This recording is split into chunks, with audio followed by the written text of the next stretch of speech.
everybody. What's happening? Good to see you. Vinny Penn is in with us, not Vinny Favale. Vinny Penn is a different guy. Thank you for the clarification, Howard. Yeah, because people don't like Vinny Favale, and everyone loves Vinny Penn. Yeah, my own mother was like, they all hate you on there. You sound like an idiot on there. I'm like, Mom, that's Favale. Yeah. I'm the only guy who likes Vinny Favale.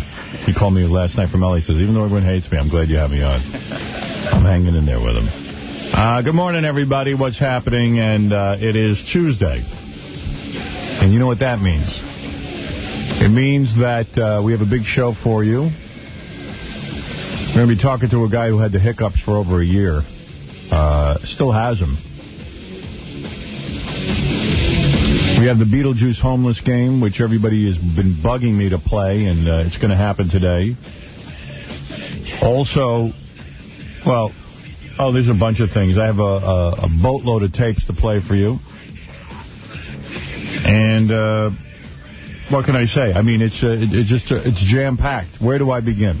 You're already back there. No, I just sit down and I read the newspaper. I couldn't believe what I read. Buried in the Daily News Metro section is a family that is suing a hospital. Did you read about this? They're suing a hospital. I love this one. Because, I mean, it's sad. I guess their daughter died or whatever. She was over 550 pounds, and the hospital couldn't find an MRI machine to fit her into. In order to look at her, she was having stomach problems, and she died. Well, that is the hospital's fault. Yeah. I guess in this convoluted society we live in, could you imagine this? Yeah. Where were they supposed to get such a machine? Where would there be one? It hasn't been made yet, so... I mean, what do you want from the hospital? What can they do? They don't have such a machine. If they had it, they'd certainly use it. Stuff her into it. Because they make a fortune on those MRIs. Yeah, they don't want to not give a test. They should have just stuffed her in there. I tell you, they sue over everything in this society. Who is the lawyer who tells this family, yes, you have a case? Oh, come on. There's so many lawyers. You know, I got to find out the number of law schools in this country. Because when I hear something like I remember, like, when I was in college, everybody was going to law school. I went, what are we going to do with all these lawyers? Oh, you saw it coming? Oh, yeah. I was just like, well, everyone I know is in law school. Even dumb guys are in law school. They somehow get into some dumb law school. Yeah, Matchbook Law School. Yeah, exactly. And people are, I mean, there are prisoners who are putting themselves through law school. Yeah, apparently it's not that hard. I would just sue the hospital for not getting her thin. Thin enough to fit into an MRI machine. Yeah, quickly. Yeah. Get that quick loss going. I don't know. I don't know. I mean, you gotta read this article. It's too much. It'll make your head spin. Yeah, Red.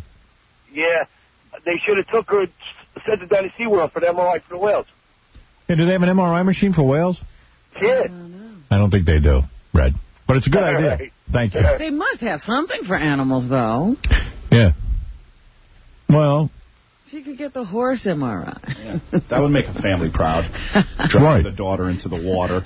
Yeah. MRI. It's an underwater MRI. On one of those cranes, like, you know, you lower someone's body in. Yeah. Right. Nothing like a little humiliation right before you die. Yeah. I think that's the way to go.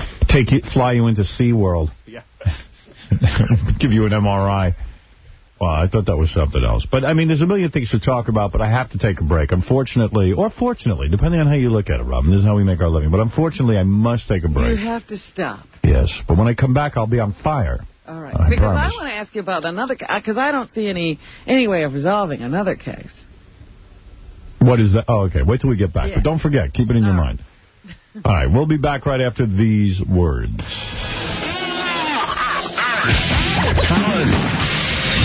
I love you, Howard. You make me break out. Howard Stern Show. Boston's alternative. WBCN. Have you ever went WBCN? You're listening to a man with less self-control than Michael Jackson in a daycare center. Howard Stern. You know, it's funny. Here I am goofing on the lawsuit about the MRI, that the 500-pound woman couldn't find a MRI, and they're suing the hospital. Yeah. You know, I'm getting tons of calls that there are MRIs used with obese people. And that they have an open MRI, which means you don't... Doesn't have a top. Doesn't have a top. And they also have... Glenn, what? You're a veterinarian? No. I'm having the bad dreams. You're having bad dreams? Yeah. Way to go, Johnny. No, it's about, like the guy who killed his wife and he doesn't know about it. Oh. It's kind of related to that. And I'm wondering... hold on. I don't know what... Hold on. Guys switching topics on me. But evidently there's some sort of... some vet called us and said there are cow MRIs that are used with the obese. Where's that? Why would you MRI a cow? I mean, who cares? Do we really care about the cow that much? Yeah, I don't know that I believe that. Maybe in India they got cow MRIs because they're more important than people in India. Everybody's starving. Yeah, they don't have people MRIs. No. No, like, I'm going to get an MRI for my cow. It's my grandmother. So that's that. That's that. Okay, a couple of quick things. Number one. Minute. The case I can't figure out is the one where the kid was stolen by a couple and taken to Mexico or New Mexico or someplace, and they raised him. It was 20 years ago. Yeah. And now they've turned themselves in. They're on trial.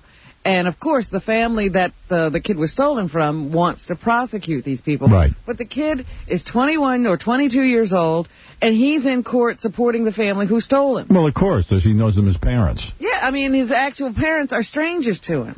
Yeah, but so what's your point? My point is, why bother to prosecute these people? Because they did a horrible crime against these people, and absolutely they should be prosecuted. I mean, we're going to let kidnappers go? Because it sends a message to other kidnappers. You're eventually going to pay. I mean, come on, of course. You got to prosecute. And they're two people. Who cares? Two people steal your child, and you're not going to prosecute? Absolutely. The years and pain and the suffering. First of all, the people probably have no money, so they got to do something to them. Maybe you could sue them and have them work for you for the rest of you don't want them working. What are you going to do for you? No, of course you should put them in jail. That's an absolute must. No, it hurts your child because his parents are not in jail. Oh, come on. He's 21. He'll get over it. Parents are creeps. Should know it. Apparently they did a pretty good job for him. He lost them. Well, we'll see. Hey, anyway, no, you have to. Of course you have to prosecute.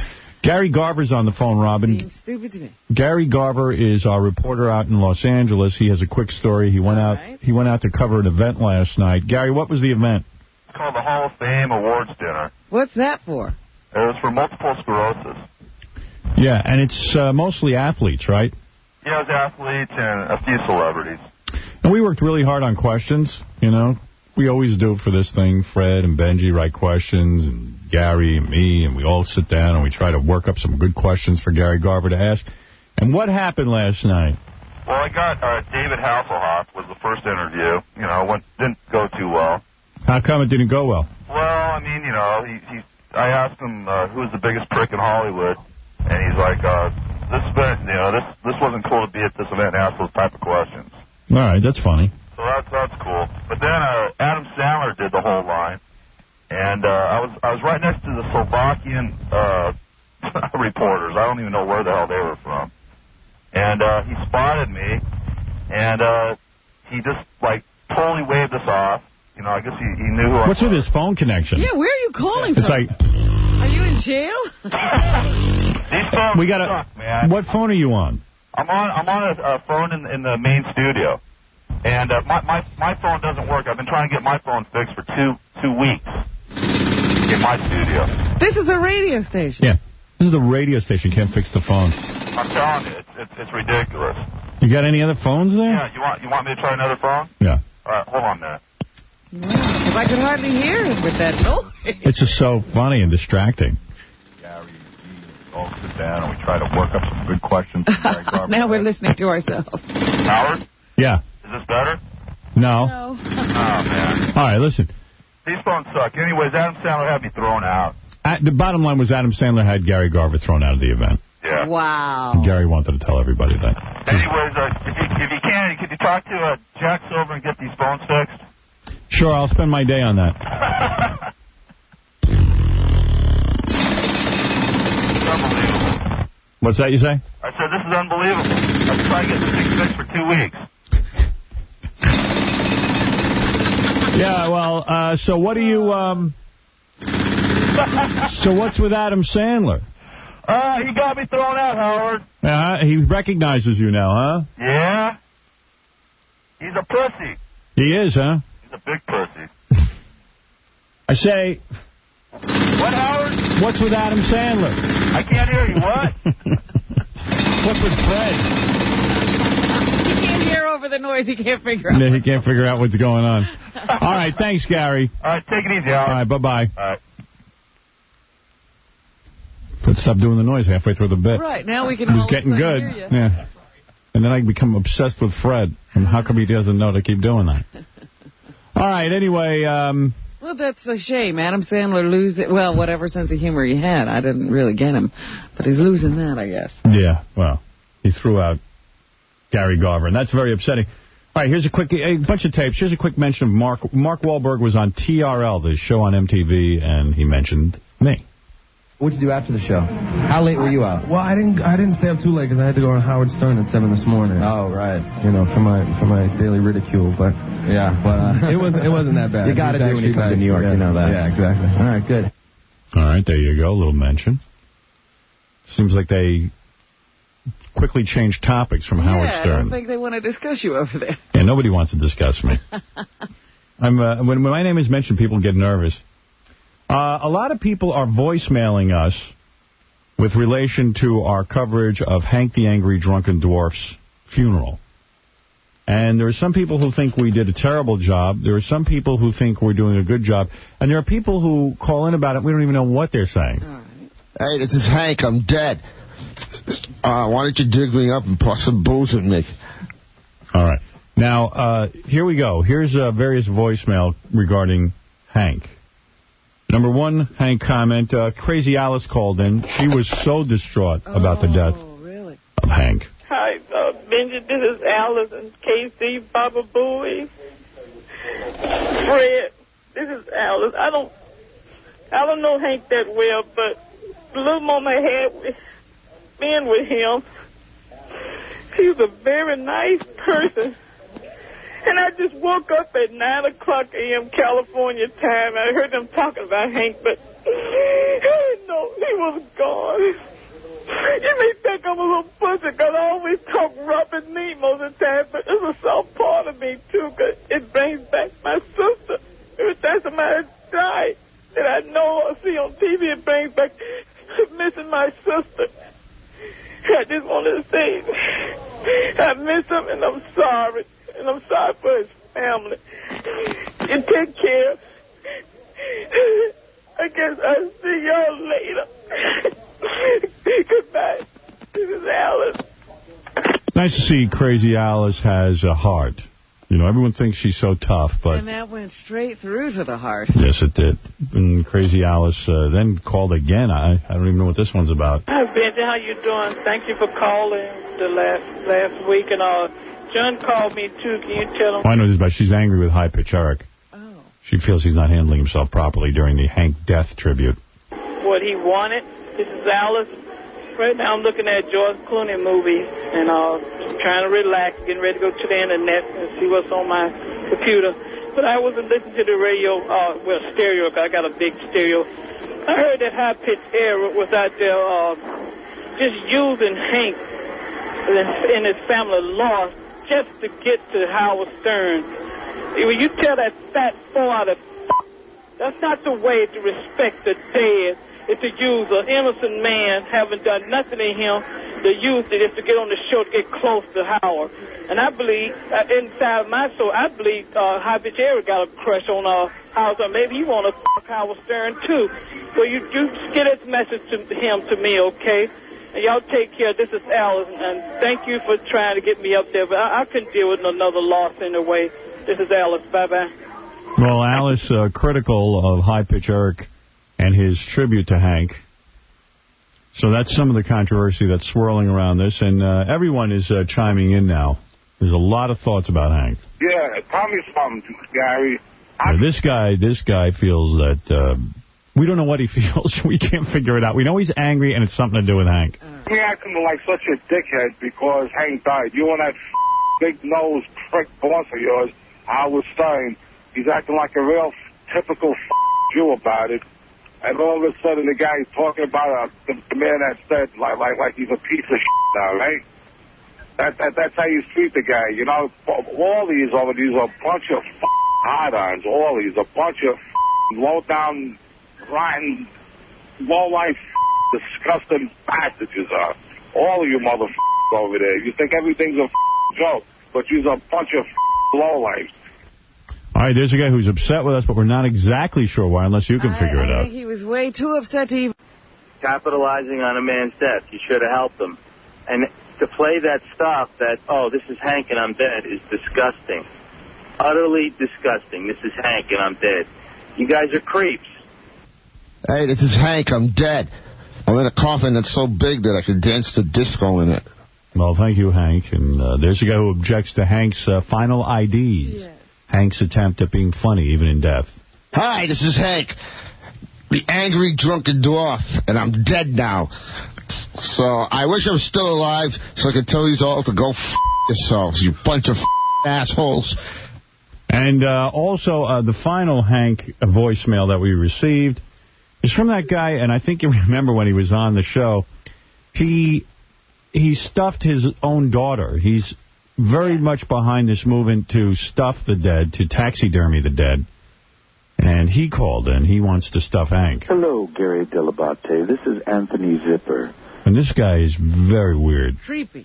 You recall myself and my daughter Callistra were guests of yours last Halloween. And as you may recall, Callistra was one of Hank the Angry Dwarf's greatest fans. She's devastated by the news. And we both want to express our condolences and to suggest that the greatest tribute one could make to Hank's memory would be to have him become a client of the Humanistic Taxidermy Society. As you know, it is a non-profit organization dedicated to the proposition that all Americans have the right to seek alternative and enlightened forms of post-life attention to that provided by the barbaric, antiquated, and outmoded customs of entombment, ground burial, and cremation or burial at sea, and ashes scattering, etc., etc. See? We hereby offer our services to... You want to stuff Hank. Preserve. For all time Hank the Angry Dwarf, and keep him for all the world to remember him. Mm-hmm. Thank you so very much, and I hope you pass this news on to Mr. Stern, Miss Quivers, and Hank's beloved next of kin. Well, there you go. This guy is the real deal. You saw him. He stuffed his own daughter, and now he wants to stuff Hank. He's trying to get a hold of the body.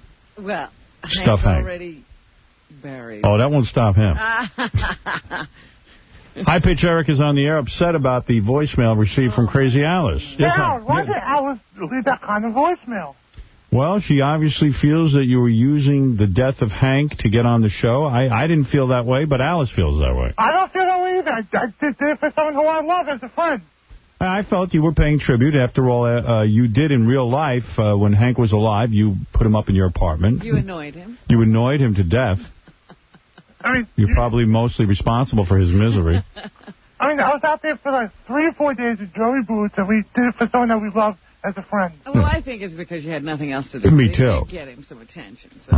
No, I had plans which I canceled, right. so I could do this. Sure. What plans did you cancel? He planned to be on the computer. Right. I was supposed to have play a basketball game full court.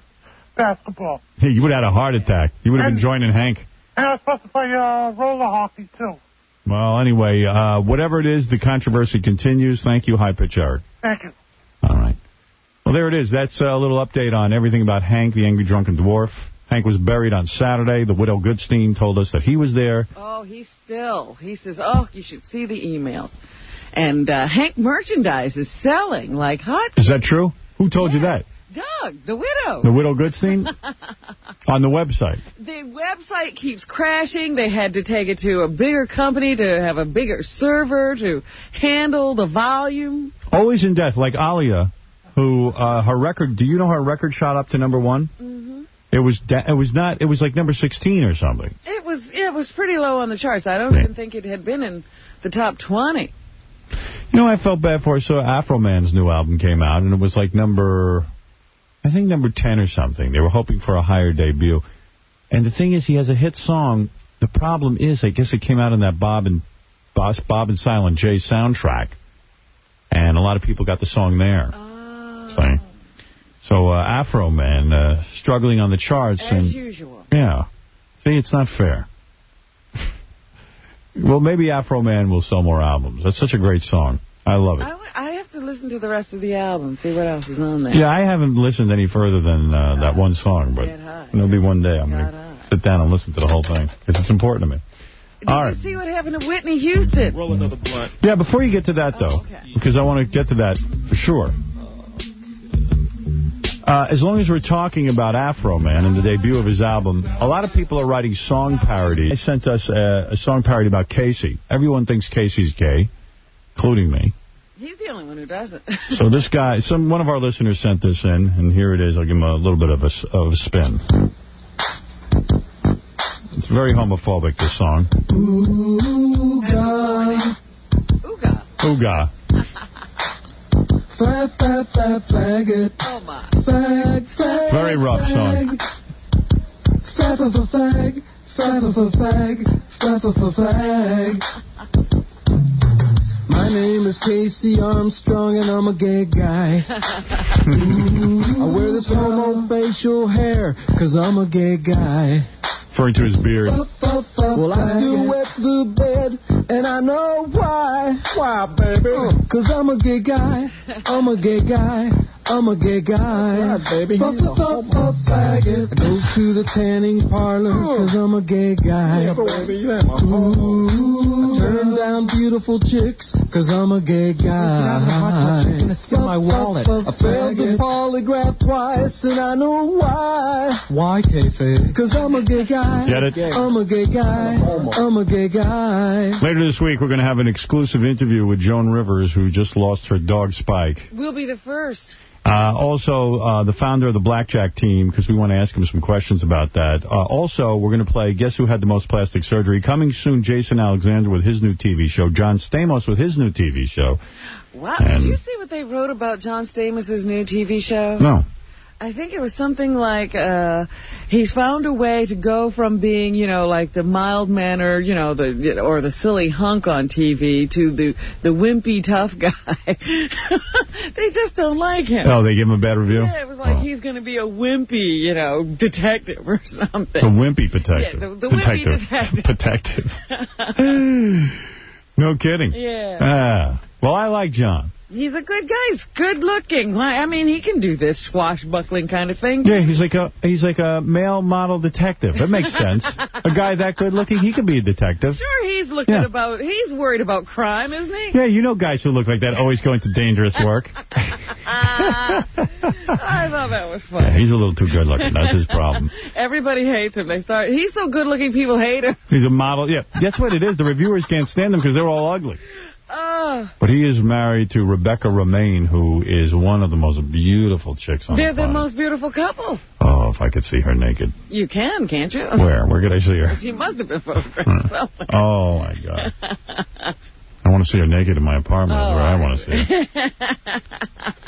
I think the girl on this show, Thieves, his new show, looks just like her. Yes, that's what they say. Right? Is that right? Yeah, well, I'm going to watch the show out of loyalty to John, even though he's a wimpy detective. I will definitely. I think he's actually a thief who has to help the detectives solve crimes or something. Stop, or I'll throw my headshots at you. Of course I know how to get into that building. I'm going to go under the yellow tape and see if I can solve this crime.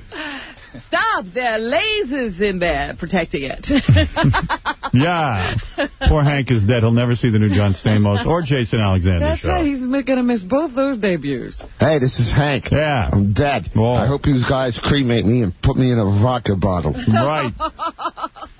Now, there's an alternative. Everyone said, what were you saying? You wanted to say something about Whitney Houston. Go ahead. They say she was a no-show at Michael Jackson's concert last night. The other night, Friday night, I guess, when she showed up, everybody was saying she looked very strange and stiff, and they were wondering what was wrong with her. And then last night, she canceled at the last minute for no reason. And now in the paper, they're saying, some friend says Whitney has a terrible drug problem and won't do anything about it, and the family doesn't know what to do. Her publicist, however, says Whitney is under stress from a family situation, and when she's under stress, she doesn't eat. I'm going to tell you something. Everyone keeps saying, have you seen the pictures of Whitney Houston? She looks horrible. I opened up the paper today. She looks good. And I'll tell you what's going on. I do, and I'm going to tell you something. Everyone is jealous of how beautiful and thin she looks. I'm telling you. So you finally find a woman in her 30s who isn't busy consuming everything that walks. Except maybe something that's bad for her. Oh, my God. She looks terrific, Whitney Houston. Don't get on the Whitney diet. Everyone's jealous of her beautiful body. I'm telling you. So silly. You should see the picture of her in the Daily News. I opened it up. She looks terrible. No, she doesn't. She looks terrific. Sick. No, she looks fine. She looks sick. She's just not overeating. Everyone is so conditioned now to think that fat people look good. She's nice and thin. She's lean. Oh, stop She looks great. Don't be a shock jock. No, I'm not being a shock jock. I opened up the paper to ask Tony. She said, "Oh, there's a terrible picture of Whitney Houston." I opened it up. I look. Where's the bad picture? The woman's nice and thin. She doesn't look anorexic to me. Fine. When she collapses, I will say, well, now you look really good. No, she hasn't collapsed so far. She John, didn't show up last night. John, you're on the air. Well, she never shows up anywhere. She's on CPT. Yeah, John, go ahead. How you doing, Howard? You were blamed in the Daily News last week for Mariah Carey's demise. And there's a letter in the People section that says, "Poor Mariah. I'm not surprised Mariah Carey had a breakdown with a monster like Howard Stern telling the country on a daily basis she's a fat horse, can't sing, doesn't care about her fans, and is dumb. How is she supposed to go out there and do her job?" Well, number one, that letter's an outrage. I am blamed for everyone who has a problem. Yes. You notice this? When people die, who was it that did our show? Dana Plato. People actually try to say, oh, you were the reason she was having a hard time. So this woman had a history of such hard times. In fact, it was quite the opposite. She came to us afterwards and said, this is the first happy day of my life in a long time, and I feel great. Even her manager came in and said that she was raving all day about how wonderful it was. It's a coincidence. She died that day. Where were you when she first had problems? Yeah, exactly. I think I was watching TV with her and Gary Coleman. Robin, did you see the article on her in the back of the Lure magazine with the step-by-steps of her day? Who? On Mariah Carey. No. Oh, you've got to get this magazine. It's unbelievable. Everything she does. This is me with Tommy Mottola, and look at how scared I am. Look at my face. You could tell I was in hell. It's unbelievable. Well, listen, I mean, this girl has a huge history of being somewhat odd. It's been covered up, I guess, for years. And then in our society, again, the same with all these lawsuits, they want to blame someone for people having problems. It's never their fault. I have no power to cause problems in Mariah Carey's life. You know, they say in the paper today she might be getting out of the hospital again. Yeah, she's getting out today. Go back in tomorrow. Again, Take care. Very quick for someone who has a problem bad enough that you want to mandatorily put them in the hospital. To let them out so quickly is surprising. She should be in the hospital for at least 5 years. You really care about her. If she's that bad off, why don't you keep her a little while? Stephanie, go ahead. You're on the air. Hey, what's up, Howard? Hey. Sorry. A friend, actually, my ex-boyfriend used to go out with Whitney Houston's personal assistant. Well, listen, I don't know. What's that got to do with anything? It's got to do nothing. She looks terrific. He's a crackhead. Who's a crackhead? Whitney Houston. Oh, come on. You don't know that. Yeah, I do. That's rumored. You did crack with her, I guess. No. All right, so then stop it. Shame on you. No. The woman looks terrific, and if she's a crackhead, she's the best-looking crackhead I've ever seen, and I'll bang her hard, and I'll give her some crack. How's your crack? I am. How dare you. Well, Whitney's got one, Rooter. She shouldn't have to go into the hospital. Mark, you're on the air. Nothing but Hey, Howard. Yeah, she looks terrific. Mark, you're on the air. Hey, Howard. By the way, I saw Whitney Houston in Los Angeles a year ago. Yeah, shut up for a second. I saw Whitney Houston in person about a year ago at a hotel I was staying in, and I spoke with her and Bobby Brown. And I got to tell you, she looked fantastic now. I wouldn't trust your judgment on anything. She's beautiful.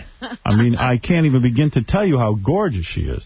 And the fact that she's nice and thin, it's ridiculous. You're being ridiculous. Go ahead, Mark. You're on the air. Hey, Howard. Saying it the way I see it, yes. How did Hank the Angry Dwarf die?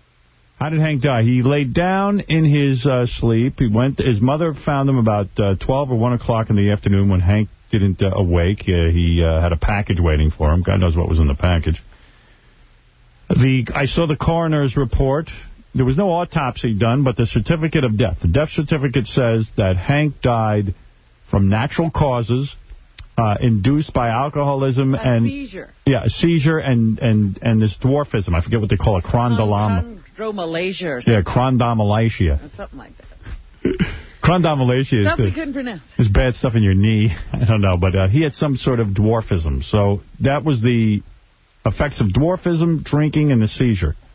He must have just been a big rum ball in the act. Yeah, because I was watching your show that day when he was on there.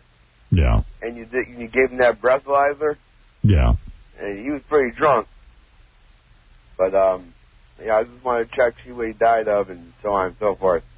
Right. So, but... Thank you. Okay, Howard. That conversation deteriorated. He doesn't know how to wrap it up. What did he say at the end? Charlie, you're on the air. Go ahead. Hey, man, I was curious. That taxidermist guy with the stuffed daughter? Yeah. How old was his daughter? Like when she died?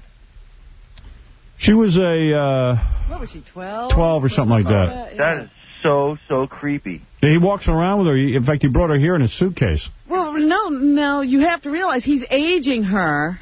Right. He gave her breast implants, right? Yes, and then she had plastic surgery. Yeah.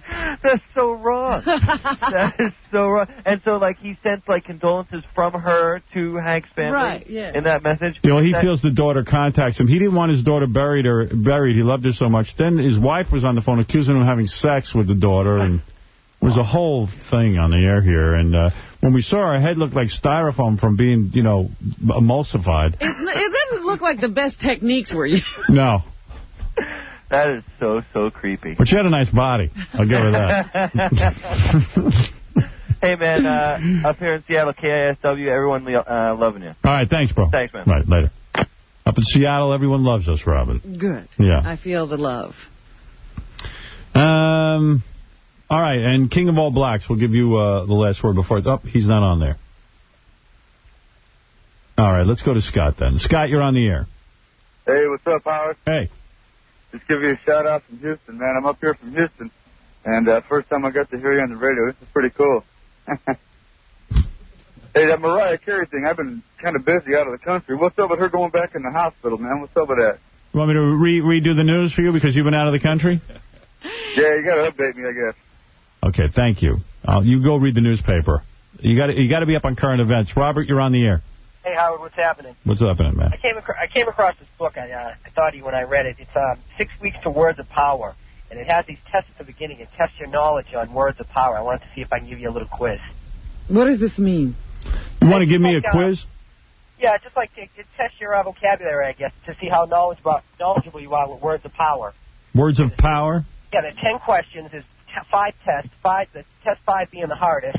And it says that, like, only 3 people out of 100 can get all 10 on the 5th test. And it's pretty interesting. I thought of you when I read it. I wanted to see if I can give you a little 10-question quiz. All right. I would test you once. The 5 being the hardest, 1 being the easiest. Okay. Which one you want? Well, I don't know. What do you want to do? For the hardest? Well, let's do the 4th one, because it says right here, the pressure's being put on you now. The words in this group are still more difficult. If you do reasonably well at this test, you can rank yourself as having a superior vocabulary. All right. All right, first one. It's 10 words, and I'll give you A, B, C, and D. I'm a genius. Of course I'll know all of these. I doubt it. I bombed on it. Oh, he's thinking he's like you. Nah, I was a genius. We all know that. Go ahead. All right. First word, contravene. A, to obstruct or prevent. Oh, this is so boring. I know. When he said it, I was like, Yeah, I don't think we're going to really get through this. No offense, I probably have a crummy vocabulary, and it'll only prove that I know nothing. Yeah. And contravene already is too hard for me. And that's the first one. So I think it's just going to be a big, long, dull bit. Yeah, we'll forget about that. But hey, you see any good So I'm going to movies lately? contravene this call. Yeah. And You see any good movies lately? all right, let's go with that. Have I seen any good movies lately? Let me think. See Jay and Bob yet? He wouldn't like Jay and I wouldn't like Jay and Bob. But I loved it. I like Kevin, but I don't like Jay and Bob. I never liked Jay and Bob. I don't understand Kevin Smith's movies. Yeah, I like about half of them. I thought it was pretty good. It was funny seeing Ben Affleck make a complete fool of himself. Kevin Smith wrote a good screenplay for Superman. He never produced it, though. Yeah, they canned it. They canned it. It was good, but I told him I liked it. What else? Have I seen any good movies? Let me think for a second. I got to tell you, did you say your daughter went to see Sexy Beast, the Ben Kingsley film? No. No, because I thought she was trying to see something you can hardly see anywhere. Wow. That's one of those films that is in about 2 theaters in the city. You will never think of Ben Kingsley as Gandhi again. Really? He is so good as this bad guy. Well, I don't want to see that. I only want to see mainstream pictures. I don't want to see any art house pictures. I've had it with that. Yeah, I saw that, actually, Robin, and I was wondering where they came up with the sexy end I don't know who the in Sexy title. Beast is, Yeah. but it's a great movie. I don't care. I want to talk really about... good? What? You know what looks really good that's coming out is The Count of Monte Cristo. Yeah, well, you know what? There's some movie coming out that I read was supposed to be good. Like you know what? I did see a good movie. I saw The Others. I thought that was good. Yeah, that was good. I thought that was going to make more money. And you know what? I find that I can't stop watching What Lies Beneath. That's a great movie. That came out with Michelle Pfeiffer and... that was a great movie. Underrated. Such a good movie. Yeah, Harrison Ford and Michelle Pfeiffer. I love that movie. Yeah, it was good. It wasn't great. No, it's really good. It's well done. What else did I see that was good? The others? You didn't go and see Rockstar? Oh, he rushed come on. That was quality cinema. The freaking preview looks boring. It was quality cinema. You're being dishonest, aren't you? No, I really liked it. Oh, you liked it? Yeah, Jennifer Aniston made out with a girl in it. It's got everything you need. Really? Yeah, good rock and roll. Yeah? Yeah, great soundtrack. Made $6 million. Yeah, tied for third. Sick. She makes me sick. Who, Jennifer? Yeah, she's on the cover of the new Rolling Stone. She looks horrible. She does. She looks horrible. She absolutely looks horrible. He's right. And kids reading Power Word things in magazines. I don't care what he's reading, but he's absolutely right. Jennifer Aniston looks horrible on the cover of Rolling Stone. She has like a man face. She has a man face, and you see she has a nice body, and they wrap these, like, she's wearing a belly shirt, but she has like pieces of cloth wrapped around her belly, and it's squeezing it so tight, it looks like fat coming over the belly. I mean, who would pose for a picture like that?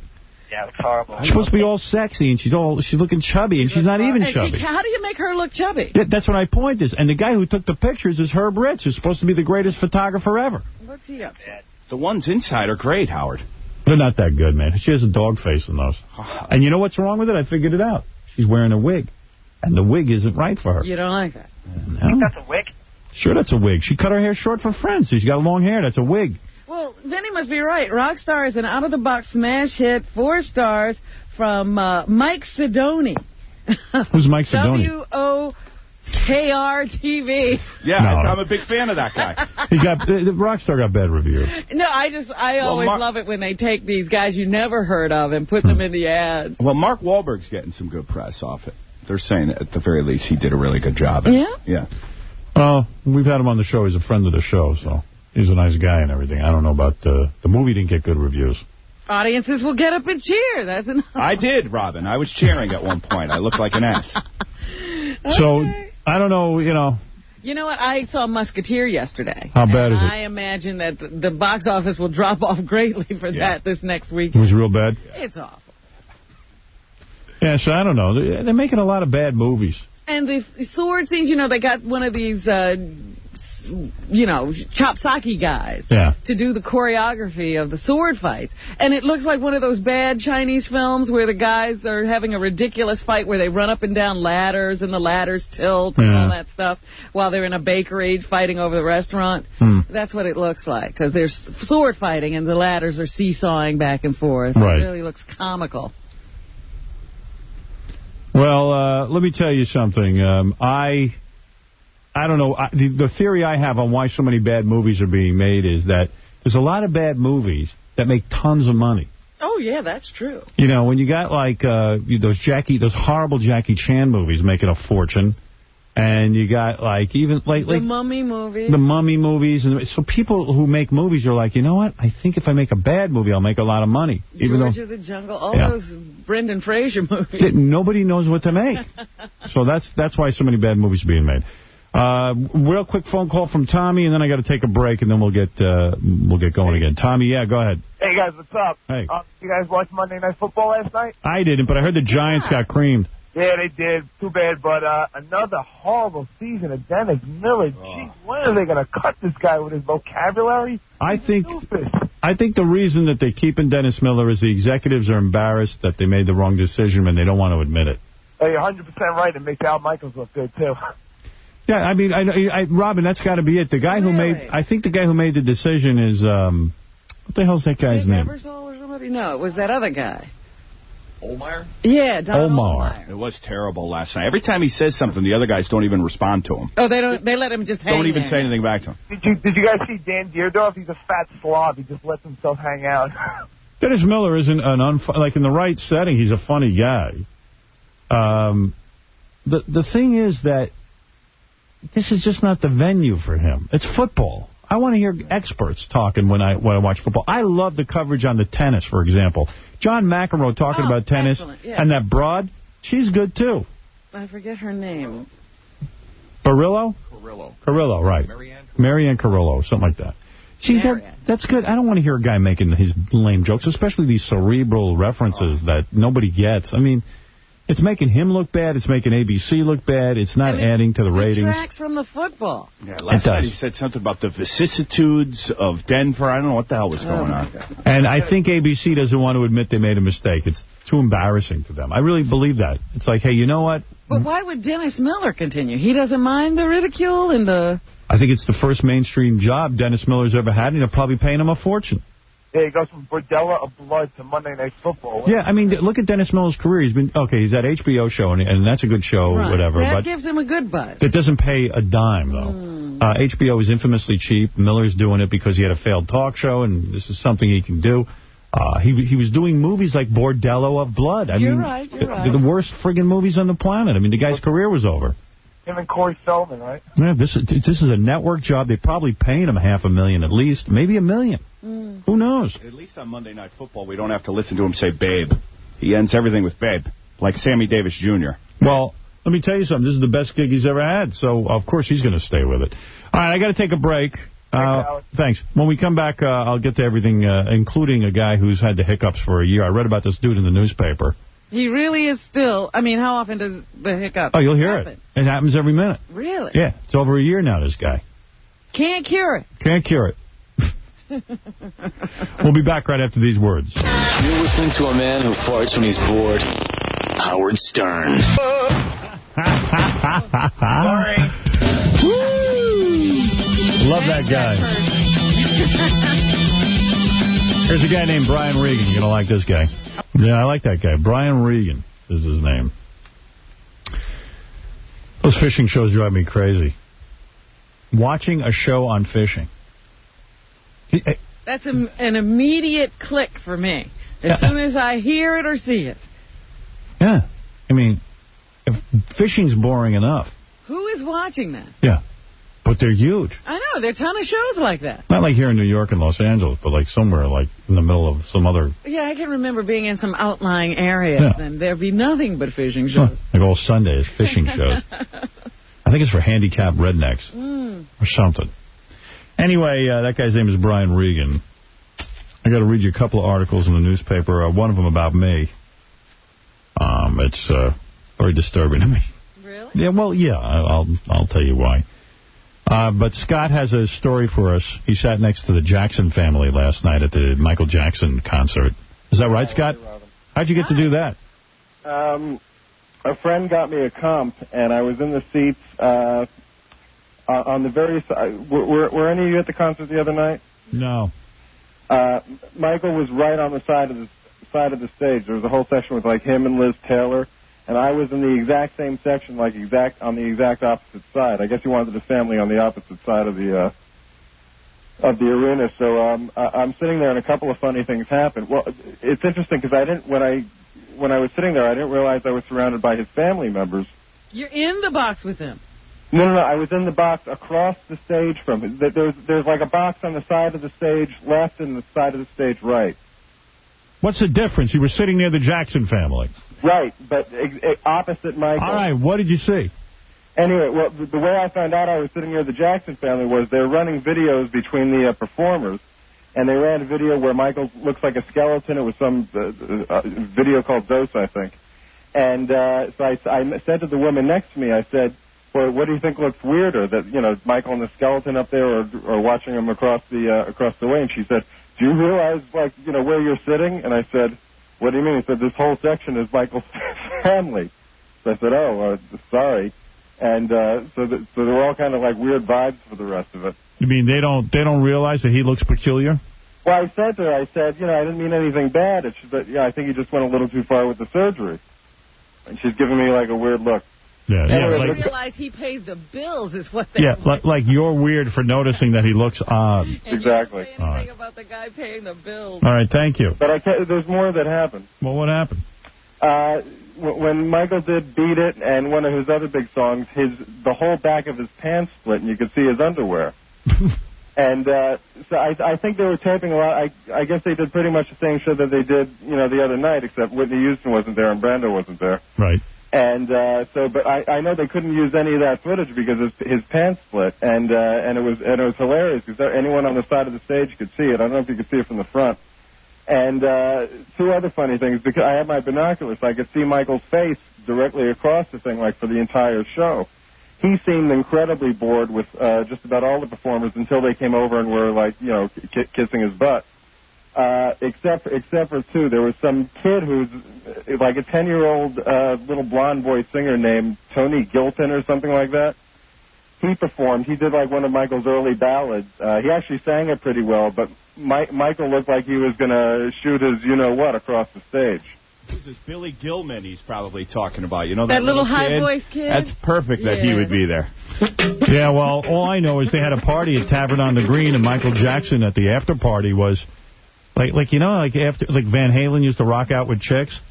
Michael Jackson, they say, was surrounded by about 6 10-year-old boys, white boys. Yeah, after you do a nice tribute to yourself, you surround yourself with some kids. Yeah. Macaulay Culkin was with him also in the booth, and this is an interesting part. When the Gilpin kid was singing, Macaulay Culkin was nowhere to be found. Jealous.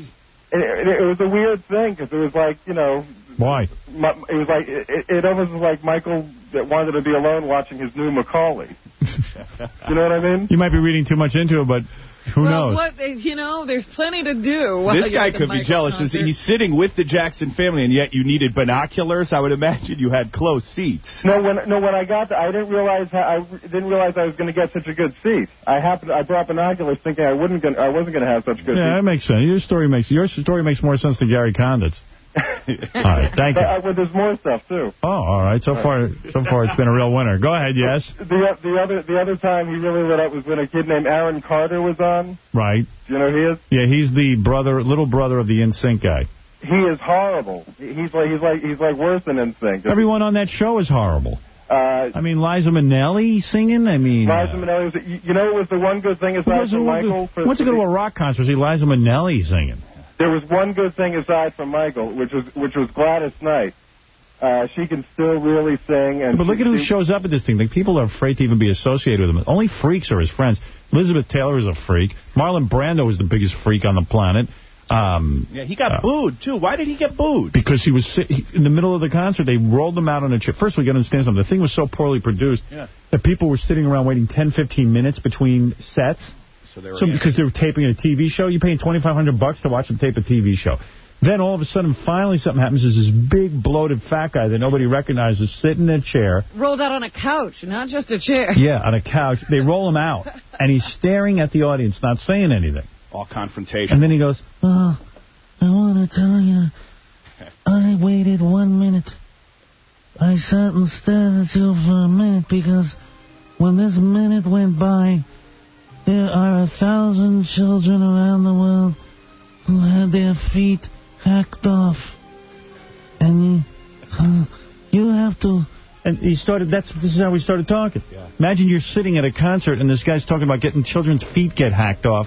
You know, you just said a big fat guy was rolled out on a couch. I didn't know it was Dominic Barbara.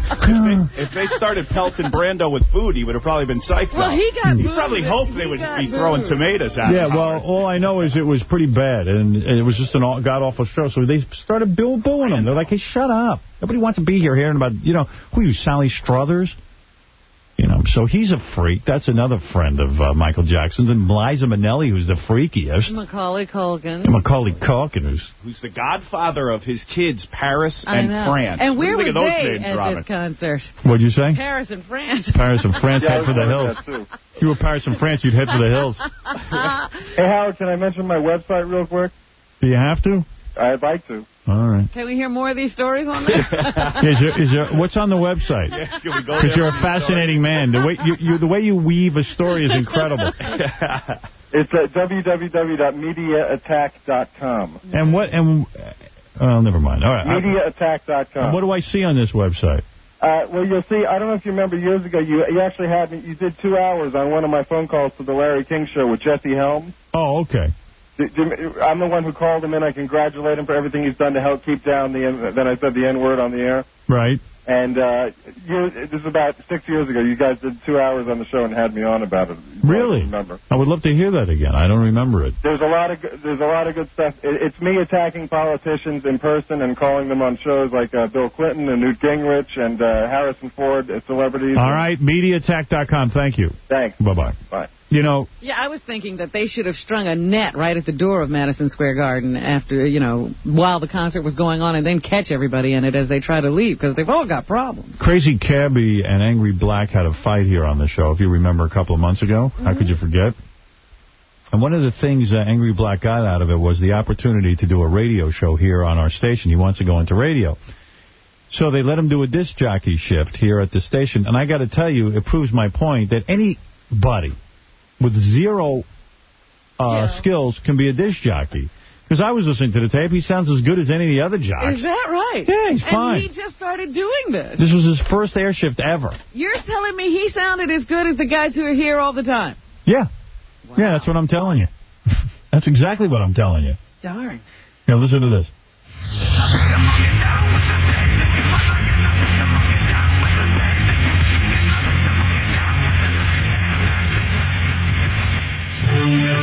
Down with the sickness, showing Angry Black rookies. Yeah, that's right. The naysayer said I wasn't going to be here, but I'm here, people. Here's Godsmack, K-Rock. Done, I think, in Sweden or someplace like that, where they said the elderly do a lot better if you provide them with porno and prostitutes than if you give them medication. So the elderly who are agitated, you should actually go and get them some sex. Get them some whores. Pay for it if you have to. Who is Seth Dowell? That's the question everyone's asking. That is what I'm asking. I mean, people are also asking the other question, which is, what does Bigfoot look like on the Millionaire Show that Robin taped over the weekend? When is your episode specifically going to air? You don't know? I have no idea. But it's every Monday night, starting September 17th. I mean, I'm in all the shows. Yeah, you're in them, but I want to see when you go. Who is Seth Dowell is the other question people are asking. Seth Dowell, Robin, is the guy who has been hiccuping for a year. He's been on The Tonight Show. He's been in People magazine. Is that right? He's making a whole career out of this. Yeah, and my theory on hiccuping... Hi, Seth. Hello. And Seth can take medication to control his hiccuping, but for purposes of interviews, you usually don't take the medication. Is that right? Right. So the chances are we'll hear you hiccup. Yeah, I don't take any medication anymore. I'm off of them. Seth, how often does the hiccuping occur? I mean, is it every minute?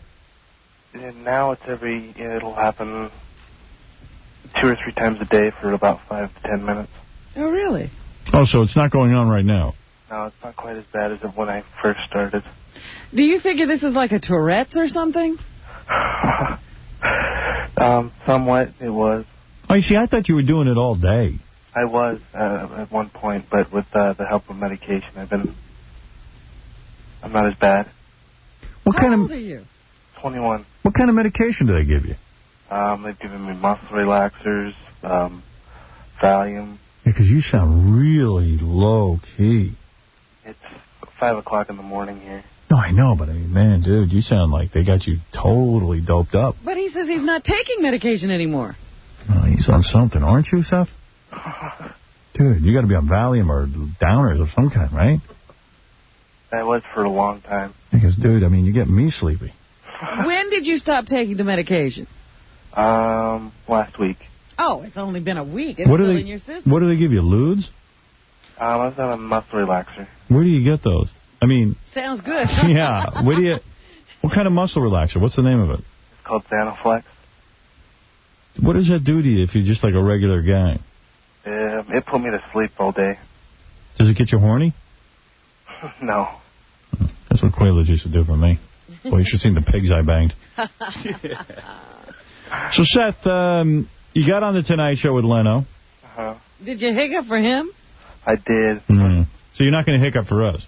Let me get a glass of water, and that'll start them for you. All right, good. Really? Yeah, because this is kind of a downer. Well, isn't that the opposite of what should happen? My audience wants to hear you hiccup. Yeah. Yeah. I did. Ripley's did an interview, so that's coming out shortly. Can you go get a glass of water now? Yeah. Oh, good. And who wants to hear a guy who hiccups, not hiccup? Yeah, Nobody not wants, hiccuping. Nobody wants to interview Seth Dowell if he ain't hiccuping. See, I was going to make the case that because this is so exciting in his life, that it's almost... He won't stop. Yeah, that it's keeping it going in some psychological... Oh, there we go. What happened? That goes on if you drink water? Yeah, that's usually what kind of starts it now. There you go. Are you just doing that, or it's really going on? No, it's really going on. Wow. Sounds violent. Yeah, these are pretty bad ones today. What are you in? Are you in college? Yes. What school you go to? I'm going to a community college out here, and I'm getting my prerequisites done for pharmacy. So how can you work this? I see you got a website, hiccupguy.com, but can you work that into some sort of money off of this thing? I've been trying. I haven't really gotten too much out of it. Yeah. Not a lot of call for this. There's a lot of interest. I mean, it's been going on over a year, but I don't think there's a way to really... Nobody's going to pay for it, though. What do you want to do when you get out of college? Become a pharmacist. Oh, that makes sense. You certainly know enough about sedatives. You've taken them all. Taken all the sedatives. So, and what do I find on hiccupguy.com? You just find a lot of main remedies that I've tried and some of the shows that I've done. And why do doctors think you're doing this? They don't know. Doctors don't have a clue. You a good-looking guy? I think so. Yeah, everybody thinks they're good-looking. You know, I look in the mirror and think I'm good-looking. I look in the mirror and I think I'm good-looking until I see a picture of myself. Well, what does that mean? Well, when I see the picture, I see what I really look like. Everyone who looks in the mirror thinks they look good. But what does the picture do that the mirror doesn't? It somehow gives me a real take on what I look like. The angle I see myself at looks good to me. What? Hey, Howard, I swear this is true. I have the best cure for hiccuping, and it works Stutter. Every single time. What? I swear, you take a butter knife and like Stick it down your throat? No, or a fork or a spoon. You hold it in your mouth and you drink a glass of water. I swear to God, it works every time. You hold a butter knife in your mouth? Yeah, or like a fork or a spoon, and you put it between your teeth like that, and then you drink water. And I swear to God, it works every time. Really? Every one of my friends goes, that can't work. It works every time. Well, maybe. Your problem is stuttering. Yeah. Why don't you work on that instead of hiccups? You guys, next time you have hiccups, try it. I swear to God, you're going to go, God damn, that John was right. Do you get every kind of advice from everyone about how to cure hiccups?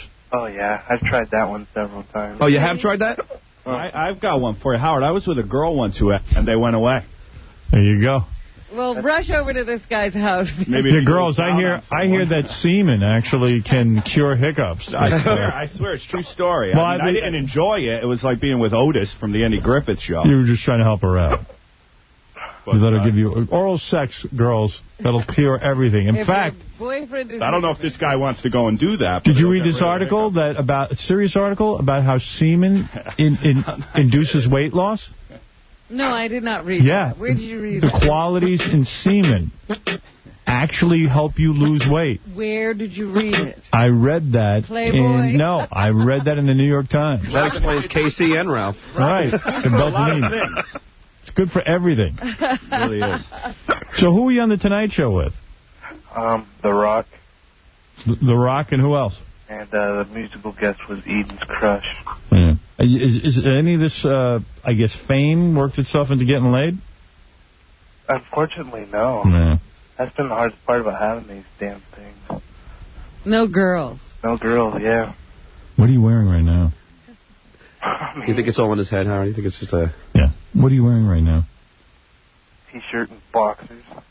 Take off your boxers. I have a cure. I have a really good cure for you. What do? Do you live at home still? I do. Yeah? How's your mom? I'm thinking this is kind of a dull interview. Maybe I get your mom on the phone. Is she a MILF?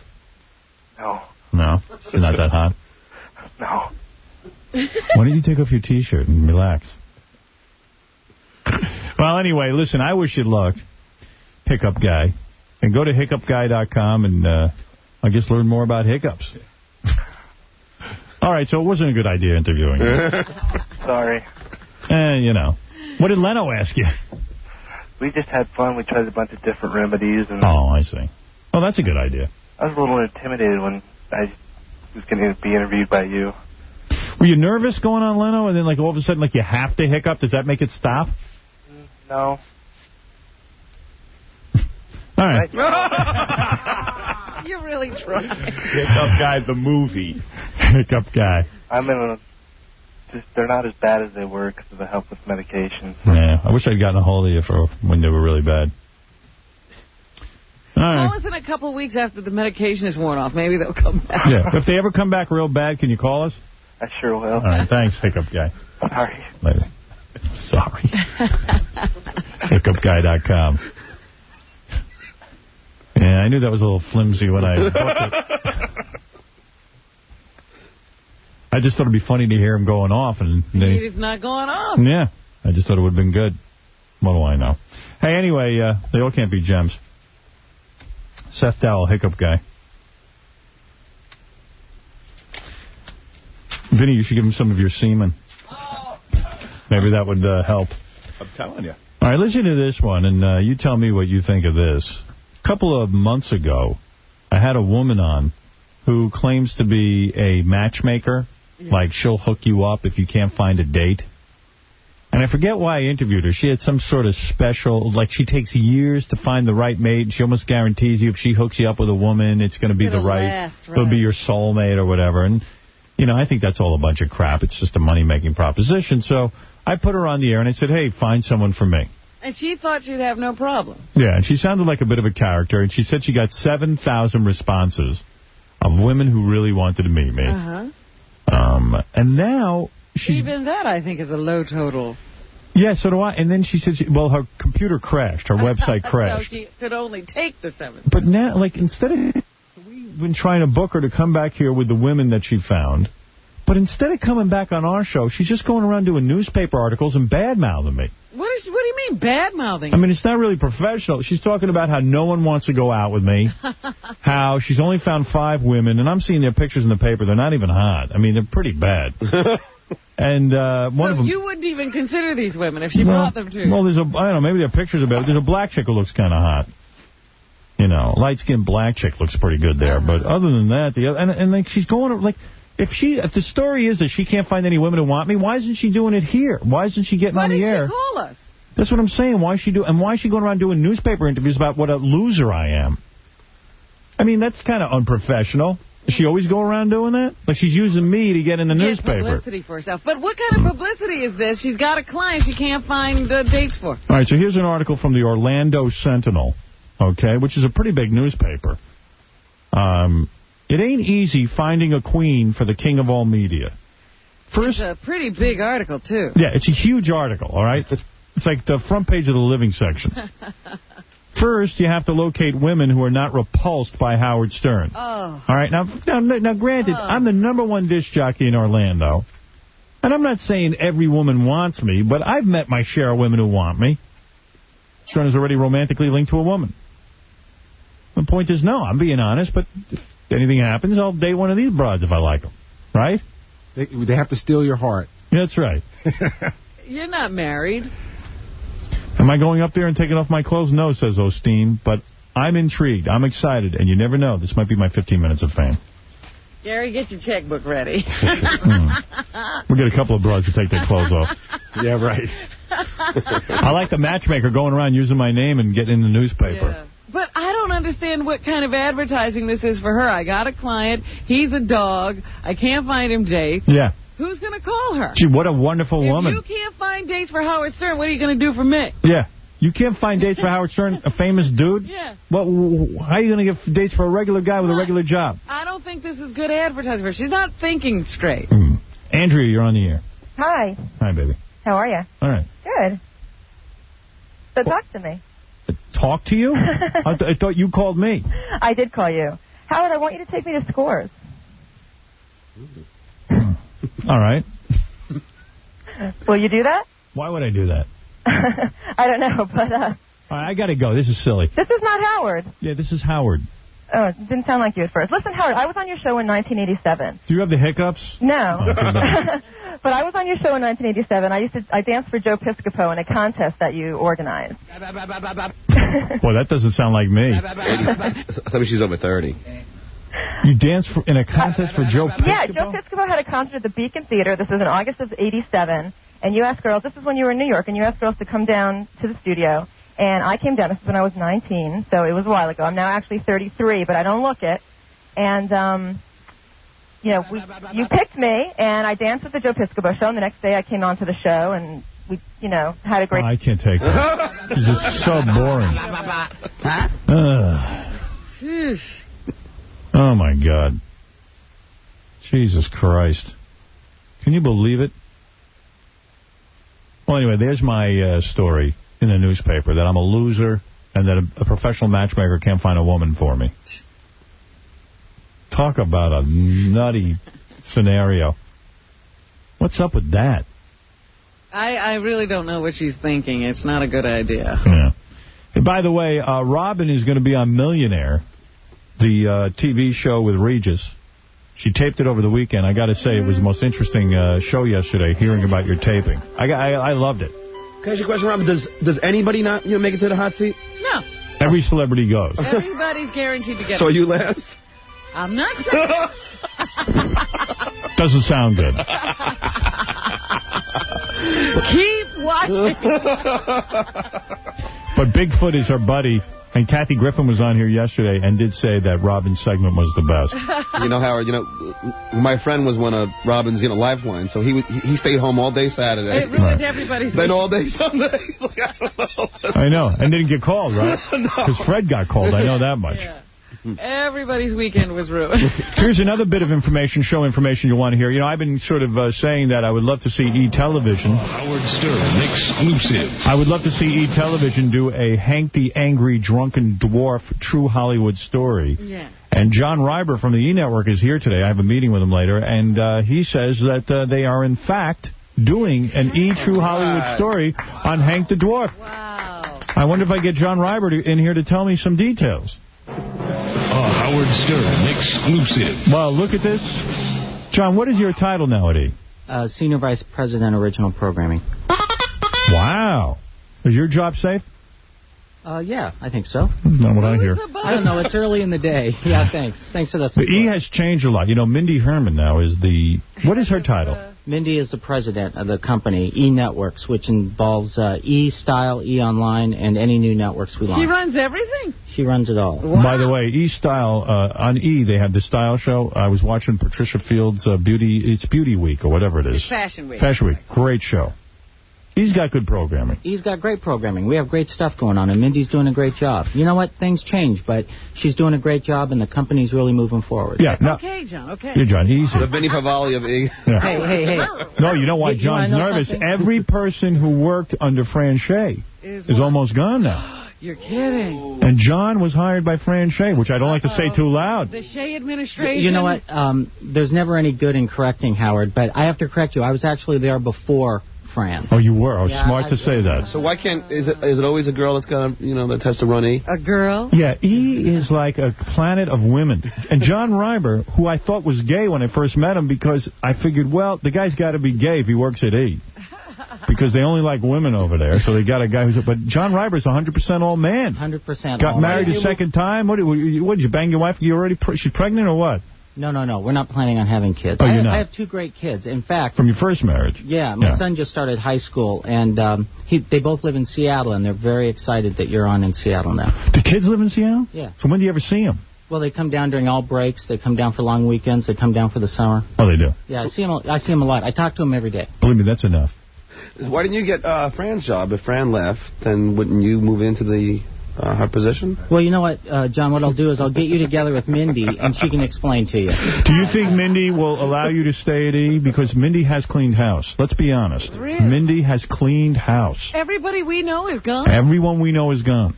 Fran is gone. Marta's gone. Everyone's gone. You're kidding. Mindy is... got everyone on the chopping block. It's like a coup. People don't realize what's going on over there. You know what, Howard? I've been there almost 14 years, and I think people are afraid to get rid of me because they think I come with the building. So I'm pretty safe. Because I have predicted that you will be the next to go. And I love John. If John goes, I go. Yeah. Think he's making a lot of money, Howard? Who, John? Yeah. John makes a good living. Like over 200,000? Oh, please. Yeah. I think so. I think he's good. With the alimony and everything else, I don't know what he's clearing. I was going to say, he had to get married again because people were wondering about Yeah. No, he's 100% man. Seriously, you're very, you know what, John, I always thought you were effeminate. Okay. I did. You know what, it's interesting. This happened last time I was here. You said you thought I was effeminate, and really that's because I'm polite. And I guess when you're polite in this town, I was born in Seattle. No, you're effeminate. You know that. He's one of those straight guys who sometimes... Do you ever have men hit on you? Be honest. No. You don't? No. You're a good-looking guy. I have no one hit on me, male or female. I don't Really? have that problem, yeah. Well, either you're Canadian or you're gay. Okay. But anyway, no, he's 100% all man. Yeah. But I figured if he worked at E, he had to be gay. You got to admit, it's always all women. They hire women. It's a very diverse company. There are a lot of females there. It's not diverse. Diverse, there are a lot of females. No. You're the only guy. Him and Scott. Him and Scott Irons here. I still have questions about Scott, too. Hey, anyway, so listen, John, you have exciting news for us. E is actually going to do a Hollywood tribute to Hank the Dwarf? Well, you know what, Howard, you may have been joking yesterday, but when I heard you say that, it's actually a great idea. The thing about Hank that I didn't even realize was the fact that he had so many friends who were, you think about Hank, running around drunk, you don't think that he would have friends or a life outside of what you saw here. And as we were doing all this tribute programming and you took a lot of calls and we heard a lot of people talk about Hank, I think it's a great story. I think the fact that you made him a star and so many people got to know him, I think it's a great true Hollywood story. Well, not only that, he did work in Hollywood. He did an episode of Son of the Beach. He did several films. In fact, this is a guy you might want to interview. There's a guy who sent me an email from Troma Pictures. Actually, you know what? I'm friends with Lloyd Kaufman, who's president of Troma. Yes. And he sent me an email as well saying that Hank is in Citizen Toxic Avenger 4. Yes. Which is coming out this fall. He'll give us all the behind-the-scenes footage. He'll give us all the film clips we want. There's actually that show a him. film on Hank. Boy, I don't know if we can clear it from Son of the Beach, but I tell you, this outtakes of Hank trying to walk 4 steps and throw up, that really is some of the most riveting. I watched every outtake. You wanted to put it in the show. Well, you hear Tim, first the director's going, Hank, take 4 steps and then throw up. All right, I can do it. Then he takes 1 step and then does the throw up.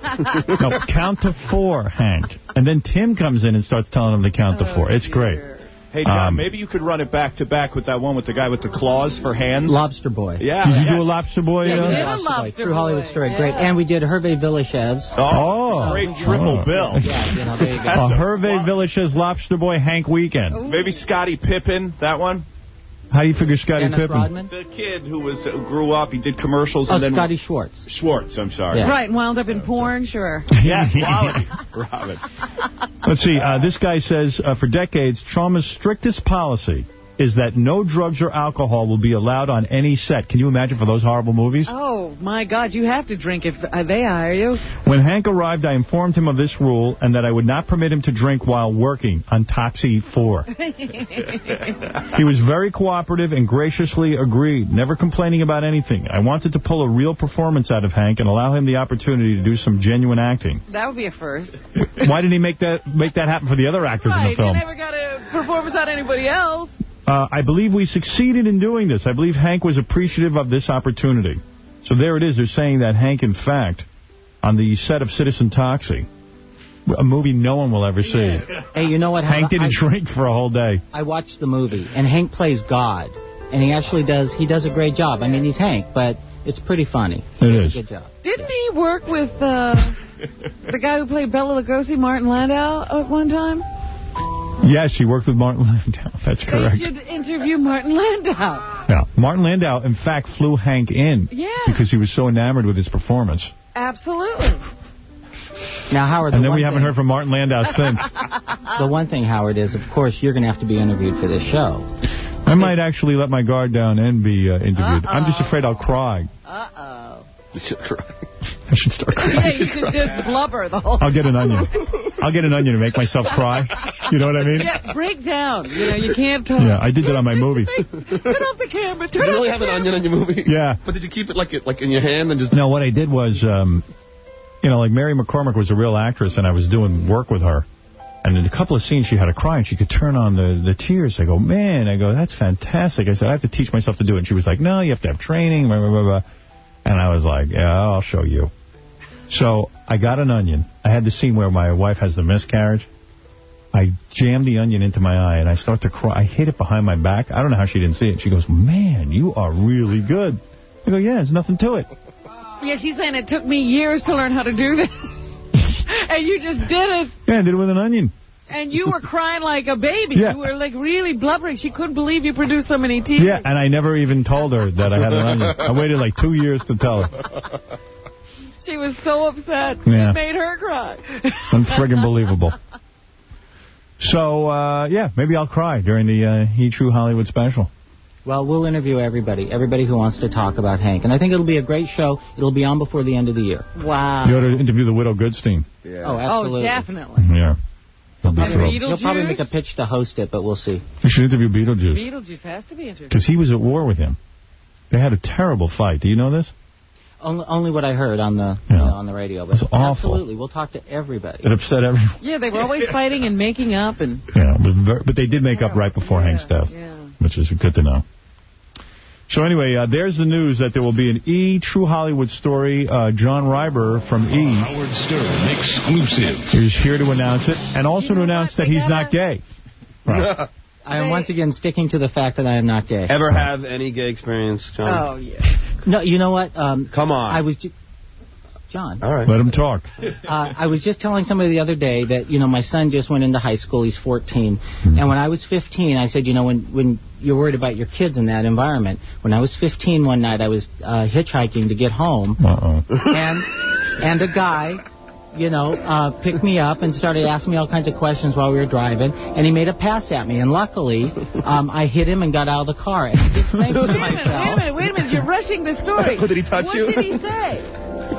Well, he asked me about what it was like being in high school, and he asked me about, a lot of girls, and then he reached his hand over towards my lap. And I got to tell you. He grabbed your weenie? No, he just reached his hand over. Right. And, I was already on edge, because nobody asks these kind of questions. Right. And I hit him, and... While he was driving? Yeah, and you could have been dead. And he pulled me over and he pulled the car over, excuse me. Yeah. I did tell somebody, I said, look, we're still dating, but I keep it to myself. Right. No, the fact is he pulled the car over and he let me out. He did. And I just think, I was really lucky. Right. because you never know. You could have been killed. Where did you hit him? Well, you know, I hit him in the arm because I knocked his arm away. Right. How long after? How long did you let his hand linger? Within the week, I broke it off. Did you hit him because you were scared you might have feelings for him? No. No. You know what? The thing is, I love women, but thanks for asking. All right. I know you have a very lovely married wife. I have a great wife who, if I can just do a quick plug. What's his name? Oh, you terrible. Hedwig. No, my wife is right now in production with a new show for syndication called Eliminate, which goes out in syndication next Monday, and the WB is airing a primetime version that launches in October. So, well, congratulations. That's good for her. And she is a female. Thank you, John. Right. Here's some other news that you might be interested in, Hollywood news. Kathleen Turner, Kathleen Turner, the actress, who's really a mess, I mean, to look at, I think. She was beautiful when she was young. But we read that she did a play in London where she was naked. Yeah. And we couldn't imagine people watching this. Well, now she's going to come to New York and be naked in a play, and we're going. Oh, the same play. You know, she was a sensation in London. I want to see that tuchus. And now The Graduate, they say right? she's going to do it here. Yeah, The Graduate. On our phone is Sheba Winston. Who is Sheba Winston, Robin? Oh, I know who it is. Winston is your girlfriend. Yes. That's right. Sheba Winston is the girl. Howard Stern exclusive. Sheba Winston is one of the girls the matchmaker was trying to hook me up with. Make that Sheba Stern. Sheba Stern. Good morning. Sheba, you the black chick? Yes, I'm the African-American girl, yes. Yeah, you were the only good-looking one in... Already you're having an argument with your wife. Well, thank you. You were the only good-looking one in the whole damn picture. Well, thank you very much. I was actually asleep this morning, and a friend called me and said, Howard is talking about you. Get up and turn the radio on, and that's what I did. Yeah. I just wanted to say good morning, and how are you doing? I'm doing fine, and thank you for at least being one of the 5 women in that article that would go out with me. She did have nice things to say about you. I'm sure that it was probably a misprint there, because when I talked to Marie this morning, in fact, she's trying to reach you now, and she was very upset over how the article was printed. Well, it's totally unprofessional. Yeah, well, she's a very nice lady, so I hope that you'll be able to forgive her. Well, we'll see. I'll see. Yeah. Now, when are you... Does this young lady have braces or something? Oh, Sheba? Sheba, do you have braces? No, I do not have braces, Robin. Oh, okay. No. Maybe because I don't have a Southern accent? What's the matter, Robin? Putting down my future girlfriend? No. Jealous of my relationship? I am jealous that she might get to date you. And you look kind of thin in the... What are you, a model? Yes, I am a model. Where have we seen you model? Let's see, maybe 17 magazine years ago. Recently, I did a poster for Bike Week. I drive a Harley. I see. And I was the first African-American girl to do a poster for Bike Week in Daytona Beach. I know what you mean. She sounds like she's got a little bit of braces or something. Something's there. No, I don't have braces. You got a tongue piercing? No, you know what it is? No. I'm too classy to have a tongue piercing. This is my morning voice. It's early for me. It's just like 8:30 or something. Later in the day, you sound different? Yeah, I do. Yes, I do. So I guess I'm going to meet you soon if they ever figure out how to bring you in, and then we'll see how we hit it off. Okay, that would be fine. And you're very tall? No, I'm not really that tall. I'm about 5'7". How big are the breasts? My breasts, they're about 34C. Well, that's good. Yeah. I like that. Yeah, John, this is not your date. Well, he's trying to help me out. Oh, please. You're Robin, supposed to be talking to her. I'm just fine. It's true. I should be asking the questions. How big are your breasts? You're very beautiful. You're a very beautiful woman. Thank you. Thank you. You are a very beautiful woman, Howard. And did the matchmaker put me down when she talked to you? Oh, no, not at all. What did she say, as a matter of fact? She just said that Howard was looking for a girlfriend or a wife or something. I don't know exactly what she was saying. And she says, would you like to be one of the girls? And I said, he seems like a nice guy. I would love to meet him.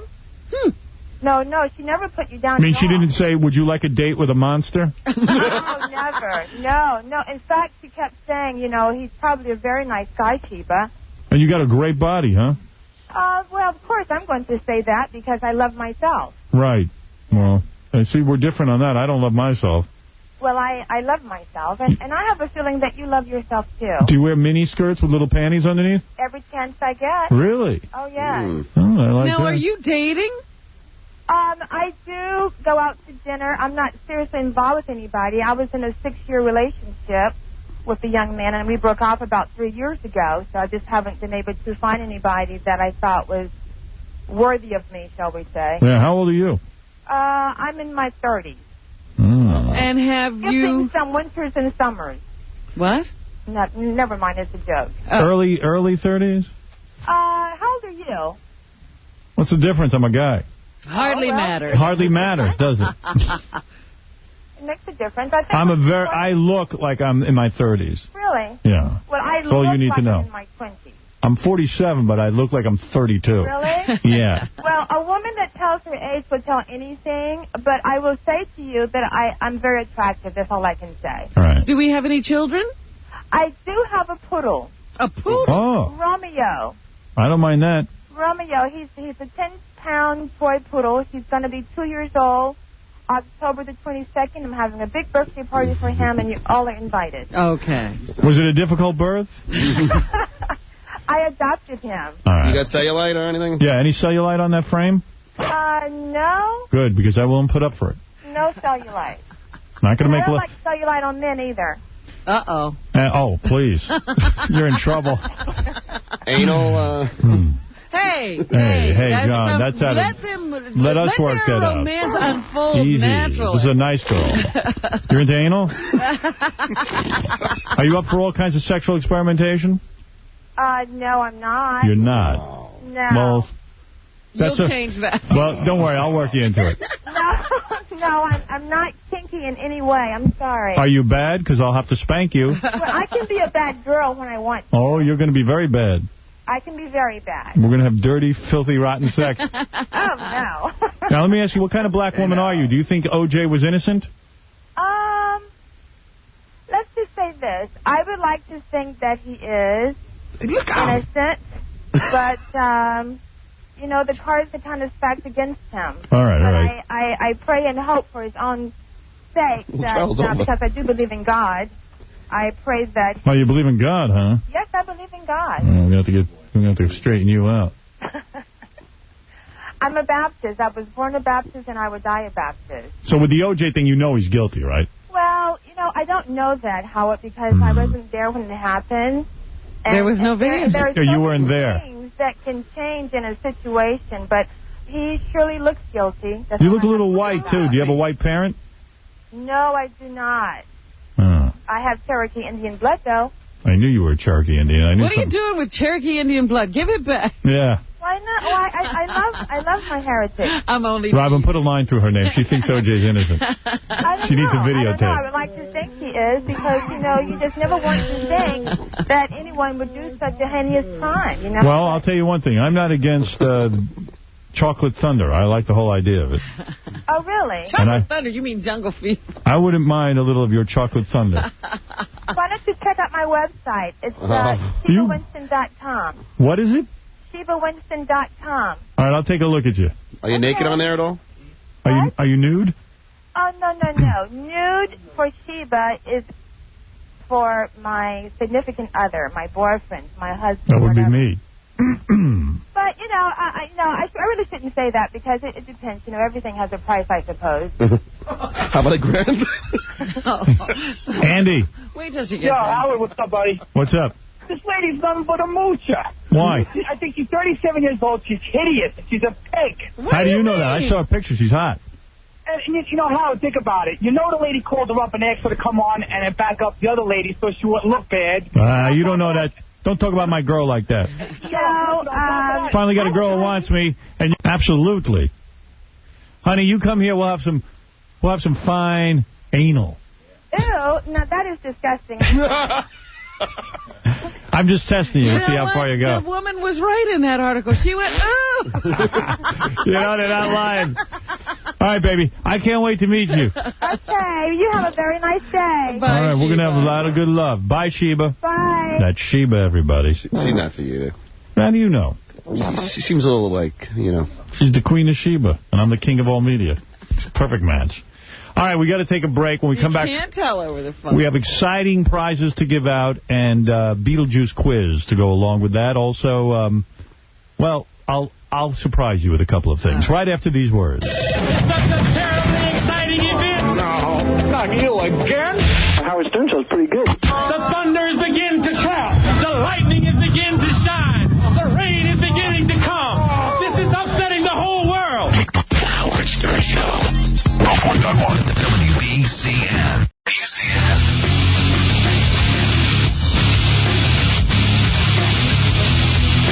A couple of quick things I tried to play for you on the air the other day. I don't know if you heard it. The interview we did with Danny Almonte, the 12-year-old who turned out to be 14 years old. He was a pitcher in the Little Leagues for Bronx. We got a hold of him. So why did you tell everyone you were 12 years old? So she got good professional, you know, so got good family too. Don't worry about that. And did your father put you up to it? Yes, so. Yeah, she did. Do you want to say anything to your father? F*** you. Why do you want to say that? Wait, F*** you. F*** you. And do you have a message for your fans? F*** you. Tell him F*** you. Why do you say that, Danny? Tell him F*** you. Don't worry about. What are you so upset about, Danny? I don't care. I don't give a f***. I want to touch no more, right? Hey, let me alone, please. Oh, that's great. One final message for your fans. Hey, $1 more. $1 more. Give me $1 more. All right, there he is. Exclusive interview. Also, I don't know who did this interview. Oh, Stuttering John ran into Kid Rock and Pamela Anderson the other day outside their hotel, and he quickly brought out his microphone and interviewed them. Kid, Pamela, Stuttering John. Stuttering, love John. Why aren't you guys... What? Come on, ask me a question. What's going on? We've been trying to get in touch with you guys. Bullshit. No, Gary called your agent. You know my number, motherfucker. 8675309. Hold on, listen. No, honestly, how can we get you guys on tomorrow? Huh? Pray to God that I'm not drunk and I can get up in the morning. Are you guys in love? Huh? Are you in love? Would you be? Of course I'm in love. So, Pamela, are you going to change the name to Pamela Anderson Lee Rock? Lee? Where the f*** you get the Lee from? What, are you watching too many Bruce Lee movies, motherfucker? Is he as big in the pants as Tommy, Pam? Much bigger. Pamela, so wait. How can we get you guys on the show tomorrow, seriously? Tomorrow. Friday. It's the weekend. We're not getting up in the morning, dude. I love you, Howard, but I'm not waking up at 6. Look, there's Urkel. Like 5 in the afternoon, so that's when we're getting up. Can we call you at like 9? That's a good way to get your ass kicked. Is it possible to get groupies now, kid, that you're dating Pam, or? Yeah, it's still possible, but well, yeah, it's possible. but I'm not indulging. So, are you guys having sex in the bathroom just to spite Tommy? Who? What? You know, didn't you guys Tommy have sex Hilfiger? You guys? What bathroom? What are you talking about? Are you talking about today? Did you guys have sex in the bathroom? I was on the airplane, actually. Too much information, sorry. Hey, Oversharing. Thanks, guys. Ask me how much money I have. All right, no. Oh, okay. How much money you have? It's none of your damn business. I'd care for you to stay out of my personal affairs. Thank you. Pam, do you call Kid or Bob? Big Bob. All right, thanks, Kid. Come on the show. All right, there it is. Someone's having a party. Got Pam Anderson. Much fun. Kid Rock, not a bad guy. You know what? Hey, God bless him. God bless him. If somebody's got to have her, let him have her. Kid Rock, man. Look at that guy doing Pamela Anderson. What must that be like? Think about it. I mean, being in bed with that much woman. Would you... I couldn't even handle it. I don't even know what... My head would explode. I'm just... I wonder what it's like to be a part of her body. Why are they... To be joined with Pam in one coital moment. It just seems to me odd that, you know, like they're doing it everywhere. You know, I can't tell you how I'd behave if I had Pamela Anderson, so I'm not... it just makes you do that. I'm really not going to put them down. I'm not putting them down. I'm wondering. I'm not going to attempt to explain it. Because I know if I had her, and Lord knows, I would do her everywhere. And Maybe that's what it is. And I swear to you, if I could do her, I would be honest with you and tell you how long I lasted, because I don't think I'd last more than 10 seconds. But that's the first time. Yeah. I think it would take me like 20 times to calm down and then be able to make love to her properly. Well, then she's going to throw you over. Yeah, I don't even think I'd get an opportunity for a second time. That's happened to me, by the way. What? Well, you know, since my divorce, I've made love to some women. Wait, what are you saying? Some of the women were so hot that, you know, I was so excited that I went off too fast, and How fast? One stroke. Oh, Howard. I'll be honest. What do you do then? You grab the corn cob. Yeah, I have a corn cob next to me. How about so fast? Oh, no. And I'm like, wow. And what did they say? I apologize. I said, listen, you're very hot. You're getting me excited. What can I do? But what do they say? They're go all again. Up and I go again in 10 minutes, and then boom, right again. Oh, no. 3 strokes. Stop. Yeah. Yeah. And then what? And they generally leave. Yeah, go ahead. Yo, dude, I know what you're talking about. Yeah. When I was in college one time, I finished even before I was in the party. Right, yeah, I hear you. So then I was like, oh, wait a minute, this is wrong. That's never happened to me, but it just about happened to me. I was like, this is wrong. We just can't do this. And I'm 47. In high school, that happened to me. When I was a senior in high school. Right, I remember that. Yeah, I was with a blonde, and then she was the hottest thing I'd ever seen. You know, for me, for Howard Stern. And I remember I won... And everything was done. And I remember saying to her, I said, I can't go through with this. I said, you're talking about your boy. Meanwhile, I was done. She had no idea. Did you have a bag on? Yeah. And I just went, oh, the bag, the 12 bags wouldn't stop me. Because they couldn't tell if you had the bag. I'm the horniest guy in the world. And I just said, you know, I don't think we should have sex because you're just crying about your boyfriend and you keep talking about him and blah, blah, blah, blah, blah. And she was like, oh, I don't believe this. I go, well, I just don't want to do it. Meanwhile, I was all done. And it was a great way to cover. Nice. You remember I met a girl. And how about this? I took matters into my own hand twice when I got home, before I picked her up at school. It never seems to help. No. I came home. I did it to myself. I waited an hour, did it again. Then I went and picked her up at her high school. I was a senior. Brought her back to my house. My mom was at work. Yeah, we had some cocktails and some pot in the garage. Bam, got her into my bedroom. That was it. But wait a minute now, as an adult, did you try... You knew these girls were hot, whoever they were. Did you try relieving yourself beforehand? Like before you picked them up? I didn't think I needed to. Oh. But I tell you. Obviously you did. And have an accident. Terrible accident. It's tough, man. I had a girl, I was working her for a while. She's really hot. And you want to make good love to her? And I wanted, and it was like I've been working her for a while, you know. So we're at my apartment and we're making out, and she says, "Do you want to move into the bedroom?" Which is really sexy.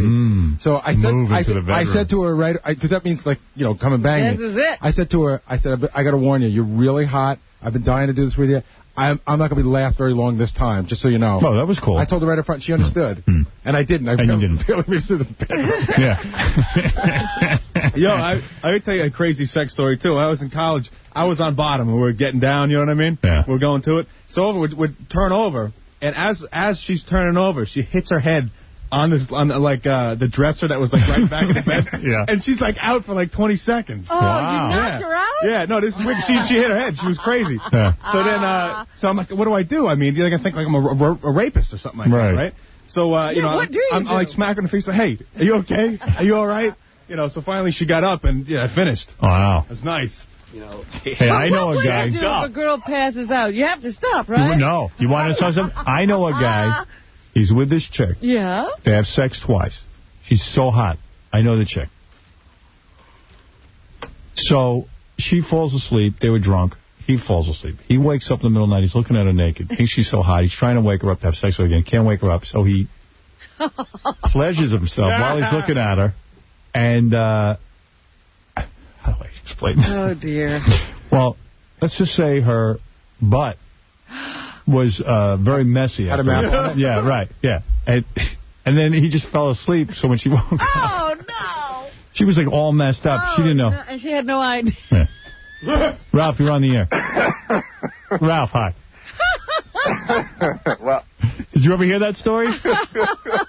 Yeah, I think when I told it to you. I was going to say it sounds like he knows it pretty well. Go ahead. That time we were out with Pamela Anderson, Yeah. At that strip club around that time. Yeah. I've been kicking myself in the head over that. Do you think I could have You should. You think I could have gotten her? I'm not just saying this to make you feel better to kiss your ass, but she was into you. I mean, she just kept like, I can really sum up a situation. She kept like staring at you, and she's telling you these stories that are just like, she's just rapping to you. But then we started kissing. Yeah. Oh, man. I was kissing Pam Anderson. Yeah, you were. How was that? It was great. With tongue? What? I don't really remember. I was pretty drunk. Wait a second. You kissed Pam Anderson, and it didn't occur to you that you could close that deal? Yeah. I'll tell you why. Don't think I'm lame. I'm telling you what happened. You gotta be lame. You gotta be lame. It wasn't like that. Ralph, you were there. Get used to the idea. No, Ralph, you were there. Here, Ralph. Yeah. Tell the truth. What? She was not into me. Dude, I think she was. Yeah, I don't. I know when a chick's into it. You are lame. Listen. No. It was like she was into having fun, and she more or less told me she wasn't into it. What? Why? What did she say? How did she tell you? He's making it I'm up. good. I'm good with this stuff. Please. Did you taste Kid Rock? No, this is before Kid Rock, dude. This is Tommy. This was Tommy. This was Tommy. This was Surfer. Tommy was in jail. You know what I think, man? She is really an intimidating girl. She is. I think you backed off. Maybe I did. You backed up because... I'm telling you my feelings. I felt that she wouldn't have gone for it, and I didn't want to embarrass myself. Well, that's it. You backed off. You didn't even try to make the play. You should at least grabbed her. I did. There was a lot of grabbing going on. There was plenty of grabbing going on. See, and he says he couldn't do anything. But you know what, Howard? She was unconscious at the time. She had passed out. She passed out. What's the matter, Ganji? You are so gay. Oh, okay. Ganji, don't even go there, dude. Dude, I've gotten laid a lot more since my divorce than you in your entire single life. You are making out with Pam Anderson. It wasn't like that. And dude, you you were in bed with your ex-girlfriend, and you couldn't bang her. What was it like? What were you kissing her like your grandmother? What was it like? It was like everyone was goofing around and everyone was kissing everyone, but it wasn't going. It wasn't going any further than that. Wait a second. It wasn't going any further than that. Everyone was kissing everyone. Was Ralph kissing Pam? Ralph was doing some stuff to Pam. You didn't get to kiss her. No, while I was kissing her, he was rubbing her legs. Yeah, but she didn't ask for that. It was way weird. I just had to get out of there. You were there that night. Right. You saw what was going on. You could have done something. I might have kissed Ralph that night. It was nice. She was there. She was ripe for the plucking. Well, you know what? Want me to be honest? What? Yes. I've had Tommy on this show, and you might think that I break the shut up. men. Stop You liar. She was married to Tommy and confused. Nobody's going for that. She didn't want me. She didn't want me. Trust me, Robin, I know when a woman wants. Don't make us list the codes you've already broken. Howard, you know what it was? What? You know what it was? It was you had to get up the next day, didn't you, for work? Yeah, I did. And you It was bailed. late. I bailed. Don't you skip work? No. You should skip work No, for it that. wasn't late. Can I tell you something? second. Yeah, I'll tell you what it was. We started the broadcast at noon. No. And you know what, too, Howard? I'll tell you exactly what it You know was. how you can tell she's into you, too? They're like, oh, we're all going to get, like, you were leaving. Then, like, oh, we're She's all not going into to me. go. I'll tell you why. We're all going to go now. And then they left and went somewhere else. They were Right. still looking to party, but when you left, they were like, You oh. were the party. They Ralph only said wanted Now, to interview you. let me tell you. I'll tell you the truth. Here's the truth. Bottom line. True. Pam and I were hanging. And also her friend Natalie was there. Yeah. Natalie's fun, too. Natalie was a lot of fun, too. Oh, I could tell you stories. Oh, wait a second. What did you do with Natalie? Anything? I didn't do anything. I definitely know he's not Natalie's type. I'm not Natalie's type. She's into black guys. She made it clear that Howard wasn't her type? No, she's just, I know her type. Oh, yeah. It's big black guys. And believe me, I ain't Pam's type either. Because Oh, get here's how out. I played it with Pam. We were screwing around, just kissing us, nothing heavy. And it was getting late for me. I had to go do the show. She wanted to go to another club or something like that. And I was like, I ain't going to another club. So I said to her, bottom line. What? Bottom line, she knew where to find me. She knows my number. Oh, see, that ego, man. Hold it a second. If she wanted it, she would have. Engraved invitation. Yep. You got to pursue a girl like that a little bit. Nah, I don't. Ralph, you know me. Do I pursue anyone? No. Right. But for her, you got to pursue. What? You don't want Pamela Anderson. I ain't pursuing her. Swallow your pride and go back I am not going to pursue her. He's going to wait wait till Pamela Anderson asks him. That's right. And you know when that's going to be. That's it. That girl doesn't do that. Well, she can do what she wants. When she can't have guys asking her. You know what the problem I'm is? the man she can't have. The problem is you say you don't pursue anyone, neither does she. That's right. Yeah, Not yet, anyway. So Kid Rock wins. What can I tell you? He did the ask. He's the better man. Do you think he worked hard? No, I think he asked when she showed some interest. No, I don't think he worked hard at all. Either. You know, I met Pamela at Natby one time. I swear I could have dated her. Well, there you go. Why didn't you? Because I wimped out because I thought she was too big for me. Hey, maybe I thought that too. John and I, let me just say, John and I hung out with her one night for a couple of hours, and I didn't see any sparks of any kind. No, I don't mean there. It was like. You know what I'm saying? Were you rubbing her leg, John?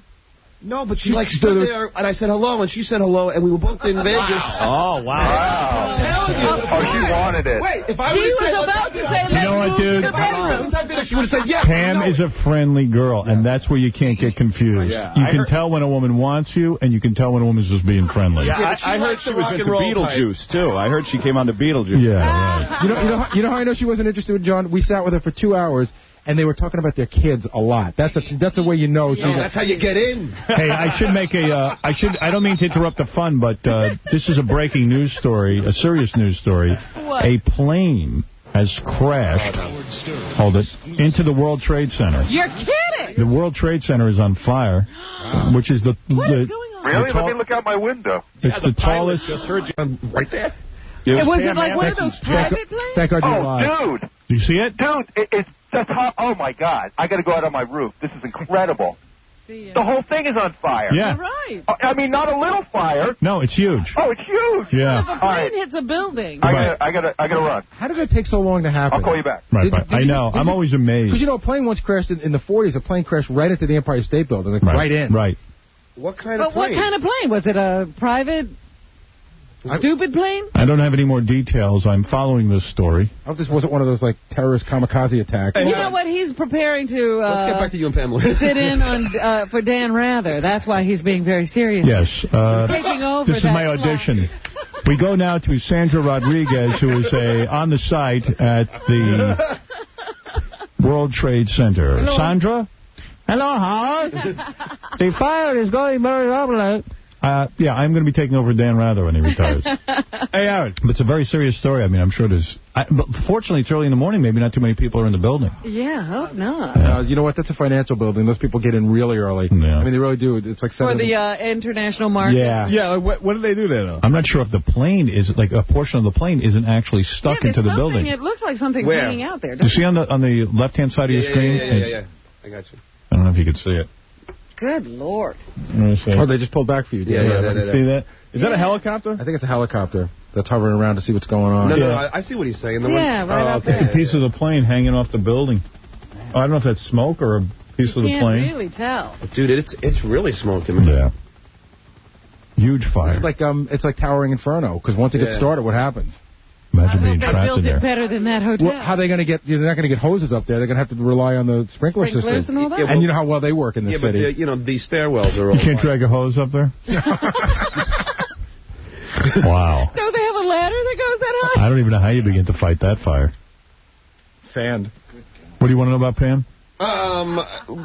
Okay, so then you're... So we were hanging out. Hold on. We were at Scores. You're kissing her. At that it wasn't like a big make-out. It wasn't like that. But she wasn't pushing you away either. No, she was just being a little bit playful. But so Did you feel her breasts? What? Did you feel her breasts? Be honest, come on. Did you feel? You know, God's honest truth, I don't remember. That's a yes. I don't remember. No, you would remember if you. I don't think I did. No, I don't think I did. Like, did you pull her butt close? I felt her butt. Oh. How then do you not close? You were just inches away. Closed. You were inches away from the big You Y. banged What? You were inches away. I did not. You did it? No, I didn't. I never banged Pam Anderson. Never. Did you? Okay. Do I have to go through the whole list? I swear on my kid's life. Did you get hand relief from Pam Anderson? Does he have his fingers crossed? No, I told you what I did. I'm being honest. Pam, I think, would admit to this. I'm not telling anything out of school. Was it clear who initiated the kissing? I'm sorry? Was it clear who initiated the kissing? Like, did you initiate it or did she? She did. How'd she kiss? Oh, you idiot. You weren't there. You don't even. Well, actually, you were there. You don't even know that. You're such an idiot. Why are you shaking your... I've never called you an idiot. And believe me, there's some cause for it.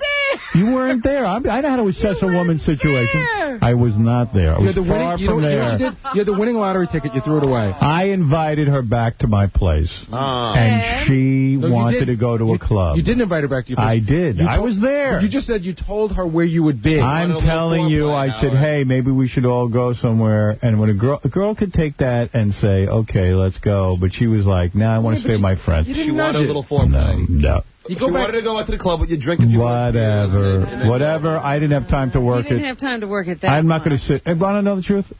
I wasn't going to sit there and work it all night. I wasn't going to put in the time. How'd she kiss, by the way?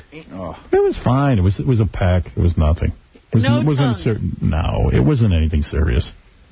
I take back my idiot. Yeah, it's nothing. It was nothing serious. Believe me, if I saw the glimmer of hope, if I saw the second of any kind of opportunity, I would seize it. I never turn down It does sound like a Ganji story, though, doesn't it? It does, but it's not. You know what a good litmus test is? When you kiss a girl, and if she touches you when you kiss her... There was no touching. It was very playful. She wasn't touching you? But if she doesn't touch you, you get nothing. That's how it works. I know the difference when someone... Was she sitting on your lap? No. At this time? No. Where was she? She couldn't sit on my lap. Natalie was on my lap. And she got a little jealous, that's all. And so she leaned over and started kissing. She gave me a kiss. Howard. It was not leaving a tongue. It was nothing. Oh, dude. Go ahead, Tom. You got to watch your monitor. They're going to play back. There was just an explosion. Let me see. Oh, no. This is what happened, Tom? What do you know? I mean, all I know is that apparently a plane, I've heard Channel 2 describe it as it looked like someone was driving, a drunk driver driving a car, flew into the building. Was it a terrorist attack? Look at It's that. unbelievable. I mean, It's a huge hole. To see what's going on at the World Trade Center. And about... There's wow, the look at that that. just happened 20 seconds. It's even lower now, the explosion. Looks like a movie. It is. Yeah, it does. It looks like a movie special effect. I'm telling you, it's Pam Anderson's jet. Oh, stop. Vinny, what are you talking about? There's no time to be making a... This is not even a joke. Wait, hold on. Is the other one catching fire now? Gene Simmons is in there. What was the Gene Simmons thing? Gene Simmons blew up. Wait a second. Let me see that again. Pull that up again. Is it in both buildings? Does it look like, it looks like the other buildings are caught now. Well, yeah, this is going to be massive. Yeah. Are there people in the building? There's got to be people in the building. But I mean, I don't know who said it was Gary or John, but you're right. I mean, how does the fire department deal with this? I don't know. Well, they said emergency crews are rushing to the scene. That's a hole like the Oklahoma City hole in a building. You know what I mean? Yeah. I think there it is. That's a hard. That's flames, man. See, that's really the second building. So. Oh my God. No. No. It's the one on the second building's on fire. That's right. The one on the right has a hole in it. Has a hole in it. The other one's the one that exploded. I think it was the back, That's a reflection. Of the first building. That's a reflection. At least I hope it was. I do too. So anyway, Pam Anderson. There was just a rumor. Somebody just called and said that on CNN a second plane just crashed into one. Stop it. A second plane. Wait a minute. Buildings. They are two buildings, and that is lower. So it's a terrorist attack, isn't it? That's what they're saying. It's got to be. Somebody just called in Oh, with that. my goodness. Oh, no. A second plane might have crashed, and a second building is on fire. Why does everyone go to the World Trade Center? What do they do there? It's a big target. Landmark in New York? Well, it's the biggest landmark in New York, really, isn't it?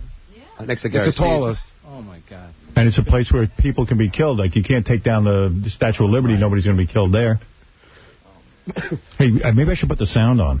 Yeah. I mean, we got Channel 2. Yeah, give me some sound. What's all that stuff? Hold on. That's flying in the air. You see that? That looks like papers or something. Well, yeah, there's going to be a lot of debris and stuff. And this will be a good opportunity for me to act like Dan Rather. Yes, you can practice. Because I'm going to be when they call. Does this scare you? Yes. Yes, it does scare me. We're totally too lax in this country. Trying to tell you. Tell me if you're ready. Would you see that movie Swordfish, Howard?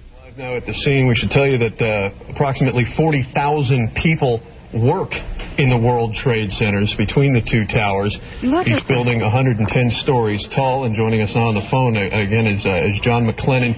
He works at 200. I hope it's not Captain Jenks. And has witnessed some of this unfold. As we, just before 9 o'clock, ladies and gentlemen. Hello? Just before, John, you still with us? Yes, I am. Okay. Just before 9 o'clock this morning, an unbelievable event happened, catastrophic event. A plane crashed into the World Trade Center Tower number 1. Not more than 3 minutes ago, a second explosion happened at Tower number 2. We're being told that it could have been another plane, although what we saw was just an explosion. And again, Michael, you said 40,000 people work at World Trade Center. Unbelievable. Unbelievable. We're efforting. Reporters on the scene are trying to get down there. Marcella Palmer, namely, as many others that we have called in and heading down there. We're trying to get people who have been eyewitnesses to this to call us so that we can hear what they know and what they've seen. We're hearing that it could have been a Boeing 737 or an Airbus from one of our witnesses. So it was two planes? We're not still sure. So you think it was two planes? Exactly caused They're not that sure. explosion on the second World Trade Center tower. They don't know. But if it was one of those size planes, those are huge jets. We have no confirmation on the injuries, as Lisa mentioned. We have no knowledge as to how many people involved. However, our producers are telling us now that we do have some videotape of the second plane, and you can see it there. Where? I didn't see it. Whoa. This is crazy. We're under attack. Going into And buildings. from our vantage point, clearly difficult to tell. We're under attack. What type of plane that is, but it's a horrific scene. All right, we've just been told also, Michael, sorry, the New York Stock Exchange is being evacuated, as is, I'm sure, much of Wall Street, if not all of it, as much as possible. But the New York Stock Exchange has suspended trading for the moment. It's war. Come on. Everyone tries to get out of it's the Japanese area. This is Pearl Harbor. Right, we got to go bomb everything over there now. We got to bomb the hell out of them. You know who it is. I can't say, but I know who it is. That's crazy. This is more upsetting than me not getting Pam Anderson. What is that, Tom? There it is. There it is. Yep, I see it. Yeah. Boom. Yeah. Going into what are you saying, Tom? I've never seen anything like, obviously. Me neither. Nobody's ever seen anything like that. Oh, my God. So that's a suicide mission. Yeah, suicide mission. They're doing it over here now. We can't put words in the FAA's mouth or any flight. I know who's doing it. Tower information. There's no way a But you're seeing what we're 737 would do that. And on what seemingly is a relatively clear New York day, two plane impacts. One you just witnessed there, saw on tape. It's a suicide mission. Yeah. We're at war. Look at that. And who are we at war with? 49. The second one. Is this our Chopper 2 picture? Not long after 9.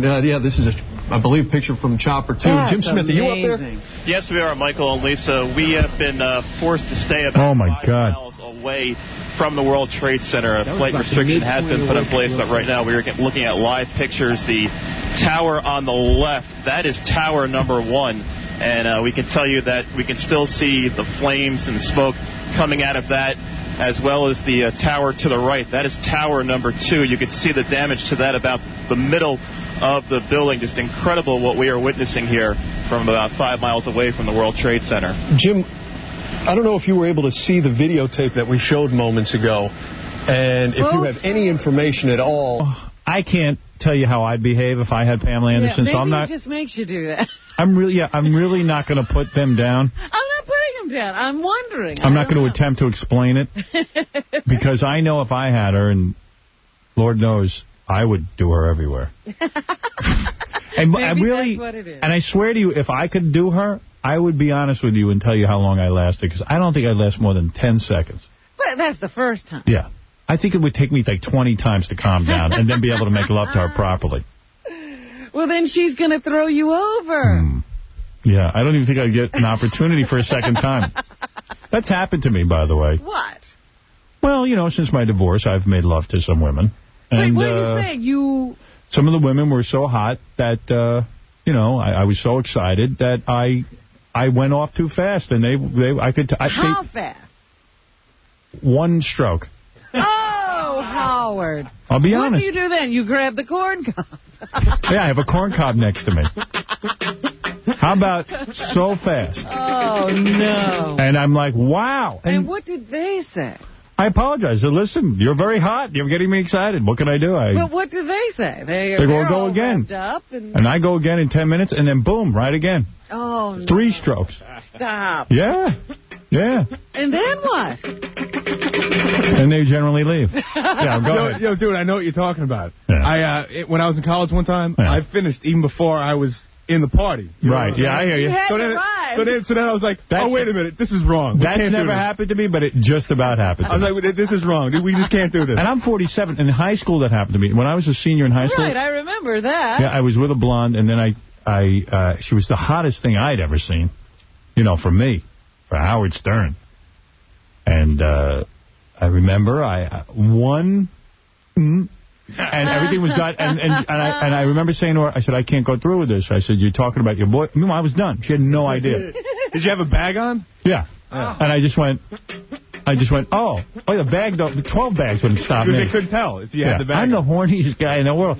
And I just said, I don't think we should have sex because you're just crying about your boyfriend and you keep talking about him and blah, blah, blah, blah, blah.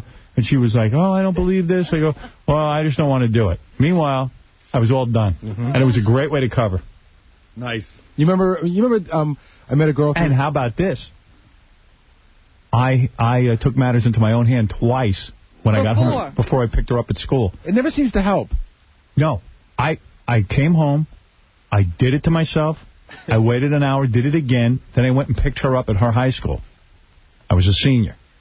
Brought her back to my house. My mom was at work. We had some cocktails and some pot in the garage. Bam, got her into my bedroom. That was it. But wait a minute. Now, as an adult, did you try... You knew these girls were hot, whoever they were. Did you try relieving yourself beforehand? Like before you picked them up? I didn't think I needed to. Oh. But I tell you. Obviously you did. And have an accident. Terrible accident. It's tough, man. I had a girl, I was working her for a while. She's really hot. And you want to make good love to her? And I wanted, and it was like I've been working her for a while, you know. So we're at my apartment and we're making out, and she says, "Do you want to move into the bedroom?" Which is really sexy. So I said to her, right, because that means like come and bang me. This is it. I said to her, I got to warn you, you're really hot. I've been dying to do this with you. I'm not going to last very long this time, just so you know. Oh, that was cool. I told her right up front. She understood. And I didn't. I barely made it to the bedroom. Yeah.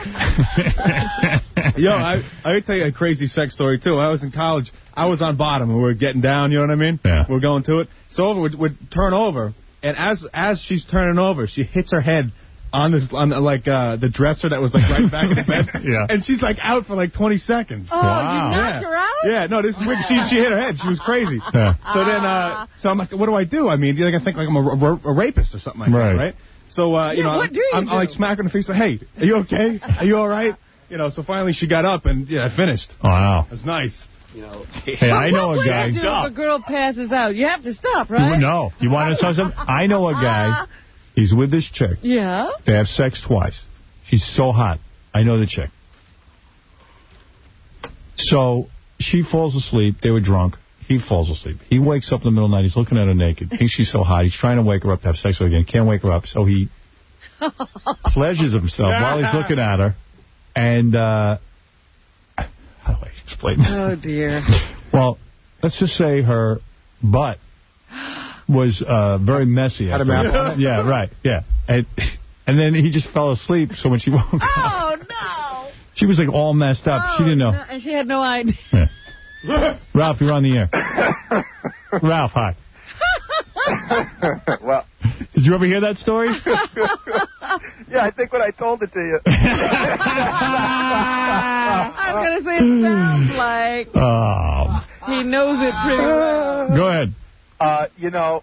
That time we were out with Pamela Anderson.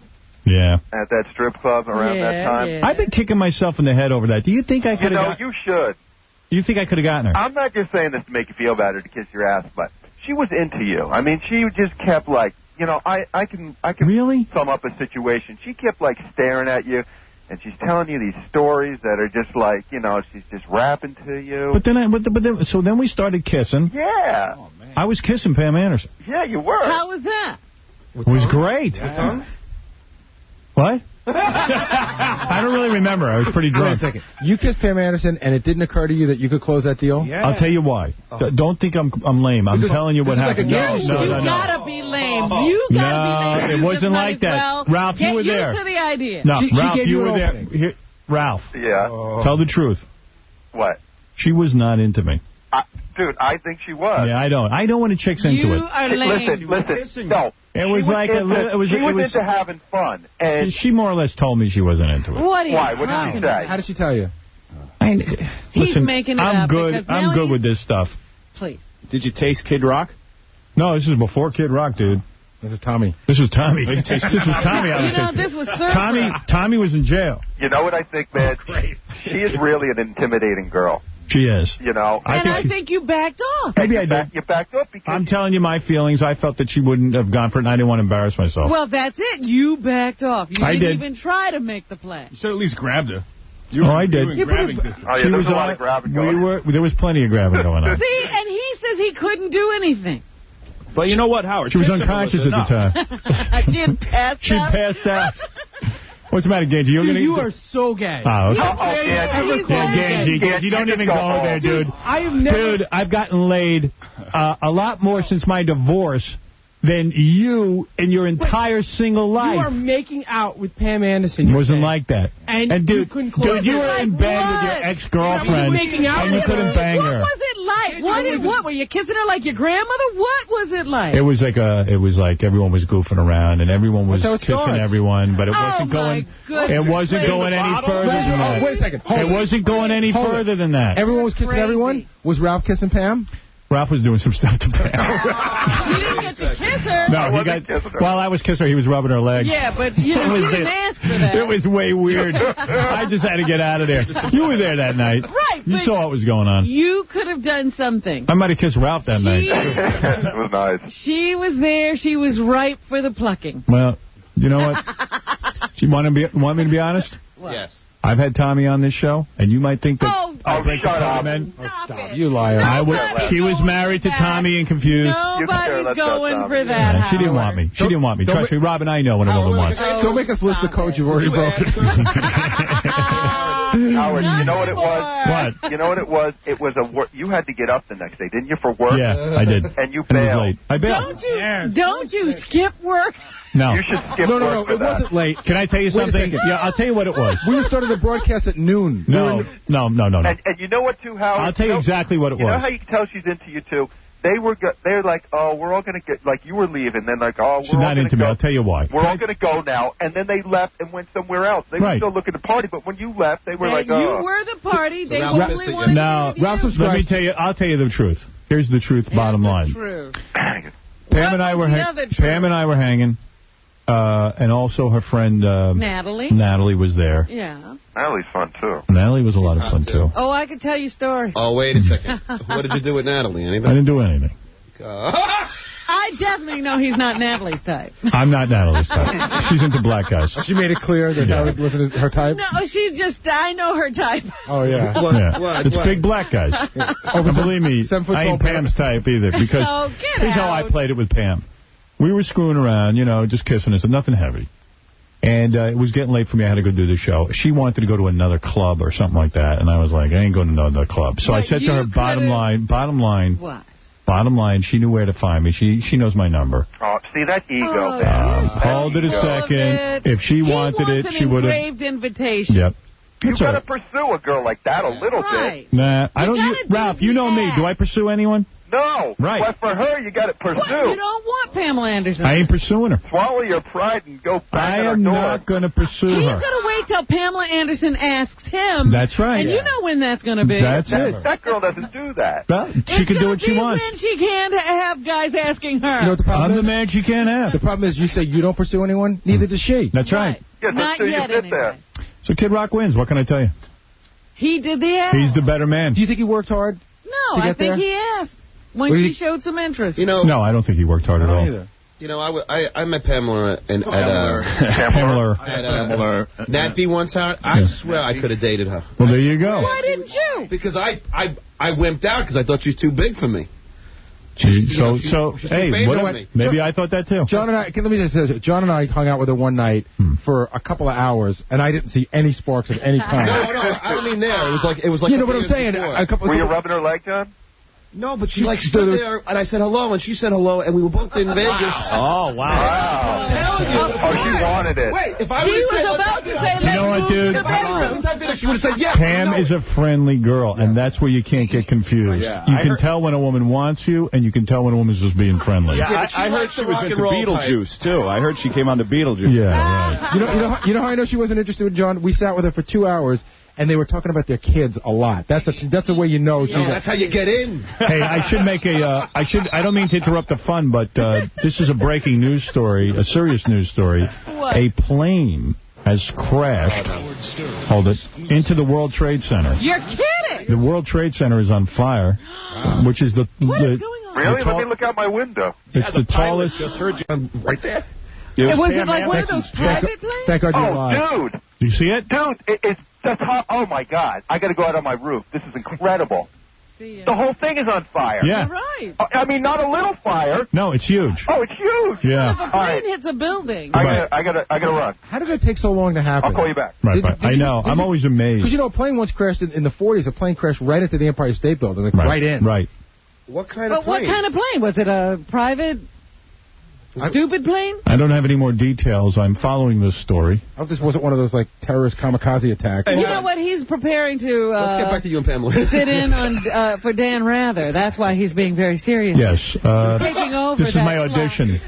We go now to Sandra Rodriguez, who is on the site at the World Trade Center. Hello. Sandra? Hello, Howard. The fire is going very rapidly. Yeah, I'm going to be taking over Dan Rather when he retires. Hey, Howard. But it's a very serious story. I mean, I'm sure there's... but fortunately, it's early in the morning. Maybe not too many people are in the building. Yeah, hope not. You know what? That's a financial building. Those people get in really early. Yeah. I mean, they really do. It's like for the international market. Yeah. Yeah, what do they do there, though? I'm not sure if the plane is... a portion of the plane isn't actually stuck into the building. It looks like something's hanging out there. You see on the left-hand side of your screen? Yeah. I got you. I don't know if you can see it. Good Lord. Oh, they just pulled back for you. Yeah. See that? Is that a helicopter? I think it's a helicopter that's hovering around to see what's going on. No, I see what he's saying. Right up there. It's a piece of the plane hanging off the building. I don't know if that's smoke or a piece of the plane. You can't really tell. Dude, it's really smoking. Yeah. Huge fire. It's like Towering Inferno, because once it gets started, what happens? Imagine being trapped in there. They built it better than that hotel. Well, how are they going to get... They're not going to get hoses up there. They're going to have to rely on the sprinkler system. And all that? And you know how well they work in the city. Yeah, but, the stairwells are all... You can't drag a hose up there?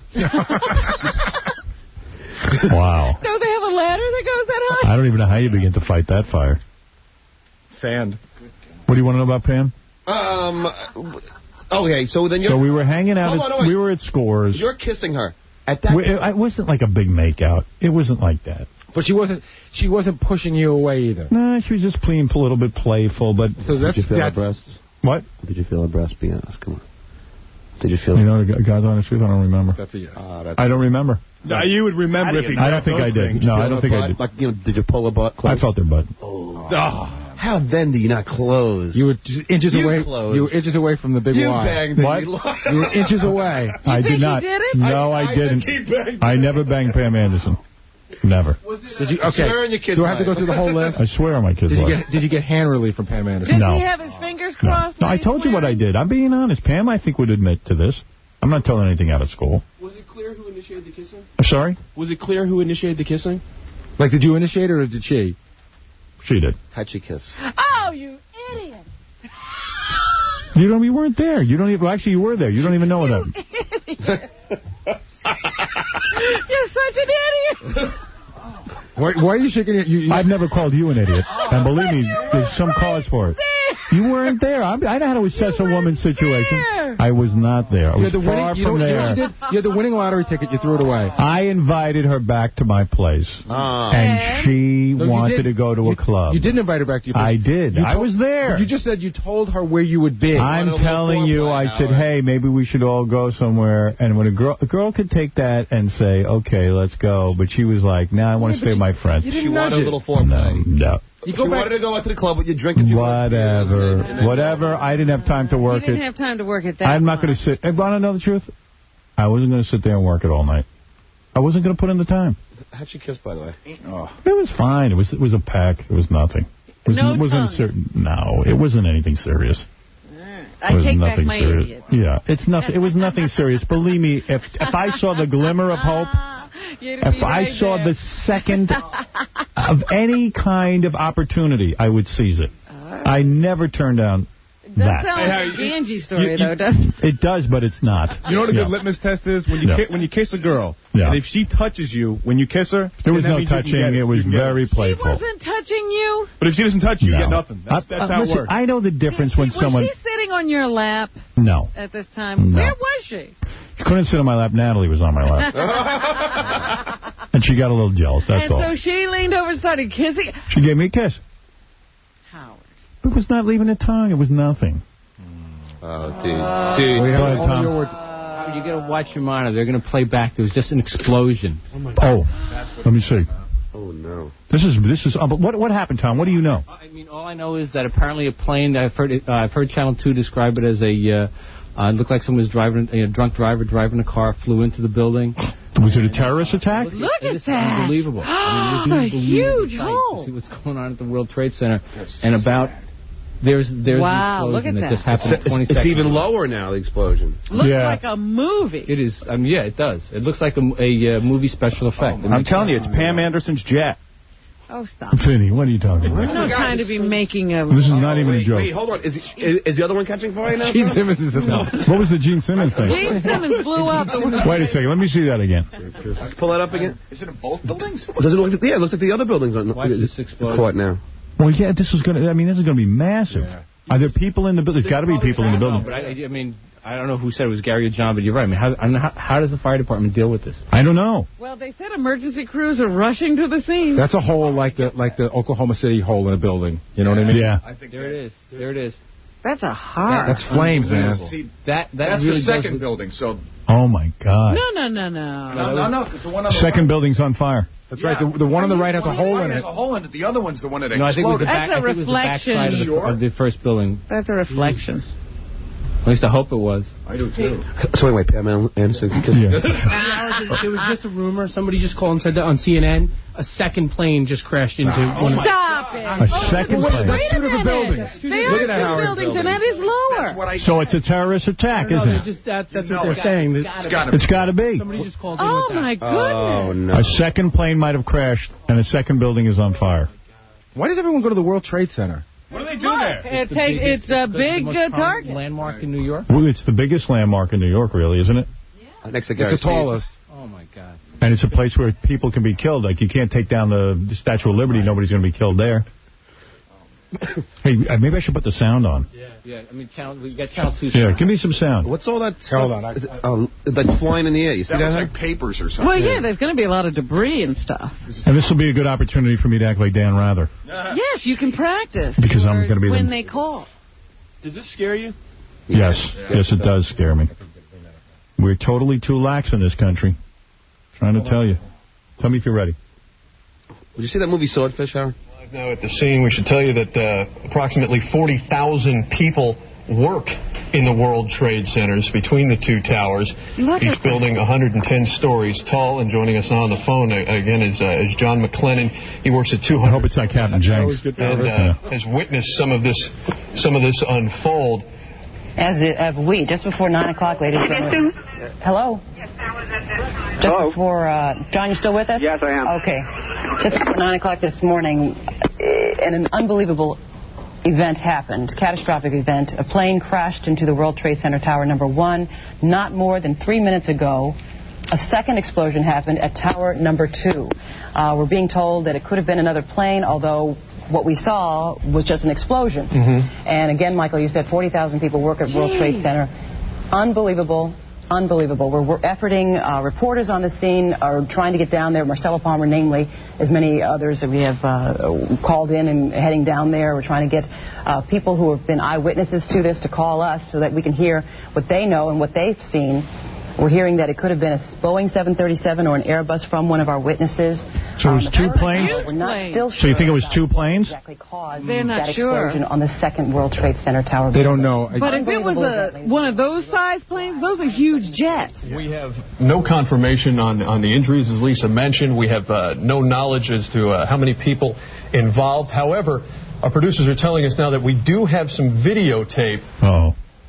Of the second plane, and you can see it there. Where? I didn't see it. Whoa. Oh, my God. We're under attack. And from our vantage point, clearly difficult to tell. We're under attack. What type of plane that is, but it's a horrific scene. All right, we've just been told also, Michael, sorry, the New York Stock Exchange is being evacuated, as is, I'm sure, much of Wall Street, if not all of it, as much as possible. But the New York Stock Exchange has suspended trading for the moment. It's war. Come on. Everyone tries to get out. It's the Japanese. Area. This is Pearl Harbor. Right, we got to go bomb everything over there now. We got to bomb the hell out of them. You know who it is. I can't say, but I know who it is. As soon as we get That's crazy. This is more upsetting than me not getting Pam Anderson. What is that, Tom? There it is. There it is. Yep, I see it. Yeah. Boom. Yeah. Going into What are you saying, Tom? I've never seen anything like, obviously. Me neither. Nobody's ever seen anything like that. Oh, my God. So that's a suicide mission. Yeah, suicide mission. They're doing it over here now. We can't put words in the FAA's mouth or with any flight. I know who's doing it. Tower information. There's no way a You're saying what we're 737 would do that. And on what seemingly is a relatively clear New York day, 2 plane impacts. One you just witnessed there, saw on tape. It's a suicide mission. Yeah. We're at war. Look at that. And who are we at war with? 4-9, the second one. Is this our Chopper 2 picture? Not long after 9. Yeah, this is, I believe, picture from Chopper 2. That's Jim Smith, amazing. are you up there? Yes, we are, Michael and Lisa. We have been forced to stay about 5 miles away from the World Trade Center. A flight restriction has been put in place, but right now we are looking at live pictures. The tower on the left, that is tower number 1. And we can tell you that we can still see the flames and smoke coming out of that, as well as the tower to the right. That is tower number 2. You can see the damage to that about the middle of the building. Just incredible what we are witnessing here from about 5 miles away from the World Trade Center. Jim, I don't know if you were able to see the videotape that we showed moments ago, and if you have any information at all as to what type of plane and what carrier may be involved. Well, we did not have that as of yet, Michael. Unfortunately, we were unable to see. The attacks occurred 18 minutes apart. Baker is right now talking with air traffic control. We're trying to determine what exactly happened here, what type of plane, to be exact, was involved here, as well as the carrier involved. We're showing people again that videotape that was shot just moments ago of that second plane making impact into the second of the trade centers. Again, both 110 stories tall, 40,000 people working between. Dominic is on the phone. He seems to want to say something. Yes, Dominic. Oh, he's gone. What is it, Joey Boots? Howard, hey, I'm down on West 4th Street. We heard the first explosion. We went outside. We're watching the smoke come out. There's a hole in the side of the building. All of a sudden, maybe, 10 minutes later, there was another plane flying around, and that disappeared into the building also, and you had like a third explosion after that. How big did that plane look? The second plane was a decent-sized plane. It looked like it would hold maybe 50, 60 people. Really? Yeah, let me tell you something. Like, we're looking on TV, and the World Trade Center is so big that it looks like a tiny plane. From here. You couldn't even believe the sight. I mean, I've never seen anything like this before. We heard the first explosion. It rocked my friend's apartment, and he lives West 4th Street, and that's downtown, and we could see the Twin Towers right from here. There's smoke billowing out of the side of the building. There's a hole in the side. Then we saw the other plane flying around after we were out there watching it for a few minutes, and that plane disappeared into the building, and it blew up. They're flying right into the building. This is them towelhead bastards. Well, we don't know who it is. We don't know yet, but I got a feeling. It could be you can't say that, but I can say that. It's about time we take these towelhead bastards and throw them out of the damn country. Well, don't overreact We're too yet. nice to people, Let's find out who it is. We're going to find out. Once I find out... Then we'll get crazy. Then we'll get crazy. No, I got a lot of friends that work in that building. I'm sitting here watching it burning right now. I know, Joey. The attack happened, and I just know people down there? Now. You do? I do, too. My father used to work in that building. Who does? My father used to work I know. We know tons of people down there. Mr. X used to work in that building. Yeah, I know that. My wife used to work in that building. Let's go to Mike, who works in the building next door. Joey Boots, stay on the line. Yeah, Mike. All right. Howard, how you doing? Yeah. It's crazy over here. It's like chaos. It's like the Armageddon. Of course. The first plane we didn't see. But you ought to get out of your building, dude. All we saw was fire. Then the second time, we actually saw the plane circle around and then smash into the building. Plane. We're under attack. Could you see there are people flying planes into New York City and crashing into buildings. It's chaos. There's people all over the place. You saw the plane? I saw the second plane. What did it look like? Did it look like a commercial plane? No, it looked like maybe one of those Airbus type things, like an MD-80. Hey, Howard. Yeah. Howard, anybody else that's out there listening now that's working at New York City landmarks, take my word, be on the lookout right now, because these guys, they like to do these in multiple numbers.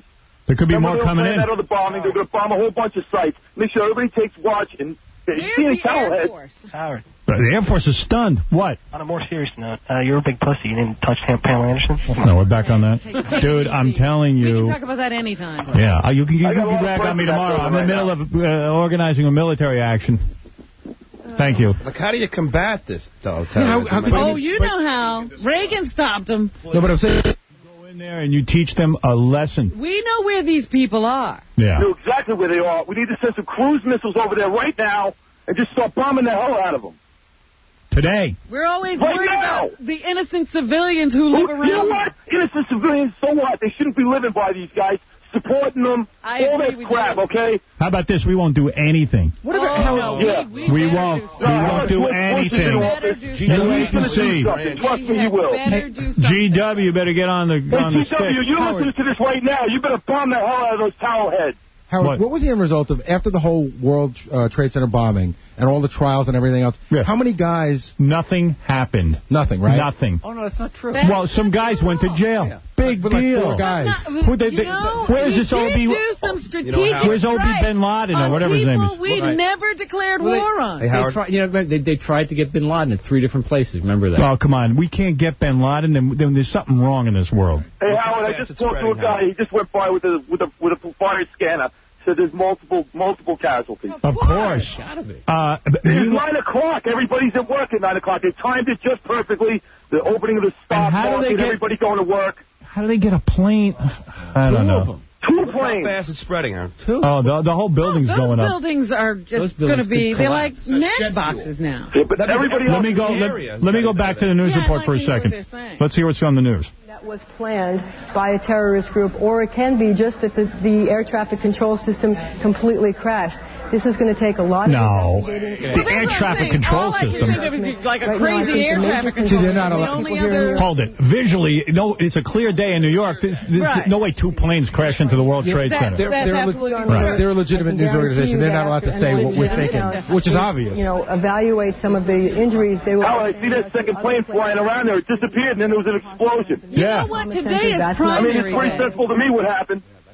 Medical service ambulances are also on alert. Remember, when there was the prior crash, there were 1,000 injuries. I can't believe I'm seeing this either. Today is primary day, Howard, and it also means that we're losing our mayor, Giuliani, and I really think he should declare something and just stay in office. He should declare a state of emergency. And we can't afford to change. You see all the stuff falling? Now debris falling to the street below. Yeah, anyone in that area ought to get the hell. You guys, are you really Joey? Could come down. No, that's far enough. He's far enough away. You're far away? No, I'm down on West 4th Street. I'm fine. But I'm hearing on the radio they're talking about the plane is inside the building. There's multiple casualties. How are these towel heads? I'm telling you, we let them come to this country. They're here illegally, a lot of them. We don't even kick them out. Well, we're letting everybody in here illegally. Could the plane have been loaded with explosives or something? Sure. I mean, come on. What would you do if you wanted to bomb something? You'd laid it with just sticking a plane. Explosives. Just flying a plane into there would it blow up the whole thing? I don't know how true it is, but I think while we were on vacation, I read in one of the newspapers that they are actually, honoring the families of these suicide mission guys they have over in the... PLO does that after they blow up an Israeli, town. The family gets compensated. Yeah, the family is treated like heroes. Is it Hamas or Hezbollah? Hamas. Hamas. Joey, thanks. All right, Howard. Bye-bye. So, shouldn't there be planes now flying over, dropping water and stuff? Isn't that the only way they're going to put it out? Maybe that's how they put out forest fires. Maybe that's how they do it. I don't know anything about it. It's inside the building, though. At that point, that's like jet I fuel, mean, electrical. Yeah. Hey, wasn't that building taller than, what is that building there? The big building. Empire State. Oh my God! Wasn't it taller than it was before? Look how much it's disintegrated. Oh, you're a nutcase. You know what? You got to go talk to horses in the winter circle. Oh my God! You are such a nutcase. No, I'm serious. You didn't see that? Howard, how could you live in New York and go, what building is the Empire State Building? You see that building over there? What is that? That's the Empire State Building, Casey. Casey's going to be like, as long as they don't hit the girl holding the torch. Right, the girl holding the torch. Hey, Howard, why's my hand bigger than the World Trade Center? Yeah, because they don't look so big. Because it's on TV, dude. Nick, you're on the air. Really why? Yeah, I just called to tell you that the other guy you called and said it was the towelheads may be wrong. The State Department yesterday issued a terrorist watch for all Americans in Peru due to the extradition of the drug lord Daniel Ochoa to America. Wow. Well, let's bomb them, too. Let's bomb everyone. But that's not a bad idea. Either that or it was Jackie the Joke Man. Let's drop A-bombs. Oh. But you see how it's spreading the building to the right, Howard? It's already going down the middle of it. Well, don't forget. This thing's going to burn. You can't stop that kind of burning. It's going to burn the whole building down. I mean, it looks like it's the one way. One is 2/3 of the way up. The other's about halfway up. Yeah. God knows what it looks like inside. I mean, 110 stories. Can you imagine being above or above that? Oh God, that's a nightmare. Oh God! You know what it's all. You know what happens? The worst thing that happens in these fires. The heat. No, it's the smoke inhalation. Yeah. It's the smoke inhalation. That's how you just choke to death, which is horrible. How freaky will that be? That probably won't be part of the skyline of Manhattan anymore. Oh, stop it! What do you mean? We must have that. Well, you're not going to have it. It's gone. But how freaky? Put it back. What's that stuff that's coming out of it? Smoke. Black smoke. Not smoke. It's called smoke. The white thing coming all the way down. Is that like a ladder? More smoke. Oh, you are so crazy. It's smoke. It's a fire. It's a flying shark, Casey. No, it's fire. No, the thing that just came out. Do you see what I'm talking about? No. That's fire. No, the white thing that just... Look, see, it's coming down right now. In between the two buildings? Yeah. What a journalist. There is something... I can't see. My eyes are so bad. I think it's smoke from the back of the building. No, it's white smoke. It's Spider-Man. Yeah, white smoke. It looks like somebody's moving. It does. Might be some sort what of is that? That's bigger than a person. Side of the building. Yeah, I think looks like somebody climbing down. Hanging bed sheets, man. I'd do anything to get out of there. Yeah, what is that? There's something going on there. Okay, you need about 2,000 bed sheets. Let me put the sound up. Maybe we'll figure it out. Radar from Boston to see if there are any unusual flight plans or any unusual planes that show up on the radar screen, and they can trace it back. They can do that pretty quickly, but again, the FBI, possibly even the Secret Service, would be called in on this to try to find out what's going on. Remember, it's a manpower issue. You need to get as many people as possible. Yeah, it is black smoke. Smoke from the back of the billowing. He's supposed to speak very shortly. He's going to be... Hey, Matt, how you doing? Hey, how's it going? What's up? I'm watching the Fox Network here, and I just saw a thing on a thing that said that FBI is almost verified that there has been hijacked early this morning before the crash. Really? Oh, so they hijacked the plane. Oh, my goodness. Oh, man. There was actually 2 planes. Yeah, right. 2 planes. And it's actually ridiculous. Watch it on a film. Actually, watch it on TV now. It's just... Oh, this is so aggravating. I don't understand how all of a sudden one day it's beautiful, next minute, no, everything's just ruined. What's that? Oh, here comes the plane right now. Oh, God. Second. Wait, showing it again? Yeah, I am speechless. Yeah, I mean, what do you say? What do you say about this? Can't say anything. I just feel like nothing will be done. It's just no. I'm sorry. Yeah, I think there would be such an outcry that something has to be done. They've attacked the United States. It's war. It's war. We don't stand for this. Wasn't there an attack when they on the World Trade Center? On the World Trade Center. Why did we never go to war over that? We didn't have to go to war. Wait, because this is a plane? They had all those guys lived in Libya at the time, didn't they, Tom? Yeah, I think so. And didn't we bomb them? We didn't even declare war. Remember, we had the whole thing about France not letting us fly over their airspace. Yeah. We went anyway, and we bombed them. Yeah, not enough. And then what happened? And then they did stopped. This for a while. They've been doing all kinds of stuff. And the Israeli intelligence... you let them build up again. Israel would take care of the problem for us, but we're now all of a sudden we're worried about how the PLO feels. I mean, let's get real. I thought that was stupid in the first place. Yeah, let's just get real. Wow, that's a good size jet to hit the second time. Israelis could kill everyone over there. They got the manpower, they got the bomb, they got everything. Loosen the reins. Yeah, let them do their thing. Let them do it. Didn't George W.'s father have the chance to go all the way when we went to war? Just go right in and... The Bushes don't have the chutzpah. They don't have the balls. Notice they didn't do this when Reagan was... No. You need a guy who didn't grow up rich. A guy who can bomb. A guy like me who will bomb things because he's angry. I love to bomb. I mean, part of that was, you got to remember, the UN and the whatever the writs of war that they had said it was to get Iraq out of Kuwait, and that was it. Yeah. Bush pulled the plug. He had one more day, and he could have finished the whole job. Oh, no question. His calculation was that he'd rather... worldwide sentiment would be against us, blah, blah, and blah. also, he'd rather keep that guy in office than have some other guy take over. Yeah, because the guys behind him supposedly are worse. Yeah, Dominic, go ahead. This is no different than Pearl Harbor. Absolutely. That's right. There'll definitely be a war, but you're looking at the wrong country. This comes out of Palestine. Of course. Not out of Iraq. Oh, I don't know. We don't know anything, so. No, we didn't say anything about Iraq. But do you see the way that plane goes into the building? Yes, those guys are happy to die for their Allah. Oh, yeah. Yeah, those are some crazy people. Encourage it. Their parents encourage Well, that's what I say. How do you negotiate with people like that? You can't. No, it's really, and also the whole argument about whether Israel should be there or not is ridiculous. And they're there. Drag Jesse Jackson back here and pummel him for even talking with that Yasser Arafat. Now, do you think the plane was full of people? I'm hoping. No, I don't think so. Well, they said if it was a hijack plane, probably was. Right. What do they care who else is on the plane? Oh, my God. Oh, man. KC, that's the Empire State Building. Hey, thanks, pal. I got that. Why does it look taller? But those buildings haven't sunk, Casey. And Casey, the reason It's the an Empire angle. State Building looks bigger, you're looking at a flat screen and it's closer to you. No, the Empire State Building's on like 34th Street. Right. So this is all the way down there. Yeah. Right. So that's why I asked what the building was, because, how would you see it in the same picture? Oh, yeah. Oh, my God. How they say things come in threes. What? Things come in threes. Yeah, this is Hank dying. Hank and this. Spike. Hank, Aaliyah, and this. Hank, Spike, Aaliyah, and this. It's 4. This is pretty awful. Wow. I've never seen anything like it. This is the most Does anyone else kind of feel Since like... Pearl Harbor. Do you feel inside like almost scared? Yes. Almost. Absolutely. I am. Yeah. I just feel bad for whoever's in that freaking building. If anyone's on, stuck on top, forget it. That's the weirdest thing about working in the city is that New York is always we're always a target. I know. Giuliani said that he's made this city terror-free. Less deaths than ever before in any administration. Well, he has. From each other. You're not going to blame him for this. What does Giuliani get to do with this? What are you talking about, Dominic? Well, but the point is that really you have no control over any of this. This can happen anywhere. You would have to treat everything like the World Trade Center and the Statue of Liberty like a military base. You'd have to put planes around it. Already.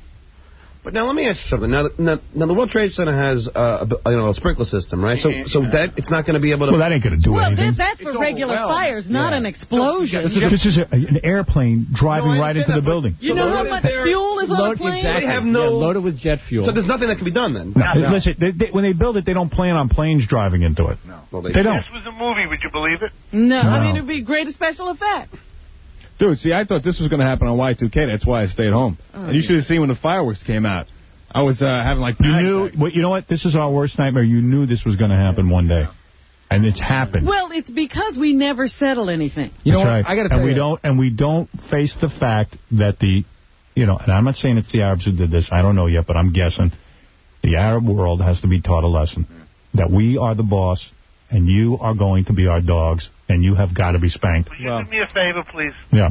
Will you not be the leader of these thoughts right now? Yeah, it's true. And I'm not being the leader of the thoughts. I'm saying I don't know who did it yet. It could have even been one of our own people. Could have been the could have been the Peru guy like that. No, it could have even been like the Oklahoma guy. Yeah, it could have been like one of our own people.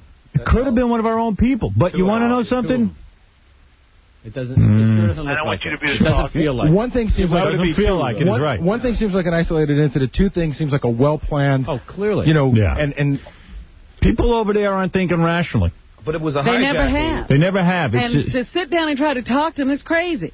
Mostly the Arab countries, as crazy as they are. The oil-rich Arab companies don't take in the Palestinians. They don't want them. And, if this is a case of that, it's time to end the misery for the world. See, I don't think the airport's checking off anyway. I mean, you can if somebody hijacks a plane and drives it, how when how are you going to prevent that? To your face, you do what they say. No, I'm saying, how do they get a gun onto the plane? Plastic guns? Mm-hmm. Oh, they got a billion ways. Nah, they probably got this plane. They could go to a private airport and get a plane. I don't think this is a commercial airplane. Well, it depends on what size it is. Yeah. Doesn't it strike you guys? The second one was a big plane. It's odd that there are no choppers circling yet. I don't think they're letting anybody into the airspace. They got to make sure, of what's going on. Would you chopper up there? The Channel 2 chopper guy said this. It's a there's an embargo. Yeah. Right. Down there in the financial district. It's down. Closed. It hasn't opened yet. It's closed, but futures 150 points down already. Of course. Hold on. Let's hear this report. Everything will go over to the Chopper 2. The first impact in Tower 1 happening just before 9 o'clock this morning.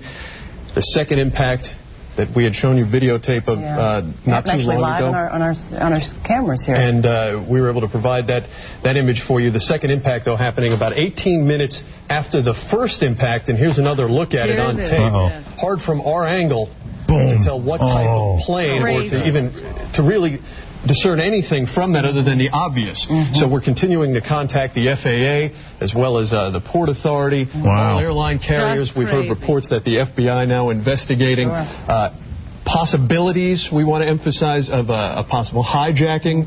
And Or suicide mission, that's also a possibility that we're being told is being looked into. All reports from the Associated Press as well. We understand that George Bush, the president who was in Florida speaking to children on vacation a moment ago, when he was notified of what had happened, is scheduled to speak sometime soon. As he's on the phone to his dad. He was out speaking to children, which is where the Associated Press only reporting that the FBI investigating, as is their job, any possible evidence of foul play. Okay, of course it's difficult to find out information because the Port Authority is based at the World Trade Center, and Marcia Kramer's been trying to get in touch with them. The authority has closed all their bridges and tunnels coming in and out of the city. Wow. What that means is the George Washington Bridge is closed, the Lincoln Tunnel is closed, the Holland Tunnel is closed, and all airports are now closed. Wow. That's regarded as a security measure. Remember, when you take a look at the possibility of terrorist attack, our bridges and our airports and our tunnels are regarded as prime targets. So to make sure that there isn't any other further disaster, they are closing all the bridges and tunnels into New York City.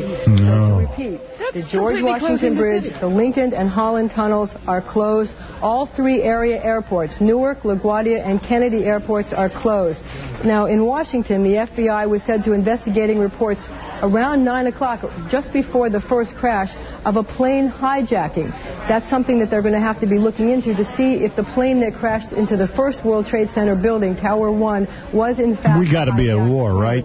We're waiting for our president to speak. Pretty close. Yep. Yeah, how are they going to figure out who's responsible for this? Yeah, first, you can't declare war until you know who did it. Yeah. I can think of some people to declare war on, though. Right, yeah, I mean... In general. We can all come up with a list of candidates. Yeah, we can use this as an excuse. Exactly. It's not something to do lightly, though. Coordinated this had to be. I know. So coordinated. This is, you know... This is not the This is what we've all known is going to happen. They're all saying, we've been lucky this hasn't happened before. It was either going to be the Midtown Tunnel or one of these big targets, and someone was going to blow it up, and now they've done it. You know, a lot of TV channels are out. The towers are up on the World Is that right? Yes, and there's radio stations up there as well. The footage of that plane flying into it was pure Jerry Bruckheimer. I mean, it looked like it was straight up. Yeah, it's like an Arnold Schwarzenegger film. There's Bush. You know what's weird? Let's see what Bush is saying. I have spoken to the Vice President, to the Governor of New York, to the Director of the FBI, and have ordered that the full resources of the federal government go to help the victims and their families, and to conduct a full-scale investigation to hunt down and to find those folks, who committed this act. The country. Terrorism against our nation will not stand. No, it seems to be. And now, if you join me in a moment of silence. Oh, with the prayer. Moment of silence. You know what I want to hear, Howard? Yeah. I want to hear him say, we will find these people. I want him to be angry. Yeah. Look, we're going to find these people, and... You know what I wanted to say? Planes are on the way. President Bush, who was down in Florida for what was... Yeah, but you know, you got to remember who his dad was. His dad was the head of the CIA. His dad is a strong, powerful man. His father's going to make sure that things are done. He didn't do it himself. Well, Why didn't he do anything? Because they were afraid if they gave it to Saddam, who'd come next. Was that the same CIA that could never get Castro? You guys can't forget, they bombed 3 different places. They tried to get bin Laden. In fact, we had rockets that hit the Chinese embassy. In so why'd we give up? We got in a lot of trouble for that. Trouble. Who cares anymore? Let's go. Can you imagine that we can't find bin Laden? Can you imagine that? And you know what? It isn't even bin Laden. It's the whole frigging country. Well, see, that's the problem. Yeah, right. Why Dominic, is it safe right. to be there? Yeah, you're right. I mean, if this could... forget bin Laden. He's got money. Time to just literally say, we were just attacked. What country, though? See, you know who it is. No, I'll tell you the countries right off the bat. We don't. The CIA should. I'm saying that you listen. But it's terrorists within those countries, and it's the countries that house the terrorists, absolutely. Yeah, but the government is hiding behind those terrorists. And I'm sure they'll take credit for it anyway. Yeah. Everyone's going to take credit for it. Bush needed to make it. The government of those countries hide behind those terrorists. You know what? We got to wait and see what the deal is. You can't rush to judgment. Yeah. Well, we could. It's not like Pearl Harbor. We knew who the Japanese were. Yeah, right. Yeah, they at least announced. We did it. But Bush could have generalized. He could have made a speech along the lines of that Reagan one from 15 years ago. He said they count on America. No one's been able to write him a new speech. I agree with that. He's afraid to. But Bush is the kind of politician. He's afraid to say something spontaneously. Yeah. He just said, "I'm going to say a prayer." He doesn't have any spontaneity. He's got to wait for Cheney to tell him what to say, and he's going to get. I guarantee. I bet $10 million right now. He's on the phone to his dad asking him what to do. Well, you know what? The first thing he said was, "I call the vice president." Yeah. Because the vice president's in charge. Dick Cheney's running the country. Anybody who doesn't know that is crazy. And that the whole world should have a minute of silence in the middle of this. Cheney? Does he have a military background, Cheney? Cheney? Yeah, he was defense secretary. Cheney. No, but originally. What kind of accent do you have? Cheney. Cheney. He's talking about his own chin. The buildings are now buckling, they're saying. That literally... Of course. I mean, the infrastructure's got to be... A Boeing 767 from Boston, according to our information partner, CNN. We're not sure which plane that was, if it was the first airplane or the second. Again, looking into the possibility of a hijacking, a possible suicide mission, the FBI on high alert. All bridges, tunnels leading into New York City have been closed. All three airports have been closed, all under the command of the Port Authority, which ironically is based at the World Trade Center. Also, the Emergency Command Center that's supposed to be bomb-proof and earthquake-proof is at 7 World Trade Center across there. President Bush, as you see on the bottom of your screen, is calling the crashes terrorist attacks, and he is pledging to a full-scale investigation to hunt down and find the people responsible for it. Marcia Kramer, you're in the newsroom. What can you tell us? Well, I can tell you now that New York City is going on high alert. It's going into what you would call its terrorist alert. They've established a no-fly zone over all of Manhattan. The Lincoln Holland tunnels have been closed. How do you enforce a no-fly zone? You get any plane that comes into the area will be shot down by the Air Force. The Brooklyn Battery Tunnel. The planes are up now. Our planes are all up. Our war planes. They're on full alert. But see, that's what I was trying to say before, Howard. You'd have to have a military base next to the World Trade Center, right. Everything. You can't. The only way you protect against terrorism is to be a very strong parent. We're the leaders in the world. We have all the technology to spank these douchebags and fix them for once. We've been lenient parents. We're too liberal. We're trying to let everybody solve their own problems. When parents are too liberal, the kids get spoiled and they act out. Just buy the World Trade Center? Seriously. I don't know who did. They just confirmed at least one casualty. Believe me, there'll be a lot more than that. The only saving grace might be that people weren't in the building because it was 9 o'clock, but like as we said, people get into work pretty early around here. 9 o'clock is late for the financial community to get to work. It really is. Right. Developed after the bombing of the World Trade Center. And I disagree with Tom. After the bombing of the World Trade Center, nobody was hunted down. There was nobody to hunt down. Well, there was. They put people on trial. These aren't big deal. These aren't individuals. That's what I'm saying. People. It's got to be countries. Yeah. Countries have to be held responsible. Let me see. Mayor's emergency bunker located at the World Trade Center. Every emergency thing is located there. Protect its bridges and tunnels. The UN, the United Nations, has been evacuated. The stock exchange has been evacuated. These are two of the landmarks in New York City that police and FBI officials have regarded as potential targets of terrorist attack. Again, we have also learned that FBI offices all across the country have been put on high alert for the possibility that there could be terrorist attacks other places in the country. Again, President Bush said that he called it an apparent terrorist attack, but it will take some time for the FBI... Listen, we let all of these terrorists live in this country. We do. Did you see that the subways are shut down? It just said I'm telling you, you won't be able to get home. This is crazy. All right, we got to take a break. Right here. We're going to take a break, and I think we should just come back. We'll wrap it up. I don't know. I don't know how to wrap it up. I'll wrap it up. You don't have to wrap it up. It's just there's no wrap. I'll find a way to wrap. I'm going to call my kids. Goodbye. Whoa. What do you mean you're calling your kids? How dare you? Kids. Who's more important than us? You're going to call your kids? I want to make sure they're all right. Wait. Whoa. Your kids are your kids something to do with the World Trade Center? No, but just at a moment like this, you want to just worry about it. I feel really bad about it, like all of you. I think the terrorists are going to avoid Garden City, Dominic. Yeah, I think imagine they're going after Dominic's law offices. I just have to tell you, I do eat more in moments of fear. Yeah, I'm afraid you're going to balloon up. Yeah, I think he's really going to get something to eat. Exactly. Yeah, I think you have to go eat. Go ahead. So there was one Danish left. All right, I have to take a break, and when we come back, we'll I guess guess we'll close up the show. Yeah. Okay. Right after these words. Howard Stern Show. We'll have more of the Howard Stern Show in a moment on WBCN. Because of what's going on now in our country, that we're just going to come back and be with you. The Pentagon has just been attacked. Hit by a plane. Hit by a plane. The World Trade Center has been hit by 2 planes. This is what we know so far. And I got to tell you... They evacuated the White House. Let me put on the sound. Side of the screen, you can see the World Trade Center, which was hit by two planes. The first plane that hit the World Trade Center was a plane that was hijacked from Boston. As a result of that, we can also tell you that Logan Airport in Boston has also been closed. Wow. New York City airports are closed.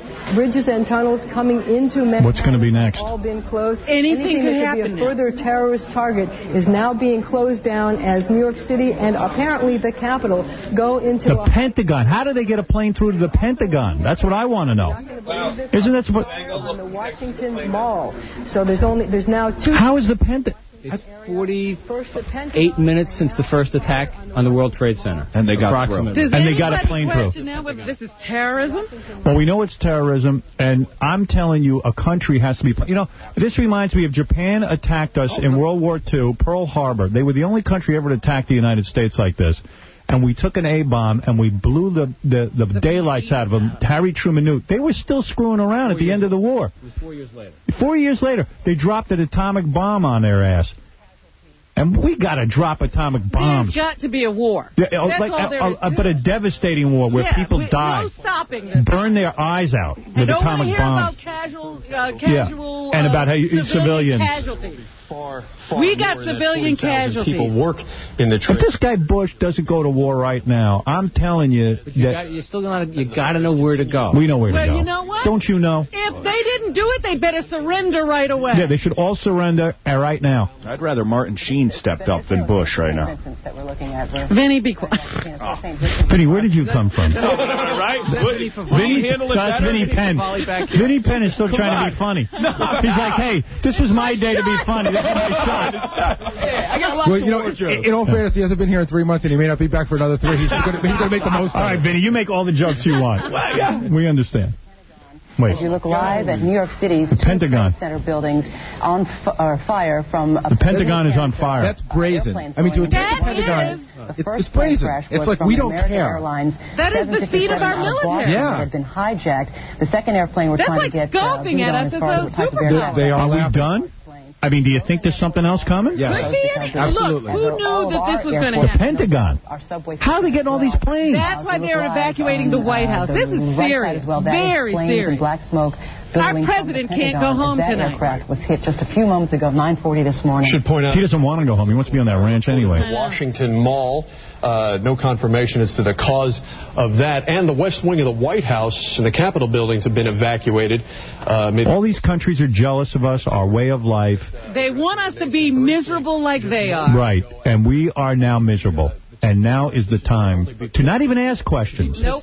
Just to be pissed off and drop a few atom bombs, do a couple of chemical warfare hits, let their people burn and suffer until they understand. Empty our stores of everything, because we haven't been bothering anybody. Right.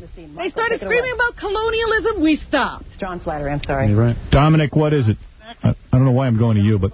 California. Why? Yeah. Something in the Midwest. There's something in the West, Chicago. Something in L.A., West. Chicago. I mean, there's obvious targets, but I mean, Chicago, L.A. Chicago or something in... Boy, they're going to the Pentagon. They're doing it. They've shut down Wall Street. Can you imagine they actually crashed into the Pentagon? How do you get to do that? I thought that's like that airspace is completely protected. And how are they not on alert? Well, everybody's on alert now. I mean, it's 48 minutes later. I mean, so what? I mean, that's certainly enough time. I'm saying that. Yeah. I'm agreeing with you. You know, this is a huge country to try to protect, though. I know. But the Pentagon is a target that is considered a highly desirable target. But you know what? They probably are sitting there going, nobody would ever do this, just like they did during World War II. After the White House, what's the next biggest target? It's got to be the Pentagon, right? Yeah. What's bigger than that? Pentagon is bigger than the White House. It's where we have our nuclear capability. Now, where does all the cabinet and the president go when you evacuate them? Where do they go? Bunkers.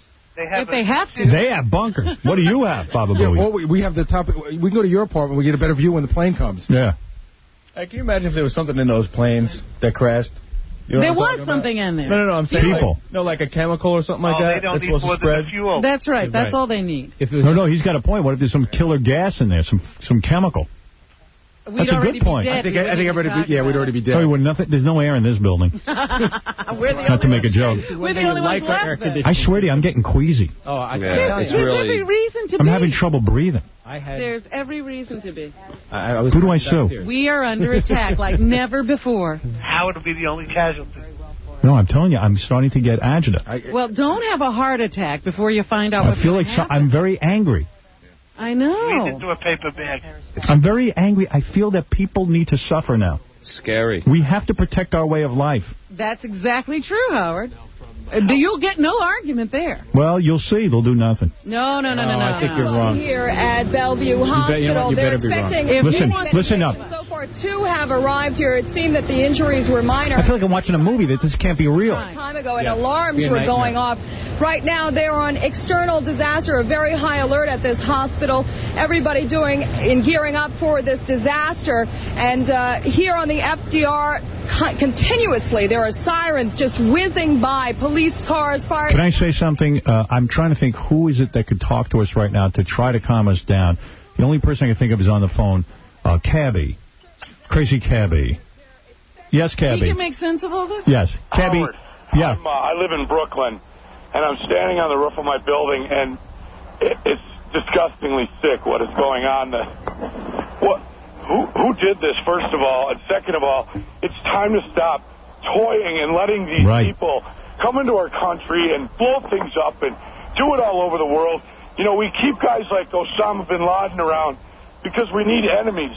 We need a reason to build bombs. And I swear to God, if this isn't a reason to wipe out every freaking terrorist on the planet Earth, today we have the technology. We know where they are. We can do it.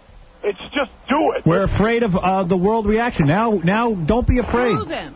That's what I say. Screw the rest of the world. I mean, you talk about attacking us at our heart. We're on the building with binoculars, and somebody said they think they saw somebody jump out of the building because the building's on fire. Oh, my God. This is just I can't. I'm in shock. I'm in shock, too. And I'll tell you one thing. I'm getting increasingly woozy from this. And they're closing down all of Manhattan. We will not be let off this island. Look at it. Look at that thing. Look at the burning Pentagon. The Pentagon you can't even see. Right, it's engulfed. Did they hit the Pentagon, too? Oh, yeah. You better go back inside. They just blew up the Pentagon. Oh, my God. A plane hit the Pentagon. Pentagon has been hit by an airplane 48 minutes after the World Trade Center was hit by 2 planes. They are evacuating the West Wing of the White House. It's time to stop screwing around with these people, and I'm talking all the way down to Saddam Hussein. They're begging for it. Yeah. Countries like Yemen and the United Arab Emirates who house these people and let these people do this. All of them. Blow them all to sky high. They are begging us for Atom bombs. major attention. Atom bombs. Nuclear strikes all over the world. Nuclear war. Just do it so that they're flattened out and it turns into a paved road, and we'll take the oil for ourselves. Parks over there. And we'll take the oil for ourselves, by the way. This is a good excuse. How could a plane hit the Pentagon? Well, that's a wonderful question, Dominic. How could a plane hit a Pentagon 48 minutes after the World Trade Center's been attacked? No, because it's probably a commercial airline that was hijacked. Think of all the people on these planes. They just said a plane was hijacked from Boston, one of these planes. 767 is, I called my wife, and she said the report she heard was that it was a 767 out of Boston, and that is probably the first one. I think that's the second one. Oh, really? Mm-hmm. Cabby, thanks for the call. Howard, this is I know. I don't even travesties to ever hit the world. It is it's certainly the biggest travesty in our lifetime. I cannot believe it. I'm disgusted by humans, and we better take care of business, or we're all lost. Yeah, our way of life will be destroyed. Absolutely. We we have to sit in fear. Exactly. Now it's time to get busy. Country on the planet, if we sit in fear, we deserve to have our lives destroyed. Right. Don't sit and listen to these other countries like France. You fakes. Wait and see. Yeah, how many times have we bailed their ass out, and they house terrorists, too? Oh, absolutely. Get rid of them, too. You know what? Just blow them all up. There's debris falling onto the street from the World Trade Center, flames and smoke from both towers. I can see it from my... I'm standing on the roof of my building. All right. It makes me cry. It's sad. All right, thanks, Gabby. An evacuation has been ordered at the United Nations. Now they're getting everybody out of every tall building. Right. Hey, Howard, CNN just also reported that they closed every airport in the country. Good. Absolutely. Let's get busy. No time to be flying around. See anything up there, shoot it down. Yeah, Dominic. What's next? Right, what's next? What is next? I never thought the Pentagon. See, you can't get... There's no getting off Manhattan now. Everything's closed. If they plan 3, they can do 5. Yeah. Oh, yeah. They could be all day long with this. This could be going on every day now unless we act swiftly. And no investigation. You know what countries hate us. You see what I say? See, I'm always, considered an extremist. But I say you declare war on everybody, and then whoever surrenders doesn't get killed. Right. But how do you kill every son and child? I would. I would. They grow up to be terrorists. You know which countries have to be flattened out. They're in collusion. If Bin Laden is behind this, boy, did he show us something. They raised them to be terrorists. It's not only Bin Laden. It's all those guys over there. They're wise there's asses. somebody listening to him. He doesn't do this on his own. Yeah. He doesn't go out and bomb anything. Right, he's alive. He's got people killing himself. Exactly. Do you realize how many TV stations are actually knocked out? No, I don't. How many? 4, 5, 7. Oh, they're knocked out? Out. Channel 7's not on the air? Out. Oh, my God. No. What's on the air? 2? How is CBS on? Channel 2's the only one on. 2, and I believe... They're on the Empire State Building. Wait a minute. Wow. 9 is out. Look at that. 11 is out. That is amazing. Wow. Channel 2's the only one broadcasting here in New York. 5 is out. 4 is out. Hold on. Let me bring up some sound. What is it? Hey, really important. Robin's driver is leaving, and he doesn't care how she gets home. Is that true? Yeah, he's going Well, why don't you go? Oh, that's hysterical. He's leaving right now. I'll be fine. But, Robin, you can't get home. I know. Everything's closed. Robin, you can stay at my apartment. No, that's all right. You hear such conflicting stuff, Howard. Scott said that he heard somewhere, that Scott the engineer, that everything's open going outbound, that they want everyone out of the city. But well, I just saw that they closed the battery tunnel. That can't be true. If anybody needs to leave, go ahead. I'll, where can we go? I'll hold down the fort. I went upstairs and told everybody that as well, and it's everybody saying, where am I going to go? No. That could create pandemonium if everyone started trying to get out. Right, it'll be like a Sylvester Stallone movie in the tunnels. I mean, I'm trapped here with Tom? See ya! Now we better go to war. Let's have lunch. Right. I know a really nice, quiet place for lunch. Yeah, I bet prices are cheap today. Here is that they were both suicide flights going in, and as I said before, there's unconfirmed word that even a third plane was on its way here. The disposition of that, we don't know. Wow. The studio, I can't hear you right now, but let me go back to you. A third plane was on its way. Maybe, and maybe they stopped it. Lower Manhattan. Giving us our first account of things from ground level. Let's go back to the newsroom now. Marcia, we're sitting ducks. Following the developments from that vantage point. Marcia? Well, we're now getting some picture of the breadth of this national catastrophe. Oh. First of all, the White House was evacuated, the entire White House, after the Secret Service received a credible threat, I repeat, a credible threat of a terrorist act against the presidential mansion and residence. But that's not the only building that's been evacuated. We now can report that the State Department, the Capitol, and the Treasury buildings are also being evacuated, and believe it or not, in Los Angeles they are on a tactical alert, and they are starting to evacuate key buildings everywhere. All bridges and tunnels closed. We're sitting ducks. No. It says into. It says into Manhattan. Yeah, into. It's out too. Why would How are you gonna get out? Yeah, Eric, you're on the air. Hey, Howard, Dominic is wrong. Channel 7 is on the air. Channel 9 is off the air. Channel 9, we'll see what happens. All right, thank you. Okay. Yes, Zolar, you're on the air. Oh, thank God you took my call, Howard. Now I'm looking at 7, I'm looking at 5, I'm looking at 2, I'm looking at 4. Let me tell you something, Howard. One word on the news about... Oh, no. Wait a second. What happened? Tom, what happened? Oh, my God. What just happened? Oh, my God. What just happened? Look at that. Oh, the whole World Trade Center just collapsed. Yeah, I'm looking at it on Channel 7. Oh, my God. The whole thing just completely dropped. It actually collapsed. That's it. Oh, my God. Anybody who had a chance of getting out of there. It collapsed. Doesn't It's have gone. a chance now. Are you watching the footage? Yeah. Oh, it's horrific. The whole thing just collapsed. What? Oh, everything around there's in danger. Let me put up the sound for a second so we can hear what's going on. On microphone from Chopper 2 as he takes these pictures. Jim? Yes, I am here, Michael. Jim, tell us what's happening out there. Oh, my We just witnessed some kind of secondary follow-up explosion on the World Trade Center #2, the one secondary that is on the south that is difficult to make out through the debris and smoke, but it does appear that the top portion of the building has collapsed down to the streets below. Oh, my gosh. Unbelievable what we have seen here. The debris and smoke just covering the entire portion of lower Manhattan. Oh, my gosh. Jim, we know this is terribly difficult for everybody. We're asking that you please stay with us. Hold your shot. Stay with us on audio. We should tell people our crews have been running from that scene, as have everybody, and the entire area has been under an evacuation for some time. And just moments ago, you saw it here live from Chopper 2, a horrific scene as one of the towers there appears to have collapsed. From what had happened earlier, a quick chronology as you continue to look live. Just before 9 o'clock this morning, word of a plane crash into Tower 1 that had been confirmed, a 757 hijacked out of Boston was the first impact. 18 minutes later, a second plane impacted Tower 2. Not long after that... Videotape of that second crash. Not long after this second impact that you will see here on tape, happening 18 minutes after the first impact, and then was the fire at the Pentagon. Right, about 9:30 this morning. Also confirmed, and this is the collapse. We're from the showing you, Associated this is the Press. collapse, ladies and gentlemen, on videotape. The whole middle of the building came out. happened. Unbelievable. It's like an implosion, right? Let's go to Marcia Kramer now in the newsroom as she watches what you're seeing at home right now. Marcia? Well, the real concern right now for New York City emergency rescue squads is to get people on the ground away from that scene as soon as possible. If you live in the area, if you live in Battery Park City or any of the other housing developments in that area, you should leave the area. You should evacuate the area and get away from the scene. Right now, police have to determine... Oh, my God. The whole World Trade Center just imploded and went down. The whole building's gone. It's just gone. It's gone, and people are in there. Oh, yeah. Not anymore. Hopefully they were out. Nah, no way. No way they got out. Evacuated that entire building with fire going on. No way. They had an hour. No way. I'm sorry, what is it, Dominic? Look at that picture on 2. Did you ever think you'd see that in the life? No. It's really war.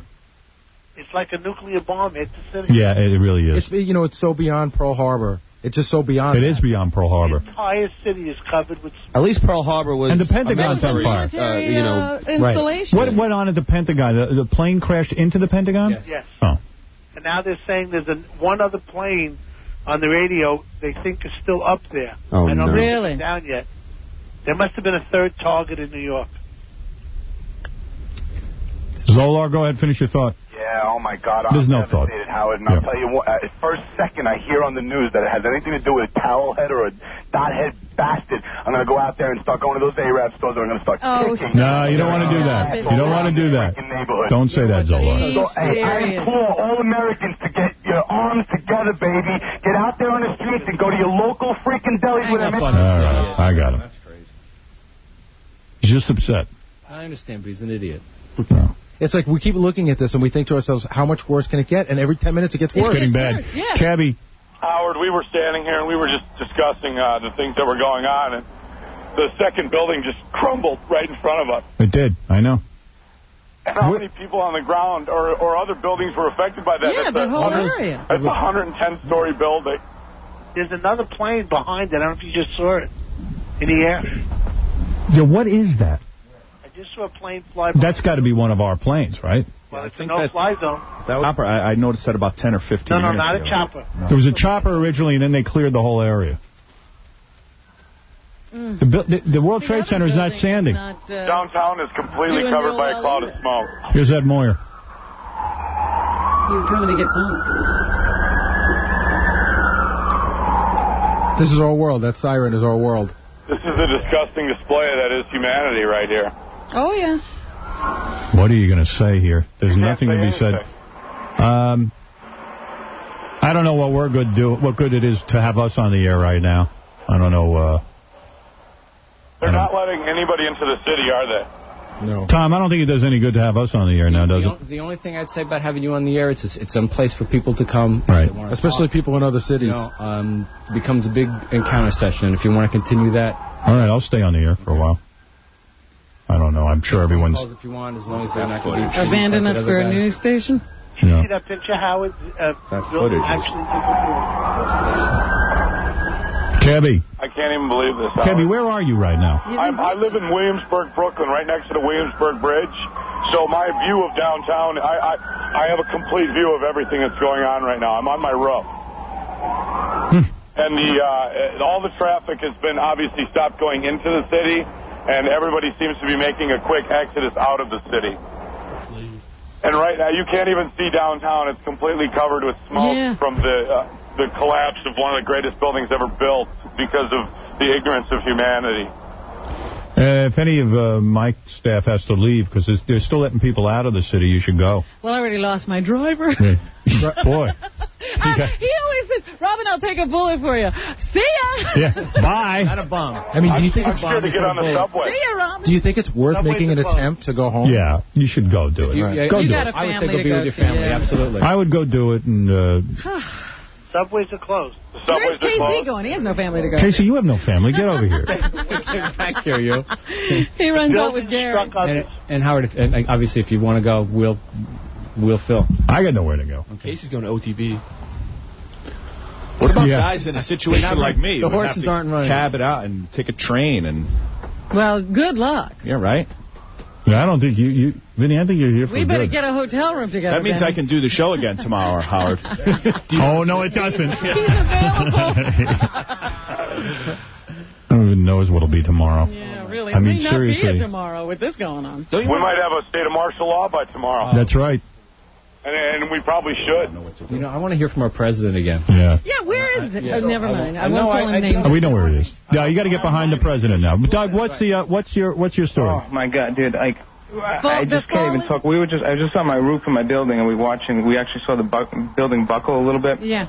And then we came down, and we went on, the freaking building collapsed. But I mean, just think of all the countless amount of people on the ground within 25 blocks, and all the emergency workers, the police, the firemen, they're probably gone. Overwhelmed at this point. They're gone. Said and you know what pisses me off the most is our freaking president. What the heck? Not now. What a softie.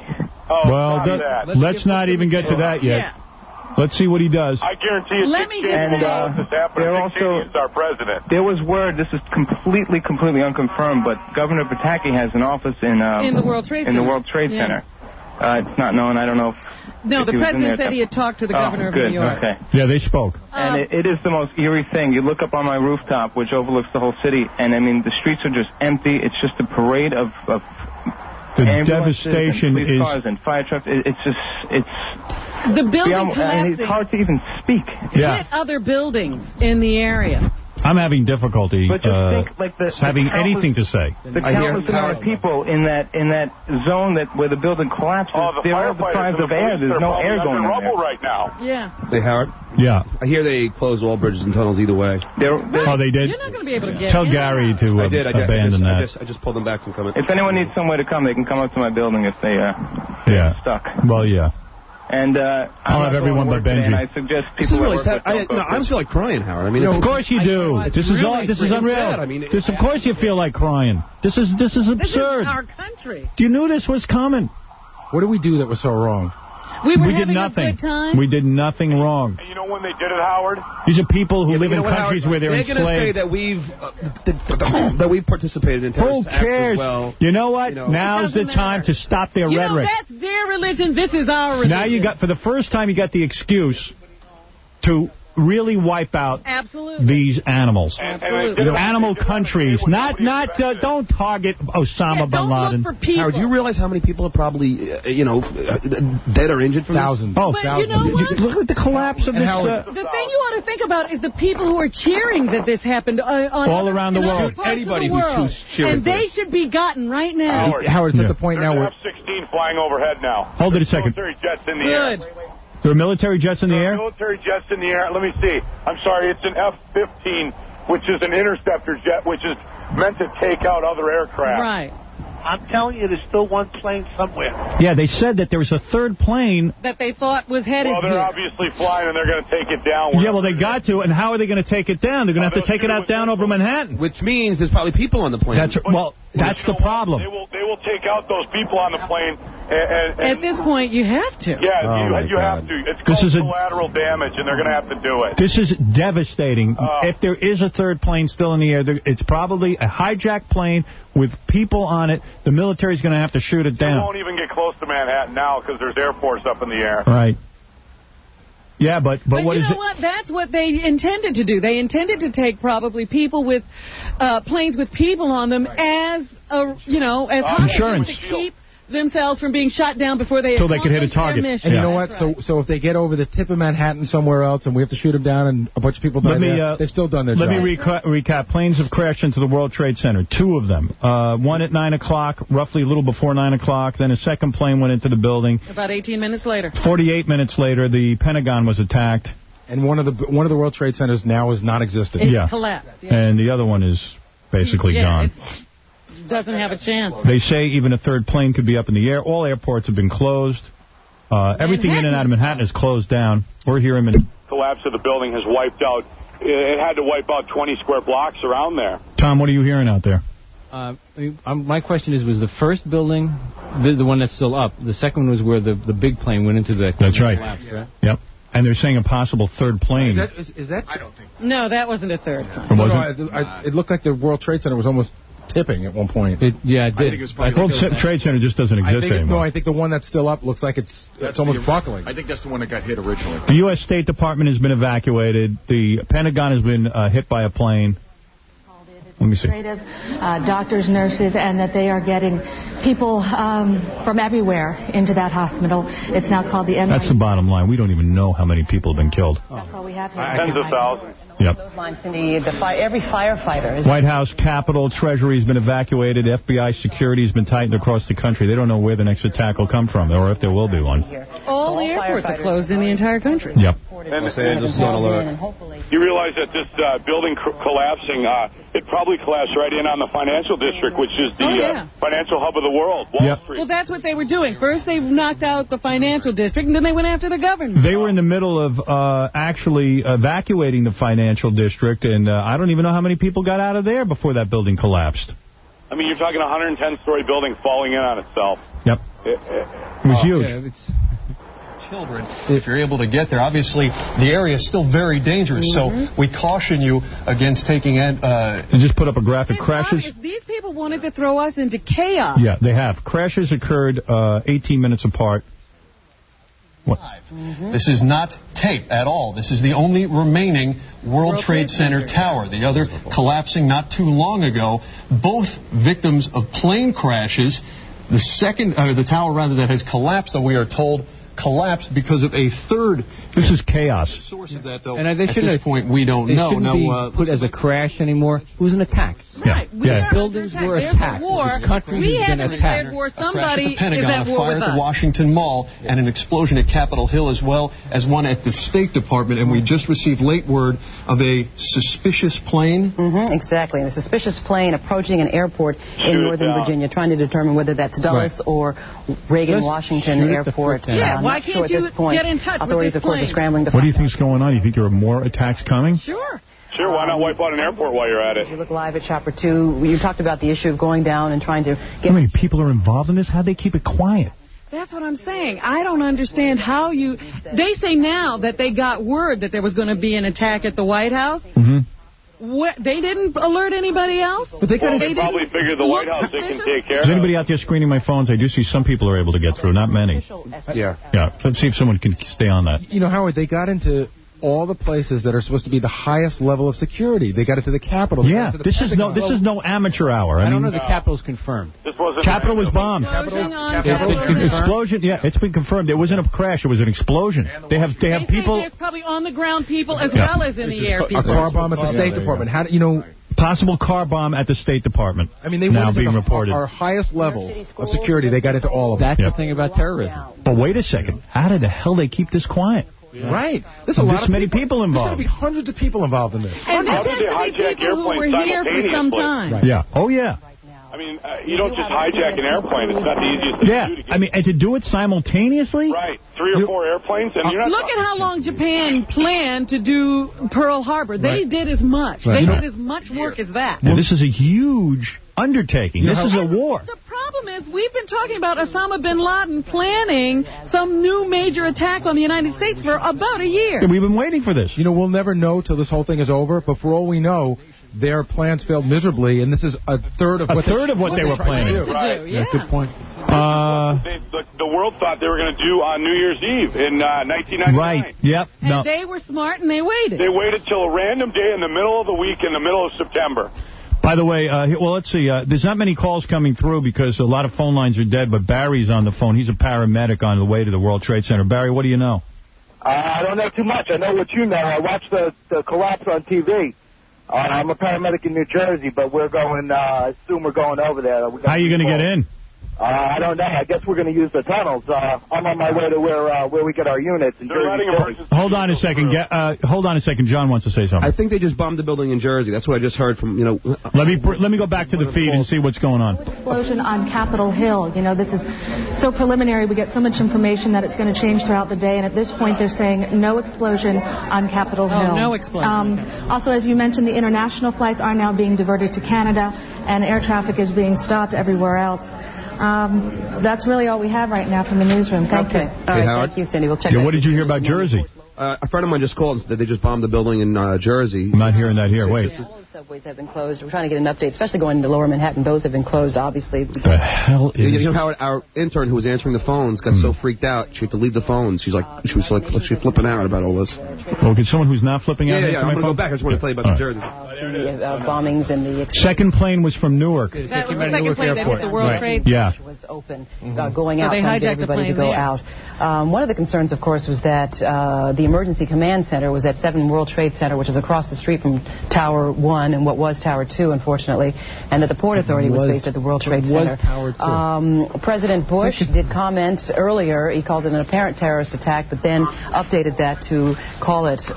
seemingly at this point quite certain. He pledges the government's full support, as would be obvious, for the victims and their families, as well as full-scale investigation to hunt down those responsible. Let's go back to Cindy Hsu in the newsroom. Wait a minute. What's the matter? That's the other tower is gone. Hold it a second. Let's hear this. World Trade Tower Center no more buildings have collapsed. If Jim Smith is with us still in Chopper 2, Jimmy, you there? What? Michael, we just saw that as well. The second tower, the only one that was standing, tower number 1, we saw some kind of explosion, a lot of smoke come out at the top of the tower, and then it collapsed down onto the streets below, much like we saw the first tower just about a half hour ago. Gosh, this is an unbelievable, it's incredible, incredulous. And truly, as you're looking at the... If what there is of the Manhattan skyline at this point, the two most prominent landmarks, the World Trade Centers, they're gone. Reduced to a pile of rubble and ash. They're gone. Billowing above the city. Jim Smith, stay with us if you will. What is like knocking? It's unfriggin' believable. It changed the face of New York. Out. We have seen the entire lower half of Manhattan just completely covered in smoke, debris, dust, everything well south of Canal Street is just completely covered in this smoke and dust at this time. There is not anything recognizable of what were the two trade towers, nothing standing out from those clouds of dust. They're gone now. Yeah, I mean, that's the end of the World Trade Center. What have we done so bad to deserve this? Well, nothing. Now we're going to go to the only thing we've done is look at that. Look at how the debris has rained down on the street. Isaac, you're on the air. Hey, Howard. Listen, I was in Israel for a year. This stuff happens every single day. I know. Well, now it's been brought home, and this is what the Israelis have been saying, and really the world has not allowed them to wipe out these terrorists. But to be completely honest with you, it's almost like to say that all Arabs are bad, that's wrong. But to say that we should stop ourselves from, retaliating against Hamas and the PLO and organizations like that's only purpose is to destroy. In other words, talk about human rights, fine. But this is not about human rights. This is about terrorism, and you have to fight an army with weapons. There's no way. Yeah, no, you got to take out countries. Frank, you're on the air. Frank. No, Frankie's gone. I don't even know. So a lot of the phone lines are giving us trouble. I can't make calls going out. I've made a couple. If you keep doing it comes and it goes. But within the This is unbelievable. Kathy, you're on the air. Yeah, Howard. I'm calling from Phoenix. I just wanted to give you guys a kid's perspective. I got a 9-year-old sister that just called me and asked me, why do people hate the Americans? Well, because we have everything. And we have a way of life that's organized and free. And they're jealous. I mean, it's an easy question to answer. Yeah. We have it all. I said, honey, I'm sorry you have to witness stuff like this. Because these other countries live in fear of their leaders. It's unbelievable. They're raised to hate. And we have to now recognize. And they make us responsible for all of their misery. You know, it's no different than when you were a kid growing up and you were beaten. I mean, it's you either take out those that beat you or you accept it and the behavior continues. Right. And to see a broadcast, live over TV while she's getting ready for school, it hit me hard. You know, as Robin pointed out, for a year now, they've all been saying, well, Ben Laden is preparing a big attack on the United States. I don't know if it's Ben Laden on this particular thing, but once I hear he's preparing an attack, level the country he lives in. Yeah. They're protecting him. Exactly. Why do we care? We're a country that has it all. Now's the time to level. There's too many people in the world anyway. Level them out.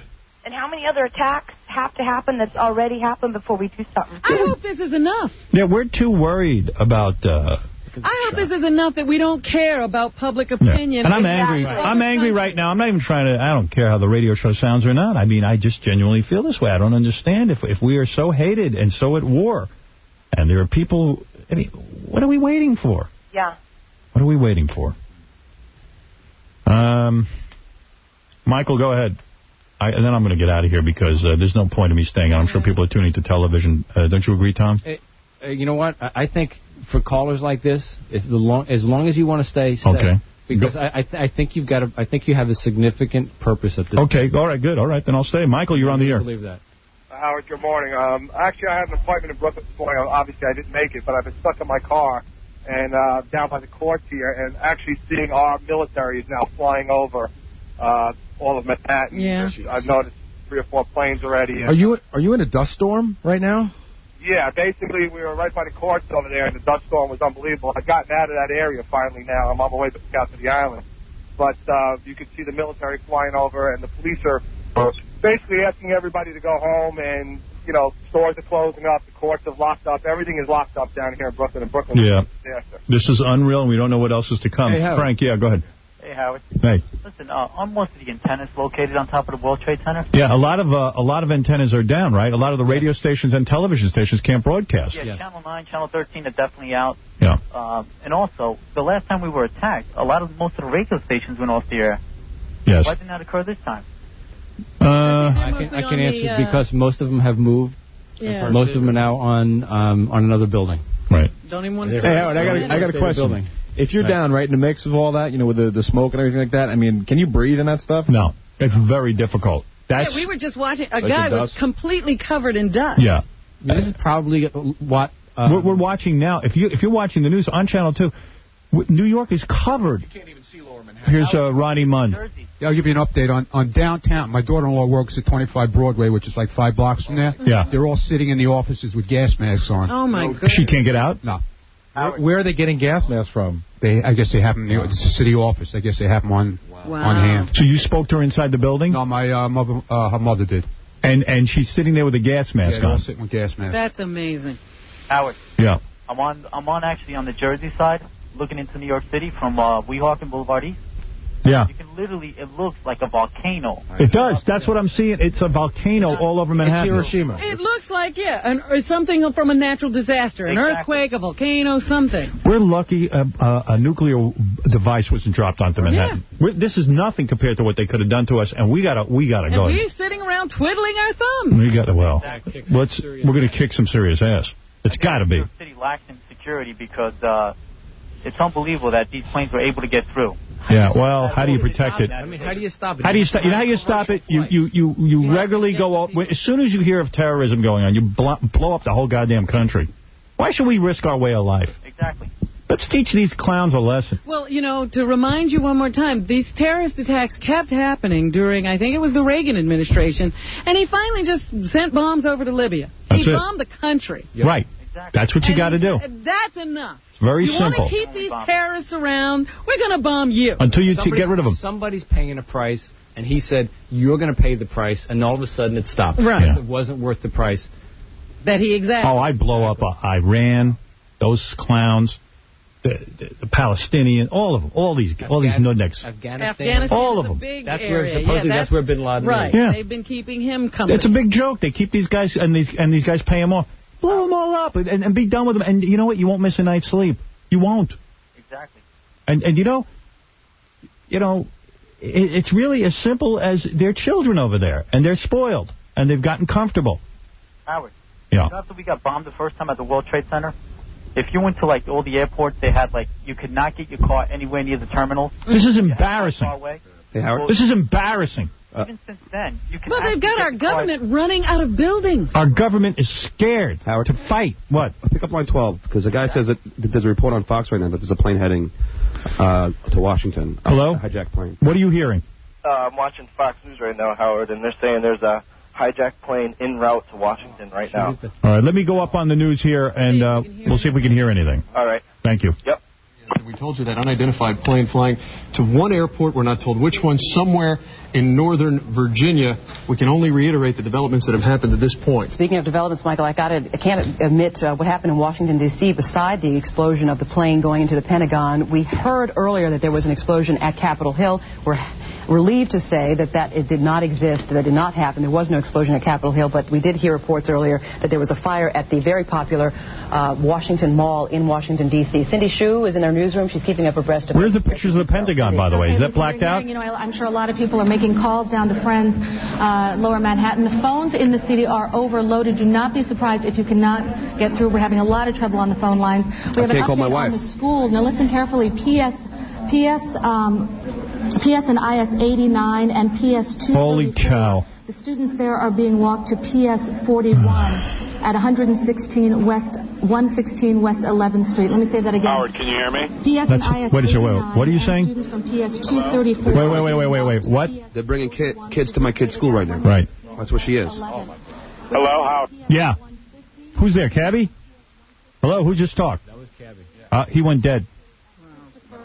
Howard, I'm here. Oh, there he is. Okay, yeah, hi. The police have gone up on the Williamsburg Bridge, and now people from there's a walkway that goes across the bridge. They're running back into Brooklyn. I don't know why, but they're running. They're not walking back.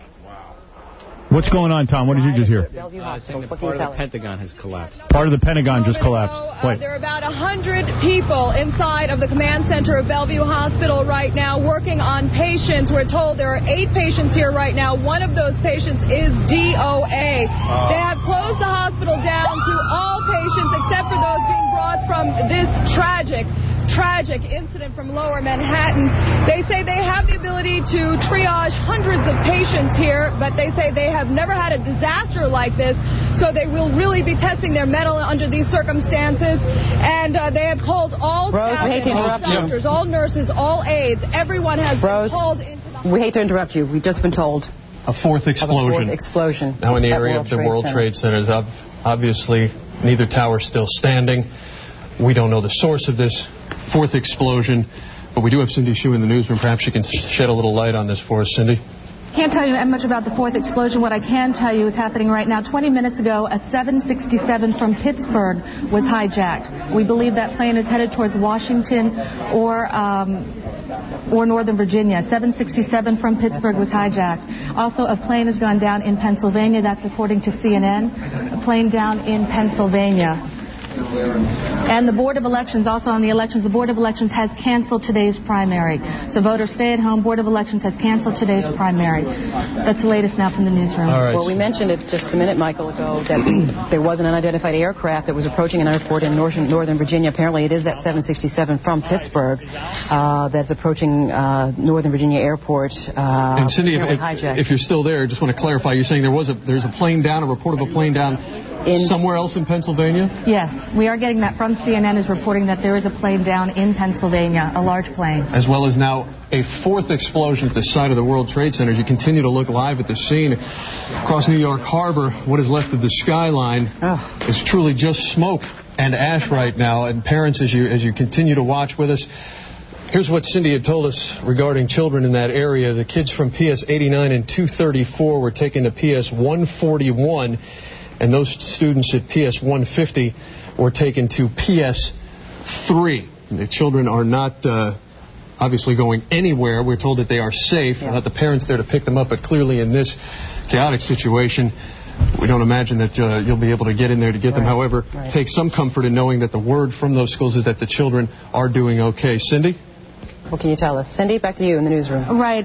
More bad news. Part of the Pentagon has collapsed. That's according to CNN. We're now hearing that part of the Pentagon has collapsed. Let's go locally one more time with those schools. It's PS 89 and 234. The kids are actually being walked to PS 41, and that's at 116 West 11th. And students from PS 150 are being walked to PS 3, which is located at Christopher and Hudson. And again, that's where parents can pick up the kids. And once again, I just have to reiterate, the phone lines are really, a lot of people are having trouble getting through, so that has to be really tough, but that's happening citywide. All right, again, Cindy, do me a favor and repeat that those schools changes again, too. I know a lot of people are needing to hear that. Right, it's PS 89 and PS 234, and all those students are now being walked to PS 41, and that is located at 116 West 11th. Okay. Cindy, stay with us as we continue to update people. We just want to recap what it is that's happened today, and you can help us fill in some of the blanks as we're all getting bombarded with information. Robin, I'm just trying to... they're just about to update. Okay, let's hear it. Out of Boston, American Airlines Flight 11 hit the first tower before 9 of the World Trade Center. 18 minutes later, a crash in the second tower, then a crash at the Pentagon, and you're now reporting that a portion of the Pentagon has collapsed? Yes, that's what we're hearing from CNN, and we're also hearing that the Pentagon is monitoring that 767 that has been hijacked from Pittsburgh, which is believed that plane is believed to be headed to Washington or Northern Virginia. So they're hoping to, head that off before something else happens. Just a reminder, folks, if you're joining us now, you're looking at a live picture from the Pentagon there on the left of your screen. The New York, actually, it's the tape. Tape of the Pentagon, I'm sorry, and the New York skyline there on the right. Cindy, if you're still with us, we have a confirmation of a fire at the Washington Mall as well, and an explosion at the State Department, which right now the Associated Press is reporting that it was, in fact, a car bomb. Right. And, okay. All bridges and tunnels closed into Manhattan, as you would imagine. The city under a lockdown, an emergency alert as the mayor, the governor, round up their people and try to assess the damage. Robin, I haven't been listening, but John just came in and said he heard that another plane had just been hijacked in Pittsburgh. Right, that's what they were saying on the tube, was that a Pittsburgh airport plane had been hijacked, and that's the one flying toward Virginia. Okay. Yeah. And I don't know what they're doing. They're watching it. Maybe at this point we should just keep listening to the feed for a while and see what's going on. It's freaking scary. There's a bunch of people on the phone now, so people are able to get through on their phones. Only on some. On some. Oh, the primary day has been canceled. You're supposed to go out and vote for a mayor candidate. Yeah, I don't think we're going to be doing that today. You're not doing that today. You're looking live now, but we're going to, in a minute, rewind the tape and then show it to you as it started. Here's a tape of the second plane that went into tower number 2.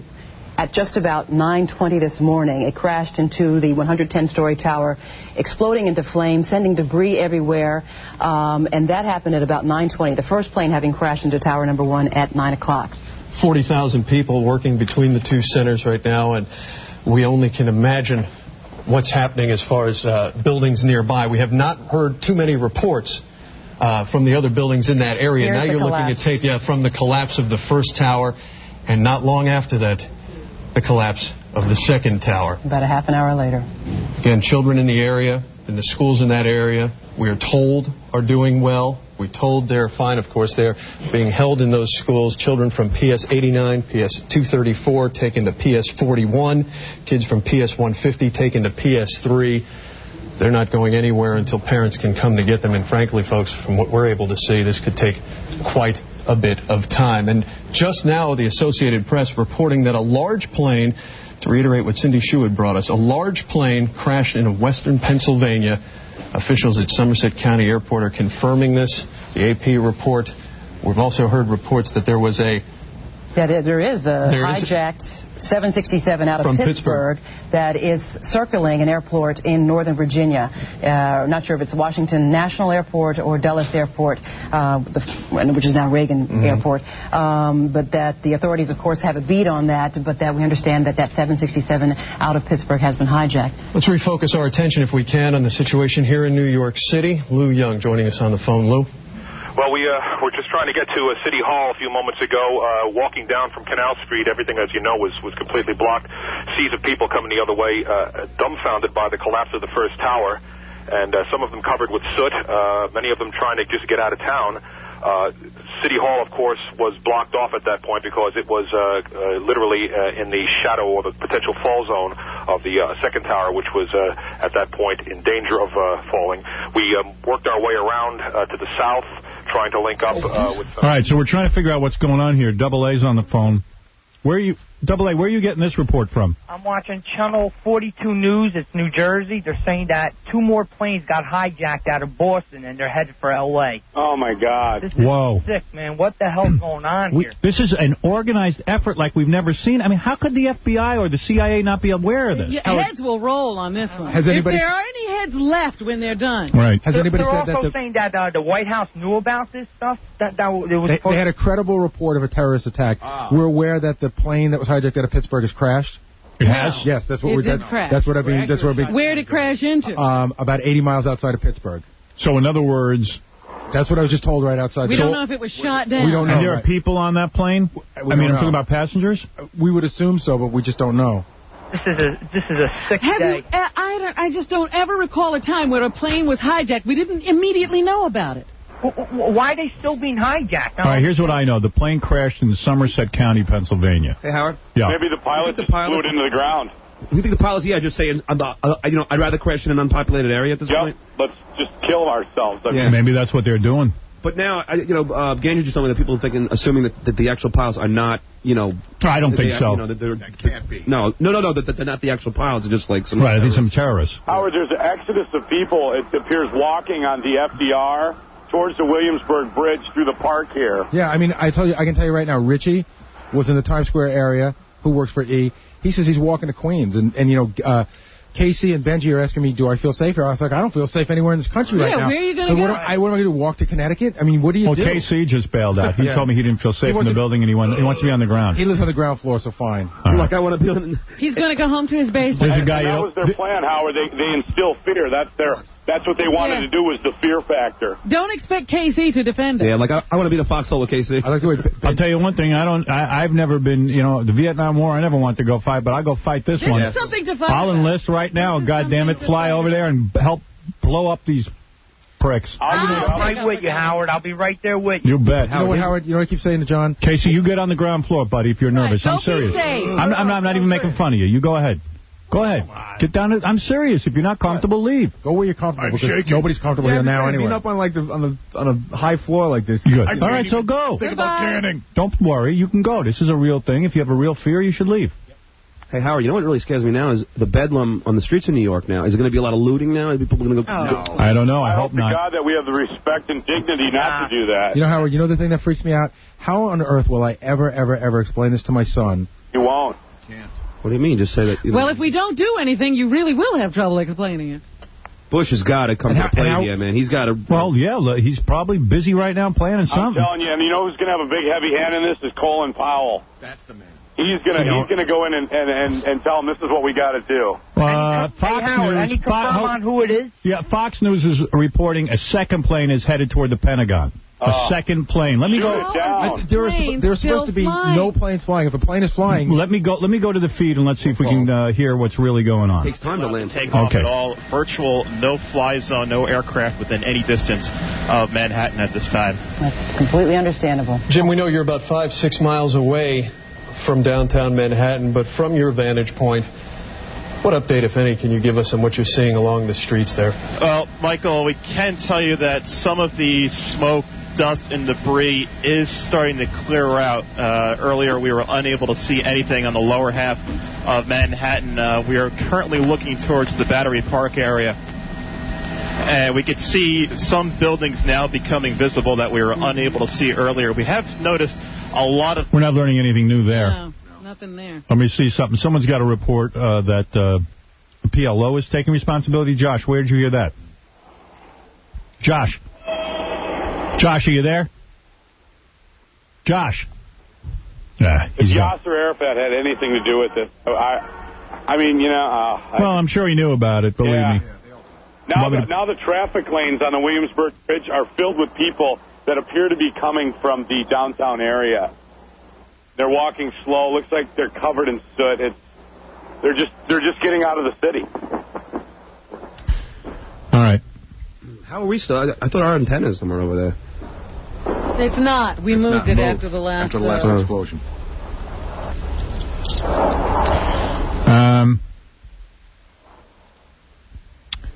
I don't know what to say at this point. We're watching. Third explosion caused the collapse. It's just out of control. Out of friggin' control. Let me see if anybody's got any information here. Darren, go ahead. Darren? Yes. Go ahead. Howard, you need to stay on the air. You have the best coverage. You have a bird's eye view with Cabby and Doug in New York. I'm out here in Boston, and your coverage is fantastic, better than the network. Okay, good. Then I'll stay on the air. You're doing a great public service right now. You have a network of listeners. I turned off my microphone for a while. I said to Tom, should I get off the air? And Tom said, believe it or not, you're doing a good job here, and people are calling like crazy. You need to speak, and especially for people outside of New York. So I'll stay on the air. Definitely. All right, thanks. Doing a great job. All right. It appears that the smoke coming out of downtown has now turned black. Mm-hmm. So I'm assuming that there's buildings on fire. I mean, that's what only one could assume, because when the building collapsed, it was clear, kind of a cloud of dusty smoke, and now it's pitch black smoke. They said other buildings were affected, Cabby, when the buildings collapsed. Hey, Cabby. Well, no, I'm saying they're probably on fire now. Yeah, that's what I'm saying. They were. Other buildings are affected now. Yeah. Hey, Cabby. Look at the people. See, they're covered in dust. They're walking out of that area. Yeah. I see a guy in a suit covered in dust, freaking out. Let's see. People are in shock. I'm talking about that other guy next to him. That, of course, is traveling for miles. The two towers, 110 stories tall each. And I'm not getting any news about what's going on. Wait, let me talk to Doug. How do they breathe in that area of the city right now? I'll put Doug on with you here, too. Doug? Hey, so basically the whole city is under major caution for the quality of air. They're afraid the wind is going to shift now. They evacuated our rooftop because if the wind comes, they're afraid, like, basically anyone in New York City or within a 5-mile radius is practically in serious danger, is what they're saying, because the air once the air shifts, it's just going to take people by storm. All this dust is going to come flying. You can't survive in it. And the other thing is, Howard, a public service you should do right now is make the best attempt to find how people can volunteer, because the city is you could get 4 states worth of emergency workers and you're still going to be understaffed. Hold on, let me ask you a question, Doug. Where is the smoke headed now? It's headed towards downtown Brooklyn. It's probably within 30 blocks of my apartment, and I'm about maybe 90 blocks away from from the Twin Towers. What direction are you? I am north of the Twin Towers by about probably 2.5 miles or 3 miles. But I mean, it's so visible. Cabby, what are you doing? I'm going to go. You're going to leave? Go ahead, John. What is it, Cabby? The smoke is going basically out to sea almost, like past downtown Brooklyn, towards the Coney Island area. That's where it's going now, but they're afraid that a wind shift is going to be devastating. I can imagine, because it'll cloud the whole city up. Right. And when we were in the Persian Gulf, Howard, when Saddam Hussein lit the oil wells on fire, we were in smoke very similar to this for 2 days, and it is impossible to breathe. I mean, we had our gas masks on, of course, at times for 12 hours at a shot, but even through then you had to rechange the filters, and all these people in Manhattan have no gas masks. They have no... So, I mean, I would recommend emergency workers. They're not prepared for this. So what do? You can't leave, and yet you can't breathe. And someone just put a thing up on my screen that the Port Authority police are calling in more bombs in the World Trade Center. Is that? Can someone give me who's writing that down and what's going on? Let me see. I got to know what's going on with this. But Howard, I mean, they need help. Is the bottom line. Now is not the time to help, but someone should call in and. There's got to be a way for people to volunteer to help. Well, I'm ready to go down there and do something, but I have no idea how you do that. Yeah. I don't even know. Dust settles. I don't know, but I mean, the police can't handle this. No emergency crews can handle this. And who knows how many police and fire were down at the base of that thing and are under all that debris. I know. This is devastating. Channel 7 just had a shot a block away once the building collapsed, and I mean, you just can see fire trucks just disappear. Oh my God! Disappear. I don't know if they were, if they were crushed, but they just disappear in the smoke, and you can only imagine. I mean, it's just. Yeah, you're talking you're talking 220 stories of concrete, glass, and steel. Billions of tons of debris. Yeah. I'm monitoring the TV. There's nothing new on there right now, so I'm just... The Williamsburg Bridge is now completely filled with people, which is usually filled with cars, and they're all coming into Brooklyn. Some British dudes on the phone. Hello? Hello? No, Brit? Yeah, hi. Oh, Brit. Oh, I thought it was a British dude, it said. Hi. Sorry, Brit. What is it? What? Hello? What? Hi.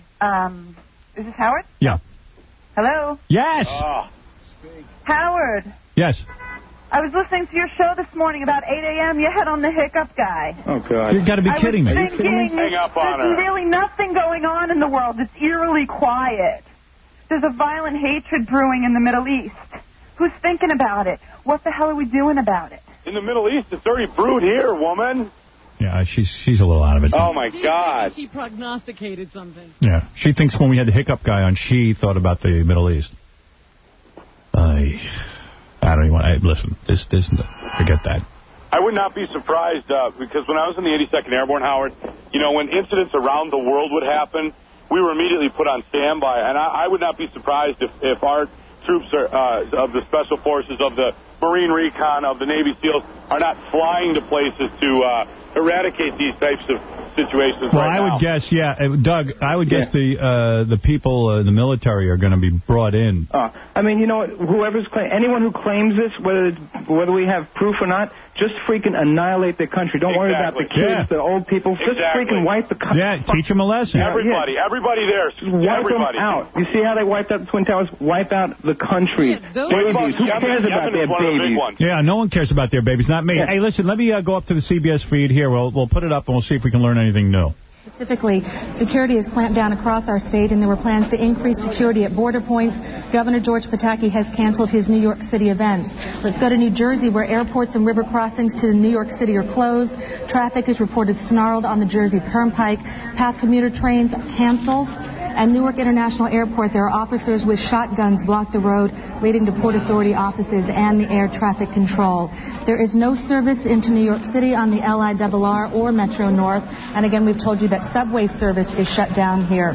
Now, as far as people trying to find out about their loved ones, we keep telling you that the phones I'm live with my... You talk about your love. I was just trying to contact my daughter who lives in Manhattan, and I just got a hold of her. But I mean, it's like it's crazy. Yeah, my wife Marlo is she's in the 20s and she's in a panic mode. She can't get home. She's just running on the streets. Yeah. Wow. She's running home as quick as she can, and it's scared because she doesn't have a cell phone. I can't get in touch with her. You know what I'm going to do? I'm going to take like a 5-minute break. I'm going to put up the CBS News feed. If you guys want to hang to the feed for a while, I'm going to try and regroup in a few minutes. All right. Thanks, Harry. You're doing a great job. Many people, thousands of people that had been here in the street had been moving in waves in order to get away from the billowing smoke and debris that came as the towers came down.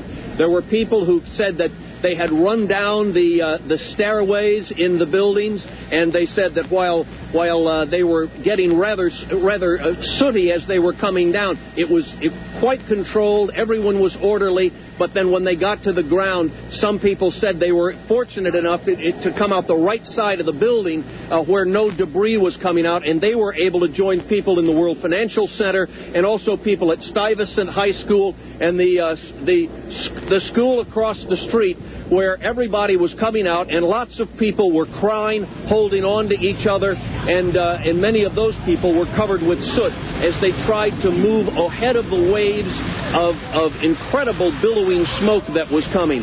When one jet fighter scrambled the area, some people were saying, where were those guys earlier? Because a lot of these people had said they were in their offices and they witnessed not only the second plane hit, but they saw the first plane hit. And then a portion of World Trade 1 came down, and that's when everybody started really moving. Before that, the police, in trying to control the area, kept moving the perimeter farther and farther out. unclear of what was going to happen. They got word that there might be a third plane that was going to hit the area. They moved the perimeter back. Then, of course, the World Trade 1 came down. They moved the perimeter back. Then World Trade went down, and the place just went up for grabs. Everybody was running. Emergency people were running. Police were running. It was an unbelievable sight. And the people who were caught in it came out absolutely covered with debris, covered with a very fine, chalky powder, and many firemen were suffering the worst of it in having breathed this. Some hoses had been set up by the fire department for firefighters to take off their bunker gear and to try to get the soot out of their noses, out the powder out of their noses, out of their mouths, and off of their heads and their eyes. There are people that still, there are cars around that are covered with this thick soot. And Carol Marin from 60 Minutes was one of those inside. I'm going to hand this over to you now, Carol. John, I can't hear, so I don't know who I'm talking to. I just came out of and around Battery Park. After the second tower went down, I was trying to make my way to a CBS crew or to try to help CBS crews if I could. And then, I don't know what it was, John, but another explosion, a rolling blast of fire, a rolling column of fire towards us. If my respect for fire and police already knew no bounds, given the danger, it now exceeds what I thought it could, because a firefighter threw me into the wall of a building, covered me with his body as the flames approached us. And another police officer in New York named Brendan Duke, wherever he is, got me through smoke that neither one of us could see more than about a foot ahead of us. There are still people in there. Excuse me, I've breathed a fair amount of soot. The personnel, the police and the fire working in there are doing so against really dangerous odds, and they still don't know if there's something else left to explode, John. Where were you at the time? I was, not being a New Yorker, you'll have to help me here. I came around Stuyvesant High School, and that street is North End, and I came up and asked if anyone had seen a CBS crew. And I was directed by a firefighter who said, walk down the middle of the road because you don't know what's going to come down. At which point we heard a rumble like I've never heard before, and a firefighter ran towards me. We ran as fast as we could. I lost my shoes. I fell down. He picked me up and slammed me into a wall and covered me with him until we could make it more to safety. Was this from the first rolling blast or the second? John, I looked at my watch. It was about 10:44 is what my watch said. So it was after the second, I think the second tower explosion. All right, Carol Marin from CBS 60 Minutes. I'm John Slattery, back to the studio. All right, John, thank you. We're going to go to Marcia Kramer now. She's got another update for us. Marcia? Well, we're trying to keep track of those 8 hijacked planes. We now have word that one of those planes may be in the area near Dulles Airport. Again, one of those hijacked planes may be in the air near Dulles Airport. We seem to have been able to account for a total of 5 of the planes. There's the one in the air right now near Dulles. There's one that we now have unconfirmed reports that crashed near Somerset County Airport in western Pennsylvania, and there are the 3 that have struck American targets, 2 at the World Trade Center and 1 in Washington at the Pentagon. That's 5. The question is, where are the other 3 planes and where are they headed? Again, we do have a report that one of the 8 planes that have been hijacked is on its way somewhere near Dulles Airport, some target in the Texas area. Back to you, Lisa and Michael. Okay. Marcia, thank you. Just to quickly recap, if you're just now joining us, you're looking at live pictures on the left side of your screen of a scene that cannot be described. The World Trade Centers hit by hijacked planes, exploding, collapsing. You're looking at crews as they scramble to help anybody at all. 50,000 people work at the trade centers. 200,000, Michael O'Looney reporting, move through that area every day. And we spoke a moment ago with John Slattery, who is just north of the Trade Center site at West Street in Murray. David Diaz also on the phone. He's down in Lower Manhattan with further details. David? Well, this is the situation. Some people remember the phrase in the movie The Day the Earth Stood Still. Well, it's kind of like that for New York City today as I was making my way down the streets. The people standing still, pouring out into the streets, looking in awe, amazement, shock, and grief and anger at what they were seeing in front of them, what used to be the World Trade Center towers up in smoke. The streets full of people also running, however, so not everyone was standing still. People were running north. people bending over from exhaustion, other people just hyperventilating from the shock of it, other people around phone lines, in front of phones, some of them on the phone, crying hysterically, others trying to calm them, other people very anxious and getting very upset, trying to get to a phone to find out whether any of their loved ones were in the area as they suspected they were. You had other people coming to their aid, comforting them, having them sit down, bringing them water. Tremendous cooperation on the streets of New York City this morning in this tremendous shock wave, not the shock wave physically from the buildings themselves, but a shock wave that terrorism had apparently struck so forcefully and so visibly to everyone here, and people just poured out of their offices. Work will not be done in New York City today as everyone is out on the streets. The subways, where I started my journey trying to get down to the World Trade Center, became total gridlock before finally they were closed down, people pouring out of subway entrances. But usually there were announcements in the subways, in fact, what had happened, so people knew what this was all about. But that also added to the edge in the subway system, because once people started hearing this and assuming at that point, not even knowing that it was terrorism, suddenly, of course, thoughts started to come into people's heads that maybe some bombs would be planted in the subways as well. So terrorism striking terror into the hearts of people, that has been accomplished, because New York City is feeling terror today, and the streets are filled with people experience it, and the grief and the uncertainty that follows all of that. That's the scene as I've seen it on the streets as I've approached the World Trade Center, 7th Avenue, 6th Avenue, 8th Avenue, and all of the surrounding streets. Almost all of the movement is northbound, people trying to get away from the scene of the explosions, fearing that there are more to come. You're still seeing debris and soot all around you, David? Yes, the clouds keep billowing. The soot actually seems to have not reached much further at this point than just about Canal Street. And the wind is blowing mainly towards the east, so I would expect that it's being carried towards not only over the South Street Seaport area, but into downtown Brooklyn, the Brooklyn Heights area. I suspect would be getting a pretty big dose of it as well. David Diaz, stay close. Yeah, you know what? While we're waiting right now a further report from our Todd McDermott, who's been working the information and the phones all morning long, we want to reiterate to parents as you're watching this whole scene unfold, there are schools in that area, as you're well aware of, and those children in PS 89 and PS 234, students from those schools have been taken to PS 41. Students from PS 150 have been taken to PS 3. Those students are under what's called lockdown. They're not being released on their own. They're just waiting for parents to get there to pick them up. But frankly, folks, from the pictures that you're seeing here from Chopper 2, there is no telling how long it will take you to get to those children. Hate to interrupt you. We got to go to Jennifer McLogan, who's live at JFK Airport. Jennifer, take it away. Kennedy International Airport right now entirely closed down. We're in the midst of a terrorism sweep behind me.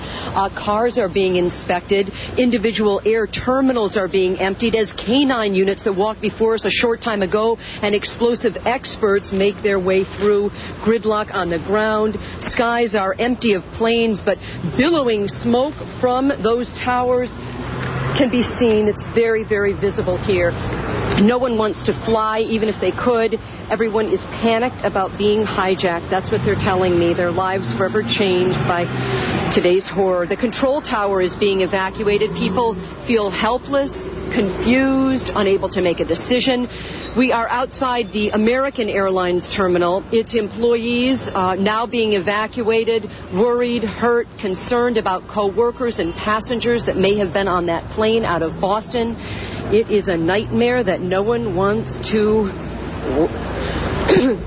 experience. It's a nightmare that nobody wants to we want to awaken from. And we're a little, I was distracted there because a gentleman from the airlines has just come up and told me that we must evacuate now because they're still worried about bombs, even here at Kennedy. Okay. Sure, Lisa, we understand. Michael, Jennifer, thank you. Yeah, we appreciate it. And let's go to Todd McDermott. He's been working on a report in our information center. Todd, what can you tell us? Well, first of all, there are now reports from CBS News that a plane apparently has crashed at or near Camp David, the weekend White House, if you will. Right now at the White House, they have decided they are making plans right now to get all the major leaders of the government out of Washington. Also, another key element here as we try to piece together who did this and why it happened. It has been pointed out it is the anniversary, September 11th, of the Camp David Accords. Again, speculation that the reason this attack has taken place is in retaliation for U.S. support of the Israeli government. Also, we have reports that the jet that has been circling Dulles Airport in Northern Virginia, perhaps to launch another attack on the Pentagon, is surrounded by American Air Force F-16s right now. Again, that is believed to be another hijacked aircraft at this time. They are trying to hail that plane, but it has been surrounded by F-16s. Obviously, in this situation, should another attack perhaps be possible, it may be up to the Air Force to decide to shoot that plane down. Again, we have no confirmation that is a plan at this point, but they have surrounded the aircraft as they try to determine what the next move is, but that is believed to be perhaps another hijacked aircraft. Again, another key here is the responsibility. Who will take responsibility for this attack, if any group ever does? There have been various reports from the Reuters news service of unconfirmed taking responsibility for this attack. So far, we do know that one well-known terrorist or pro-Arab, anti-Israel faction has denied responsibility for this attack.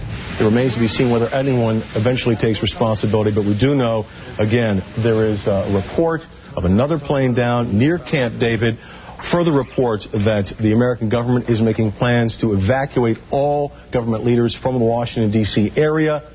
And Michael, Lisa, back to you. Hey, Todd, real quickly, Marcia Kramer reported earlier that we had heard perhaps 8 planes had been hijacked, and we are trying to account for as many as possible. Does that crash at Camp David lead us to think that perhaps there are more than 8 planes? Actually, right now, CBS News has reported that the FBI says 4 planes were hijacked before they crashed into targets. It still remains to be seen if there are actually more still in the air. Hi. At this point, we can't confirm. I'm back. I took a break. I called a couple of people.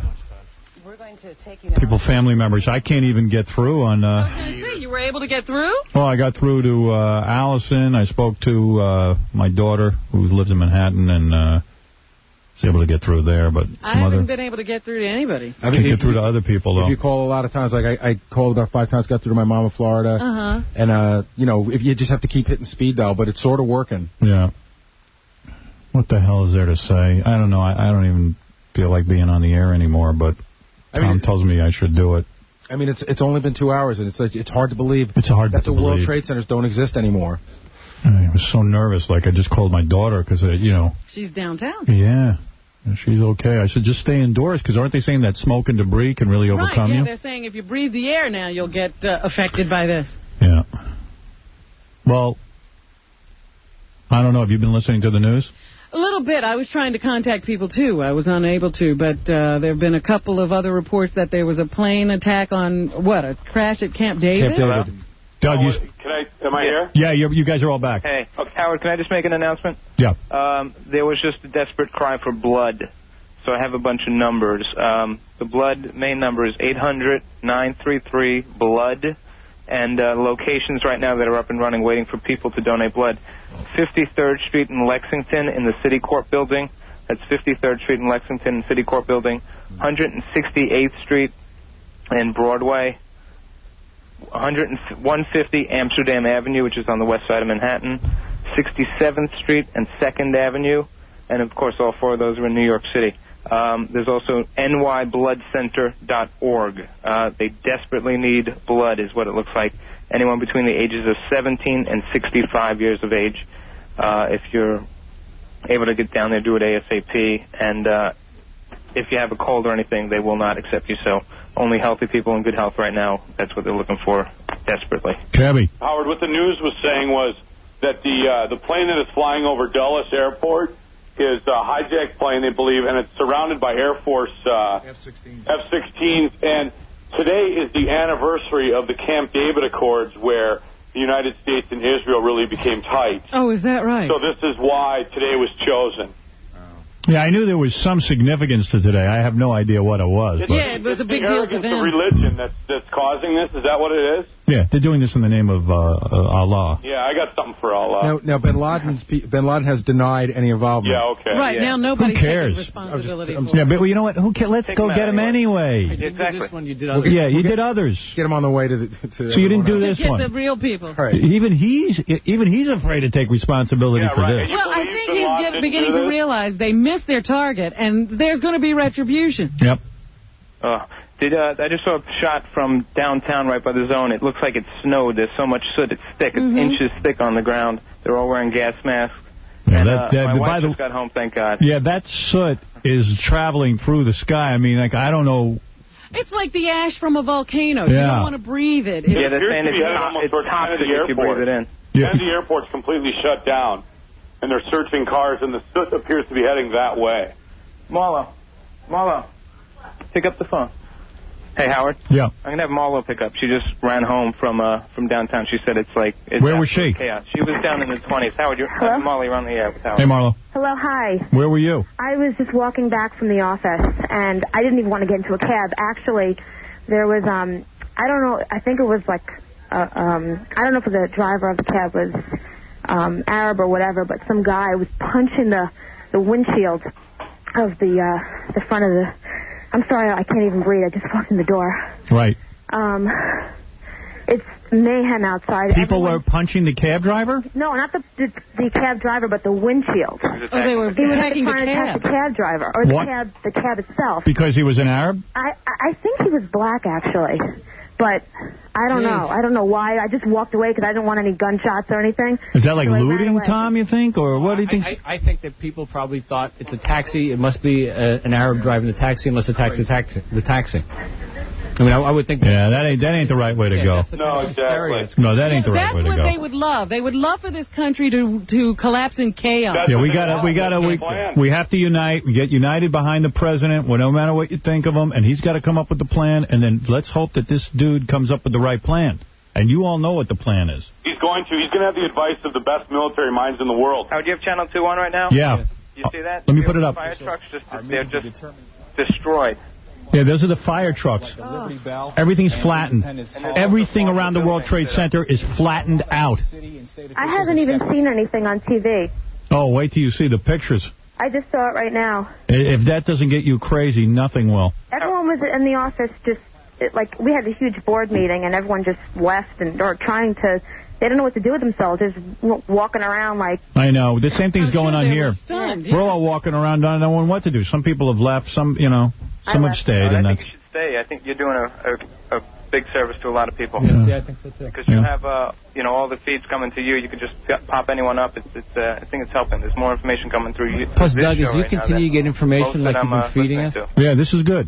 Keep feeding that information. That's important public information we need to get out. Look, that is an ambulance or a fire truck. All right, speaking of information, here's Stormin from Cleveland. Stormin, hi. Hey, what's up, dude? Now, what are you hearing?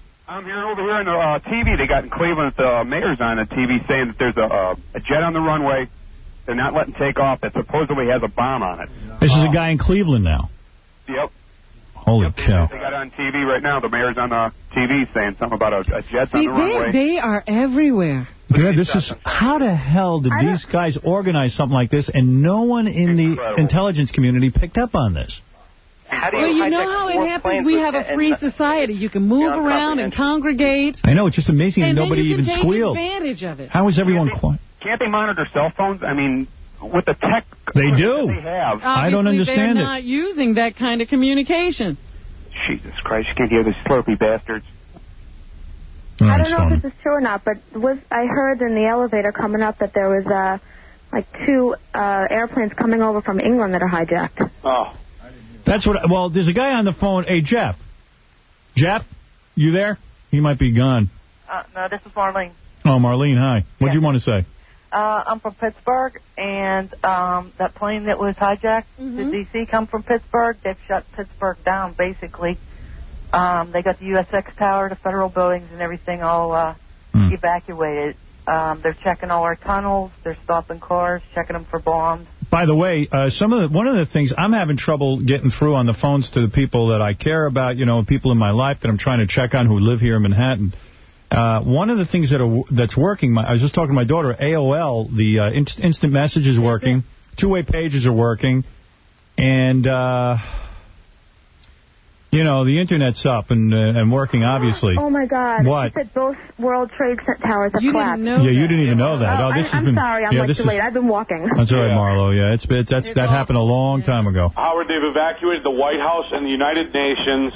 They've closed down all 3 airports locally here, which would be JFK, LaGuardia, and Newark. Well, the worst thing is that our American government is making arrangements to hide all of our leaders. Yep, we're under attack. Yeah, but they've got to have somebody left to make plans. Let me go to Travis. He's got new information out of Detroit. Go ahead, Travis. Yeah, I'm just calling. I'm under the understanding there are not supposed to be any planes in the air, and I'm driving around about 30 miles north of Detroit, and I have seen, I'm assuming it's the same plane, about 3 times. Circling. He's got no place to land, probably. Well, you better go to Canada. Howard, switch over to Channel 7 if you can. Hey, Gary, come over and switch channels for me, will you? They just got off the shot. It looks like a snowstorm, and that was like 20 blocks plus away. It's just inches and inches of white soot. Yeah, that's all right. I got the same shot here on Channel 2. I'm okay. Wow.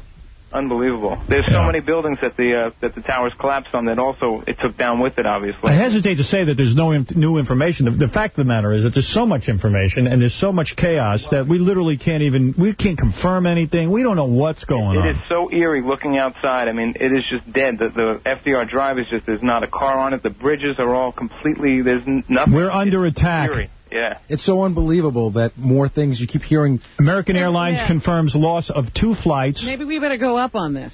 Yeah, let's listen to this. Information that's available to them at this time. You are also setting up triage centers in front of the hospital so they don't even have Wait a second. We're going to CNN now because there's United Airlines passenger jet crashed near Pittsburgh. And American saying they've lost 2 planes. Fit into what we believe flies Chicago to New York is also down as well. We're forgetting the drama that goes on in these planes. I do not know because they are the planes full of people. There. Right. Let me just go back on okay, I do now. It's a United Airlines plane. So we have a number of planes down, a number of planes involved in these attacks. The Boston to Atlanta, if I'm reading the notes correctly, had an American 767 with 81 passengers on board, 9 flight attendants, 2 pilots. Flight 11. Reported down. That's American Airlines Flight 11. And American Airlines Flight 77, which is a 757 jetliner, Dulles Airport outside of Washington, Los Angeles International, with 58 passengers on board, 4 flight attendants, 2 pilots. Oh, my God. They're crashing planes. They just take them and then there is this United Airlines jet, which crashed. They're insane, and we're fighting insane people. And you ever fight anyone who's insane, you know it's almost impossible. There's Chuck, nothing to do but shoot them. Chuck, go ahead and say something. Howard, stay on the air, bud. You're doing a fantastic job. Thank you. So far, L.A. standing tall. We're all deployed, obviously, watching you guys. A Taliban news conference soon. What is a Taliban news conference, Robin? I have no idea. That's what's that guy's Bin Laden. I think that's Taliban. That's a terrorist organization. I think they're going to call a press conference to deny any involvement. Oh, they're involved. Yeah. Don't buy it. When you get your cameras in there, shoot them. Exactly. That will be done immediately. Hey, Howard. Yeah. Have you heard the FAA can't account for all planes right now either? That's right. Well, that's what we're figuring That's what we're hearing now. Bush denouncing apparent terrorist attacks. Well, we heard from him earlier this morning, but now he's... Say something else. Yes, say something. No, he's in hiding at this point. Say something. Vows to hunt down those responsible. Why don't they tell us that there was a collapse also? I mean, give us... You know what, though? Now is not the time for Bush to speak, because he'll speak with anger, and they need to plan things up. Yep. They're probably sending troops places right now, I guarantee it. Hey, Cabby. Yes. How do you... That plane that got the F-16 circled? Yes. That's not Air Force One, is it, coming back from Florida? No, the planes that are flying around here, the only planes I've seen were they were F-15s, and they were circling Manhattan, and now there are no planes, and it's just police helicopters, and I can't even explain it, man. Yeah, Cabby, you were in the Air Force, so you know what an F-15 is. No, I was in the Army, but I was air defense, so I had to know. My job was to fire missiles at airplanes, so I had to know the Stinger missiles. We had to know all the airplanes. So. All right. Hey, Mike, you're on the air. Hello? Mike, go ahead. What's up, Howard? Hey. Listen, I think this is like Armageddon going on. It is? It is. It's the worst disaster we've ever seen. I mean, this is, people all over America are uniting right now, and, there's so much crap going on in this Let me world. tell you something. Right now, most of the world is cheering. That's the scary part. And you know it and I know it. There's more Muslims on this planet than any other religion. They hate us. They hate our way of life. They're jealous of us. And I don't care what Osama bin Laden says. Yeah, they got tired of waiting for Allah to bring us down. Yeah, trust me, he's in them. They're all in on it, and it's time for them all to die. How could you respond to these people who, 2,000 years after Christ died, they still fight in the desert over a piece of... How do you out of trash land. Nothing. Garbage. How do you reason people? You don't. They're willing to kill themselves to kill us. Now, wait a second. What's that? I mean, what are we looking at now? Hold on a second. Earlier this morning, approximately 60-foot section of this building, which is, of course, the headquarters of all... That's the Pentagon we're looking at. It's on fire. Was on fire as a result of this crash, and then collapsed. The Pentagon collapsed. Some of the pictures we've been bringing our audience from the Pentagon. We've watched people being treated by first aid personnel there. We have no information yet. I'm getting a note that on WYSP in Philly, Detroit, and Cleveland radio stations we're being interrupted. So I don't even know what stations we're on at this point. Although emergency personnel. And what are we being interrupted with? I don't know. We're definitely on in New York, that's for sure. No, I know that. Elsewhere. What's interrupting us? Don't know. I'll try and find out. No, I'm just curious. Can I ask Tom a quick question? Sure. Yeah. Tom, should I stay here or should I try to walk into work? I think you're doing a great job. I would stay there. Okay. Yeah, stay there. All right, I'll stay here. Okay, I think you've been great. Thank you. For once. Get off me. Howard, the scariest thing right now, I can't get through. I have a friend who literally lives 3 blocks away from the Twin Towers. I have a couple friends that live right down that same area, man. I know, and there are people I'm trying to contact. Anne Marie's out there dialing for me. They say for the first time in history we have stopped all domestic flights and diverted all international flights to Canada. We've never had to take that kind of action before. This is you know what? It hasn't even sunk in with me yet. Yeah, no, it seems like you're watching a movie or something. Yeah, it hasn't even sunk in that the World Trade Center is gone. It's Pearl Harbor. I mean, that thousands of people are probably dead. Tens of thousands, Howard. Tens and tens, probably 50 plus, I would say. I would say at least. Yes, and that the Pentagon, God only knows what was going on there, and who knows what else is going to happen next. Well, our government was attacked. And there There's are probably not one of us in this New York area or in this country who's not going to know someone who was killed in this. Right. I can start by telling you she's nothing's wrong with her, but one of our brand new interns was supposed to start today. Her mom called to tell us she's being held in a garage in New York City because her building's gone. Wow. You know, people on staff who... There's a plane in Cleveland loaded with... What is this? I don't know. On a runway with a bomb. Oh, there's a plane in Cleveland loaded with people on a runway with a bomb. Well, that's probably why... Yeah. That's maybe what's going on with our Cleveland station, if anyone can find out. I've been hearing that on the other stations that they're interrupting our reports with news reports. I see. Yeah, they're probably going to local programming. Because each city, some of the major cities are all having their own story. Yeah. You know, I don't mean to blame anybody, but, you know, it's funny because, you know, you think you're so safe in this country, and we were taught when I was in the military that, you know, that the Air Force is always up in the air and there's always someone watching. And for airplanes to just be hijacked in numbers like this and crash into our own populated areas... Well, let me tell you something. Well, what we learned in Vietnam is when you're using guerrilla tactics, it's impossible for the military to stop. And remember the mistake... Crash into our own populated areas. Well, let me tell you something. Well, what we learned in Vietnam is when you're using guerrilla tactics, it's impossible for the military to stop. And remember the mistake in Vietnam. We should have nuked those dudes, and we never did. And if we don't nuke some of these countries over there, I mean literally nuke them, fry them, fry their children, fry everything, they will never stop. They will never stop. And I know it's an unpopular thing to do, but you got to be the strong one, and Bush is going to have to make that decision.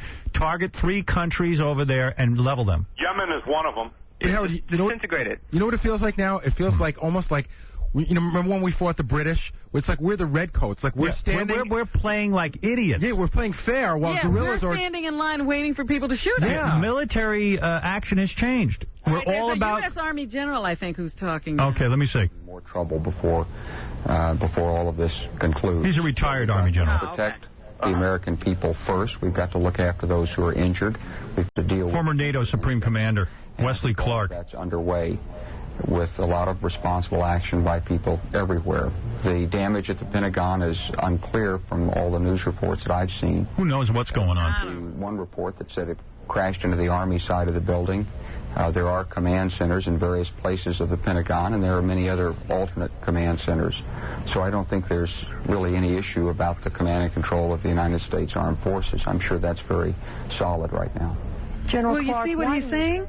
He's saying that the reason you attack the Pentagon is to knock out all the leaders of the military, because each military unit has a command center there. You have the heads of all of the Navy, the Army, the Air Force right there in the Pentagon. In Philadelphia, we are on the air. They're just interrupting for any kind of local news. We're on in Louisville, and they'll stay with us as long as we stay on. It seems like all our affiliates are still with us. So yeah, I'm telling you, it's the best coverage.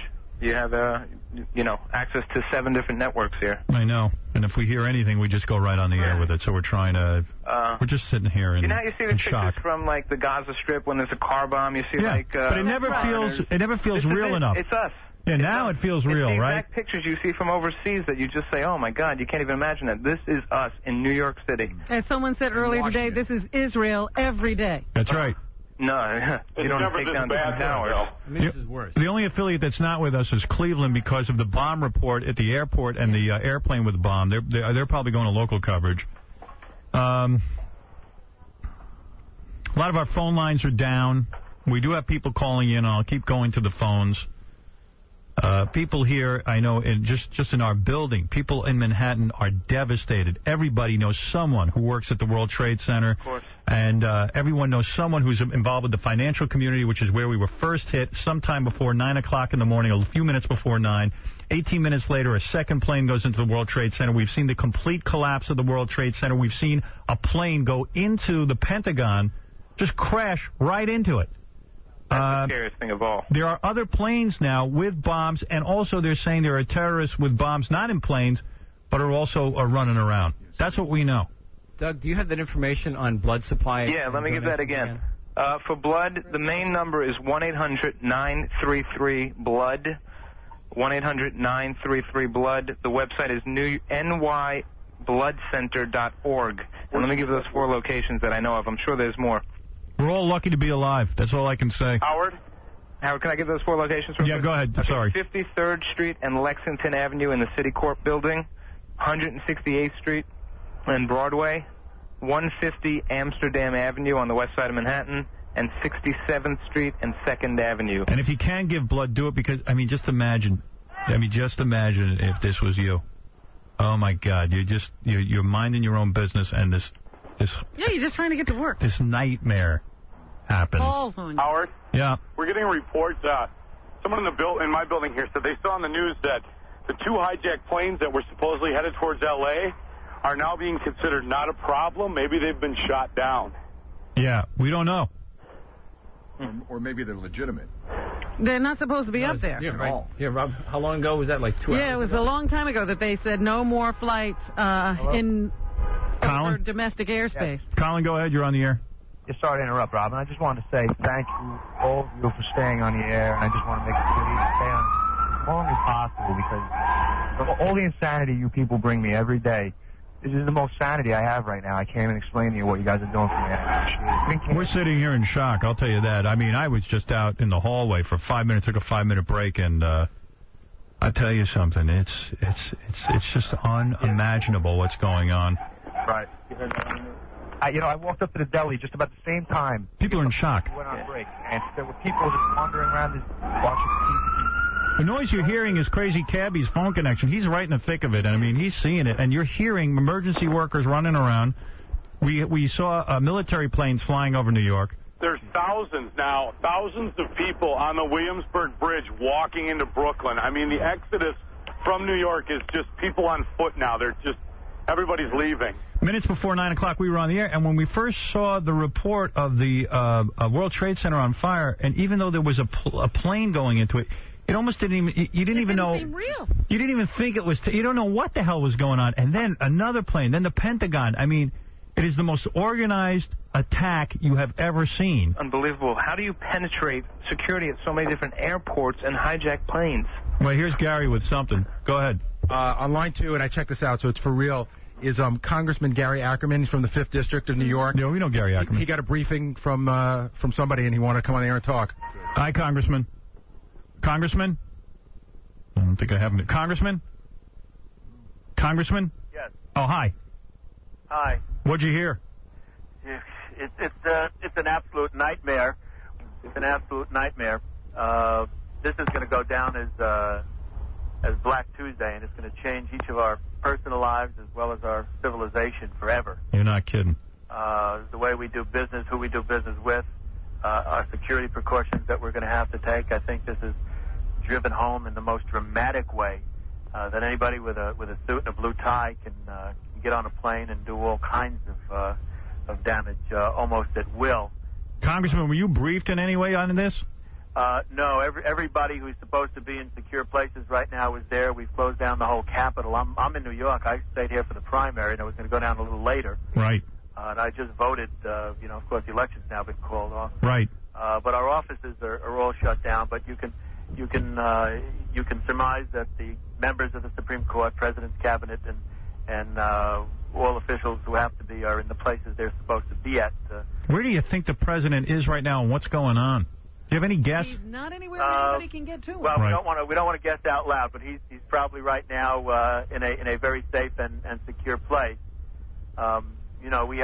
We do have places. Some of them are known, some are not, and the president is in one of them. And it's always good to know that nobody knows ahead of time which one he's going to be at.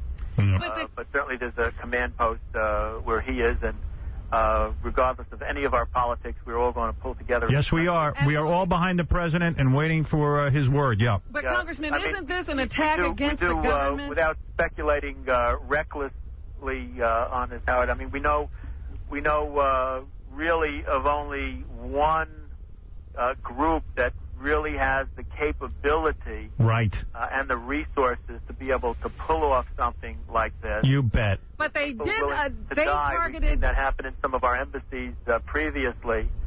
Now we've seen. This is what goes on in Israel every day. People. You got it right. People now understand, I think, dramatically and unfortunately, what the Israelis have been going through and how do you deal with this. Oh, I know. And to do preemptive strikes against people who are known terrorists suddenly makes a little bit more sense than to allow something like this to happen and then That's absolutely right. We can't sit by. People attack our government. It's different kind of warfare. We saw it. It's the world today is different. It's not. We got to kind of feel like the sitting ducks of the world, like the British. But you have to feel they plan to throw this country into chaos and to cause anarchy. They did. That's exactly it.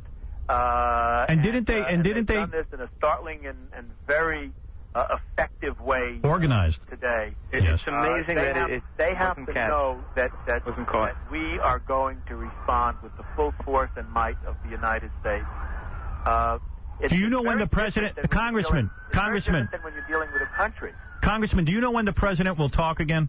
No, I don't, and I think everybody's busy getting information, but as soon as the president is able to impart information or give us a sense of direction, I'm sure that's going to be done. By the way, I got an update. I have one update, Congressman. The plane in Cleveland is safe. It's been evacuated. The one that was... That had the bomb? That had the bomb. It's good news. That is very good news on this otherwise bleakest of days. Yes. Despite the fact that this is probably not coming from a country that has a government in specific, that we do know the address of where these people do their training very often. Exactly, and stop forgiving the governments for hiding these guys. That's right. You bet. I think that people are going to understand that sometimes collateral damage has to be done, and innocent people are going to suffer who live in the neighborhood, unfortunately. Or else we're sitting ducks. And what we had was collateral damage. You first attacked the World Trade Center, so you take our eyes off the government. Right, and the World Trade Center was a diversionary tactic. Absolutely. The World Trade Center was not even the target. What it is that was it. To get to today the Pentagon was attacked. See, I think this is unbelievable. 10,000 people dying in the World Trade Center is more devastating than the No, I do too. But the real thing is they were trying to get to the White House and the Pentagon. I think you're absolutely This was an organized, thought-out military operation. We are at war. Executed brilliantly, unfortunately. Absolutely. Yeah. Brian, you want to say something? Go ahead. Yeah, they just reported that there was 164 people killed on the plane crashes into the World Trade Center. Right. That's on one of the planes. That's on the plane. Yeah, one plane. On one plane. On one plane, there were 164 people. Well, we're going to be talking in terms of thousands of people. Tens of thousands. Anybody within the sound of your voice, and that's millions of people, are going to personally be mourning the loss of somebody they know by the time we ferret this all out. A United Airlines passenger jet. It's sort of third person and surrealistic, but when it's all said and done, this is going to be one of our bleakest moments. Congressman, I want to thank you for calling in, and if you hear anything, please call us back. We'll get back to you. All right, thanks a lot. And you know, Howard, that probably half these bodies or more are not going to be able to ever to be identified, if they're even found. I'm going to Terry Lieberman, who's our program director in Detroit.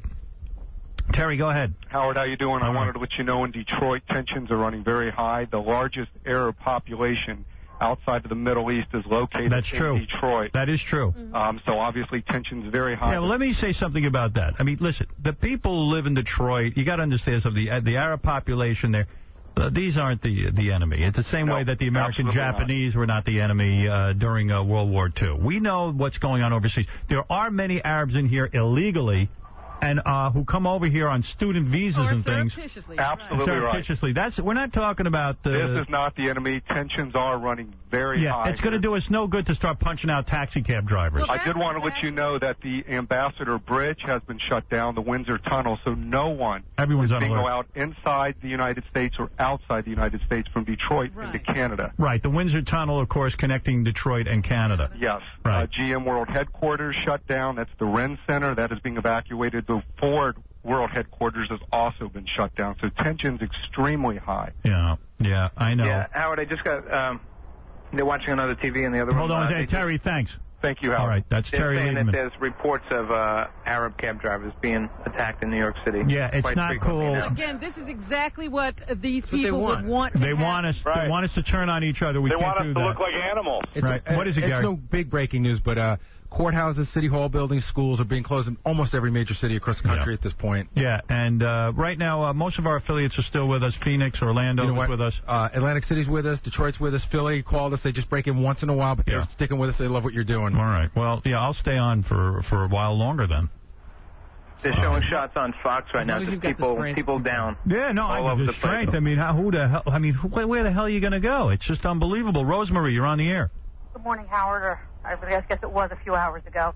But thank you so much for staying on the air and to your staff. And God bless you for your composure on such a devastating time in our country. We don't even know yet how devastating this is. I don't think it's hit anybody. I'm watching unedited video on Fox, and you're just seeing bodies on the ground. We've got to stick together through this and understand that there is going to be the retribution. There is going to be a payday. Yeah. There's going to be payback. There's got to be. Well, again, And our day will come. Our day will come. And it better be swift and strong. Yep. Our day will come, and I don't think we should even have to risk American life. There's a way to just punish these countries. Tomahawk missiles. You bet. Nuclear warheads. Right. We have the most advanced military system in the world. We should be taking advantage of it. And you got to ask yourself, how is it that all of these planes can be hijacked within the same 2-hour period? Amazing. How do you walk They a bomb said, into the what was Pentagon? it, 8 planes were hijacked? How does it happen? I don't understand. I mean, I know there's airport security. I know that. I mean, how did they? This has been brilliant. You almost wonder if some of the, I mean, and I'm not throwing accusations, if some of these hijacked planes weren't hijacked by the pilots who were flying them. You don't know. I mean, it's just because terrorists don't necessarily know how to fly 767. And again, I say, they got 8 planes. Who's to know that they tried to get 20 and couldn't get them? Right. Wow. I mean, and you must remember that when that Egyptian airliner was brought down, How is it this the was a president? co-pilot who took over the What you're seeing is the president on TV now, but that's from earlier, Gary. He was talking to a group, and he just said he, basically gave a standard comment. He didn't really say anything. And he can't because he'll say it out of anger, and we don't need that. No, that's fine. Hey, the president, we're all behind him. Let's see where he's going with this. He's got the greatest military minds that is left and right with Dick Cheney and Colin Powell. They were the ones who orchestrated the swift victory in the Gulf War.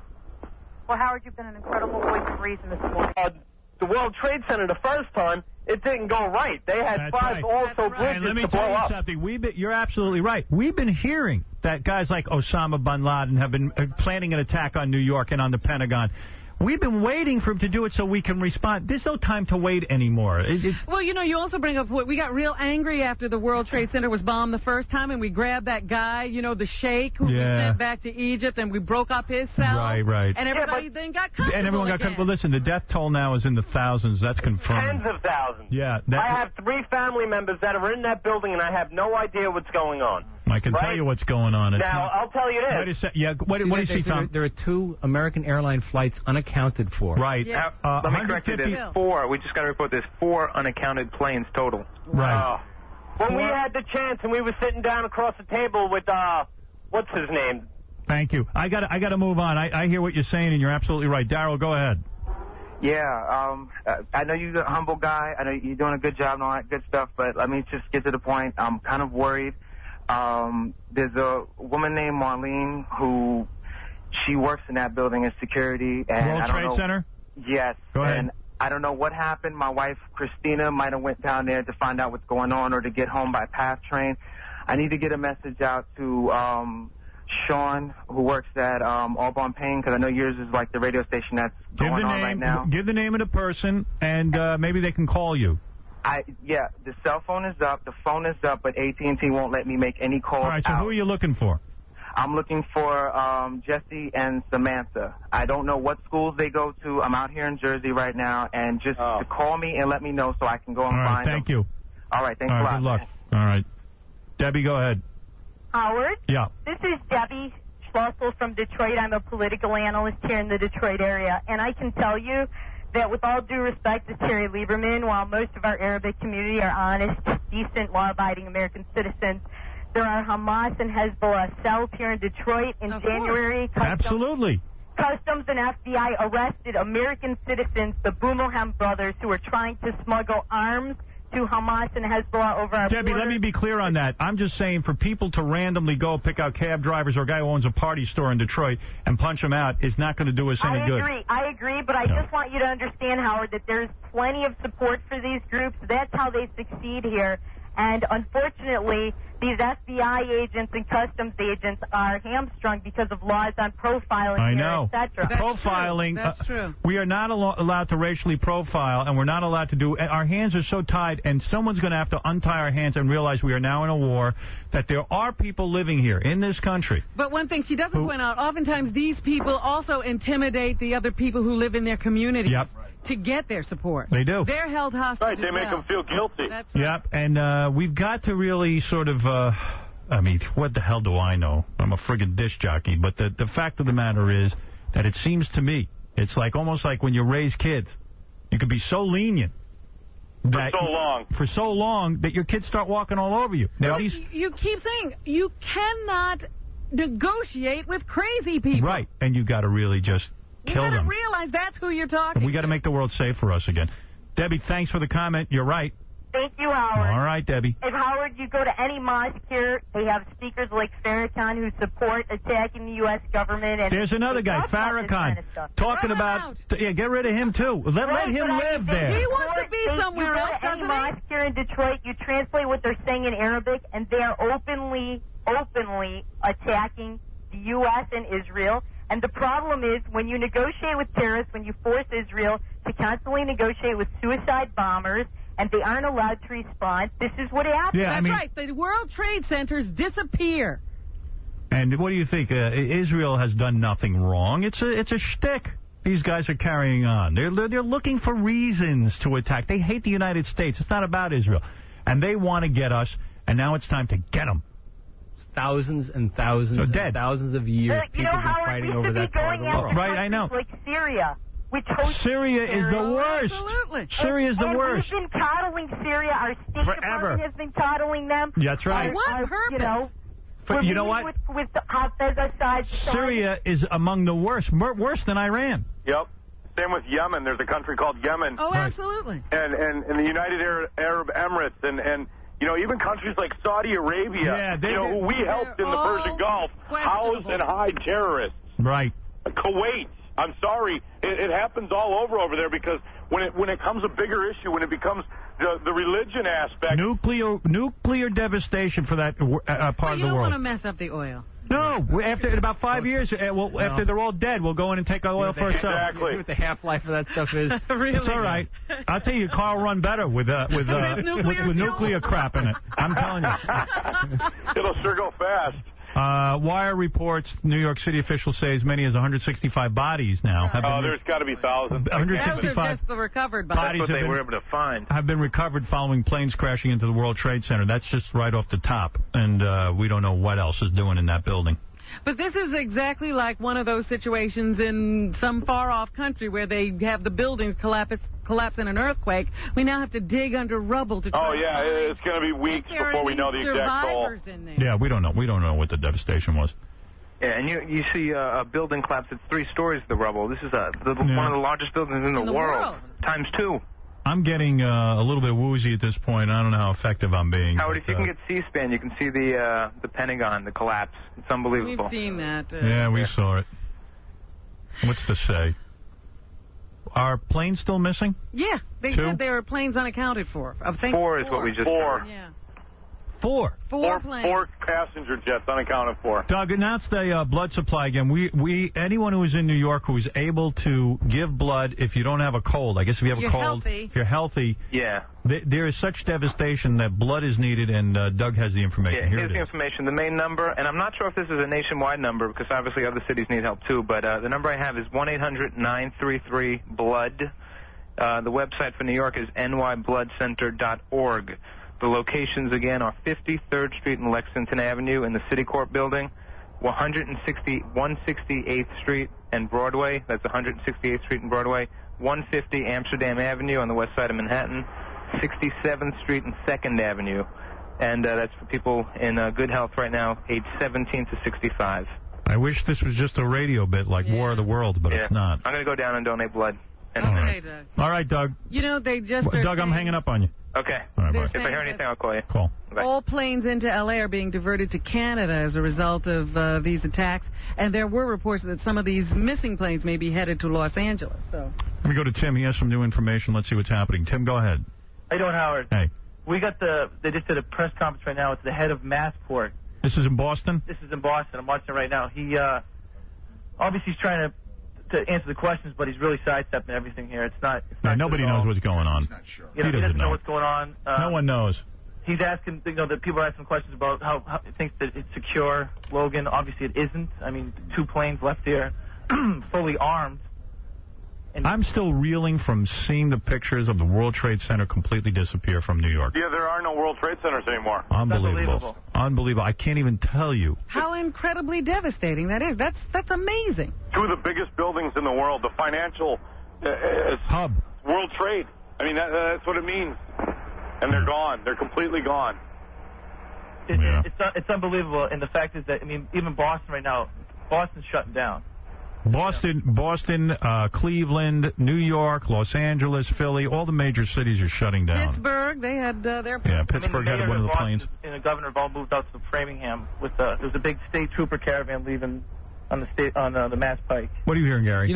I know you're exhausted, but I can tell you that almost every affiliate is sticking with us, and he has either called me or emailed me to tell them that this has been phenomenal and that it's very helpful. Okay. I'll stay on a little bit longer, but I'm just starting to get dopey. And there's really, what do you say? What am I doing? I mean, what good am I doing? I'm wondering where these people are all going to go, all the people that are coming into Brooklyn over the Williamsburg Bridge on foot. I know. I don't know where anyone's going. Yeah. We don't know where anyone's sleeping tonight. John, you're on the air.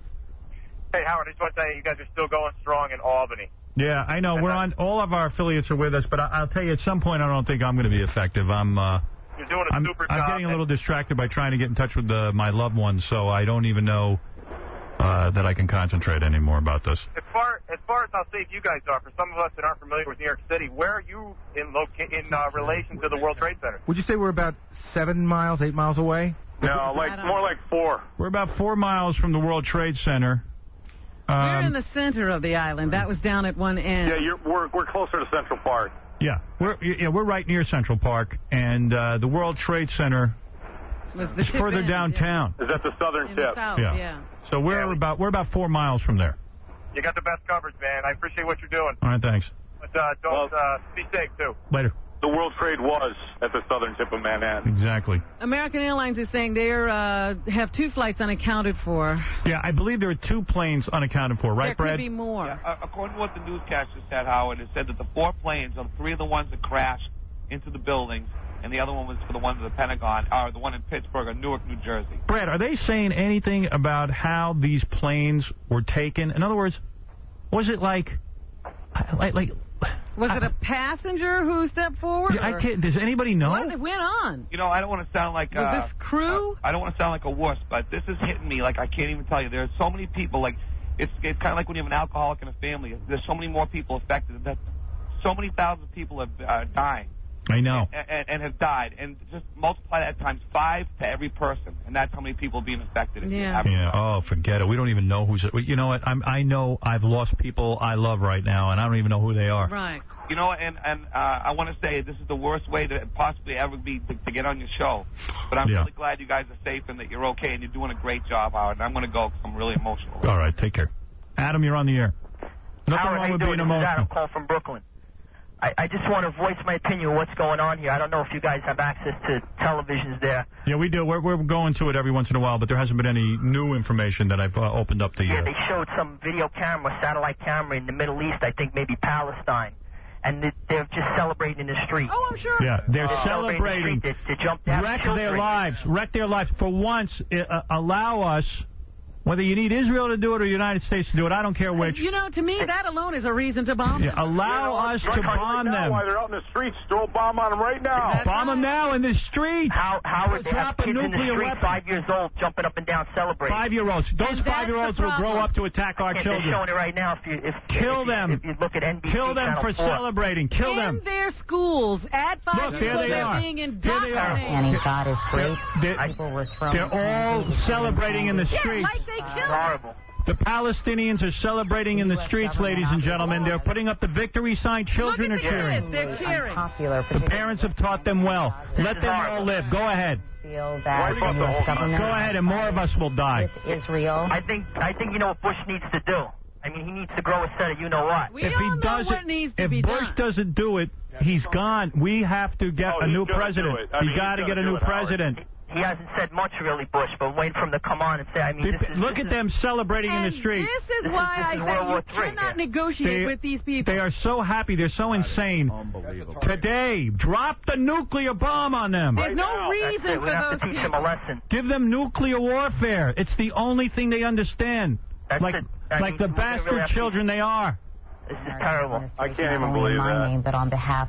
I think it's great you guys are still on the air, though. You know. I'm getting too worked up, and I'm starting to say stuff. I really want to say nasty, awful things. I know, Howard. This is getting me worked up. I'm worked up right now. I'm so Somebody said to me earlier, where do you think it's safer? I said, I don't care about safety at this point. They're bombing my country. Revenge.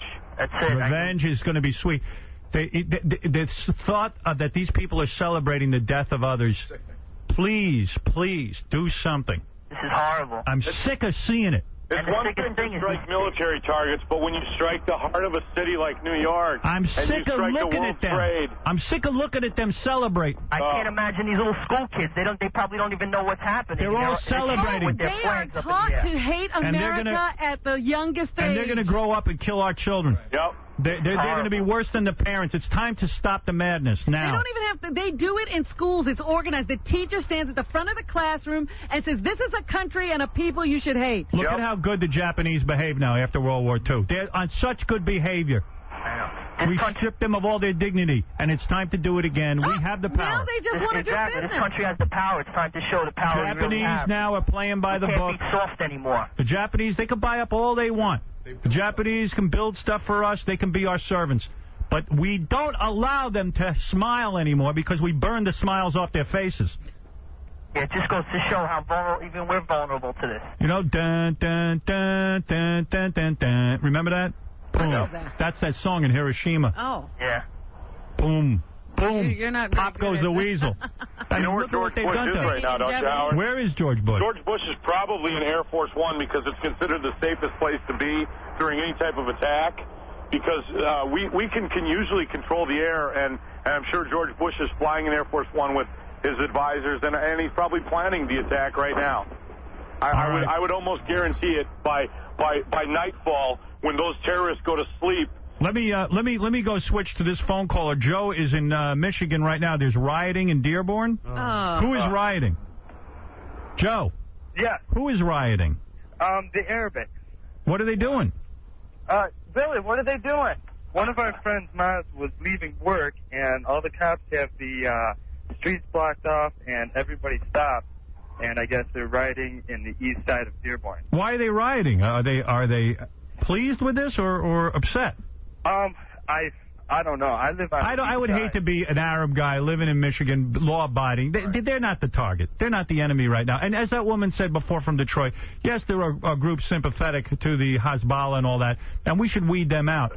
But the fact of the matter is that it's time to go to war. But you do sort of understand what happened in World War II at this point. You do? You do. The internment camps of the Japanese. We didn't trust anybody. No. Well, we shouldn't trust these people. They come to our country and they take everything. There, unfortunately, are people who come to this country and hide behind. There are innocent people who are being hidden behind, and they will be hurt by this, probably. Let me go to this report on TV and just see if there's anything new we can learn. And good day to you all. We want to go right to Tiwa Chang, who Nothing is good about by, the day. we're told, with Mayor Giuliani, who can give us the latest information on casualties. That's who should be the president, by the way, Mayor Giuliani. Who may have perished in this. He would clean up in 5 minutes. Team called Tiwa, are you there? Yes, Jim, I'm here. I cannot tell you where I am because for security reasons, the mayor's office and the police department have moved the emergency center away from Lower Manhattan, evacuating the police headquarters to a degree, and they also left the emergency bunker,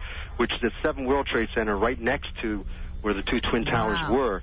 I talked to the mayor directly. I rode up with his motorcade, and he said, when I asked him about the 4 planes that were in the air that were possibly filled with bombs or whatever may be the case, he said, that's not a problem. That has been taken care of.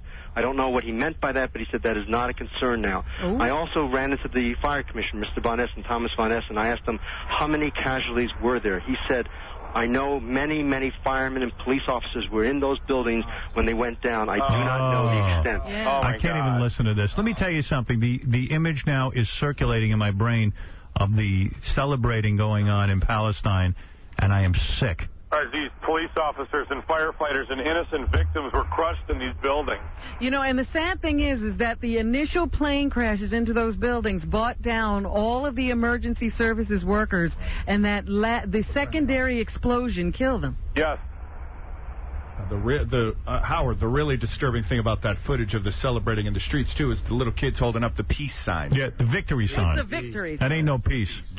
They think they've won something. Richard, go ahead. They're going to win the wrath of America, I'll tell you that. They better. Richard, you're on the air. Richard?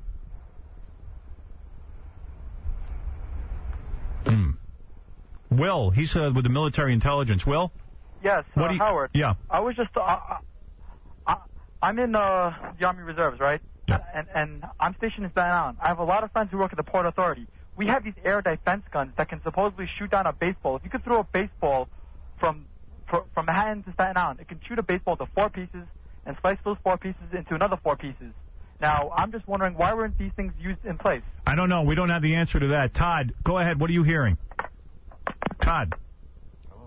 He was coming on. I don't know if this was any truth, but that there's Rhode Island is reporting a plane crash. Rhode Island? Anybody hear anything about that?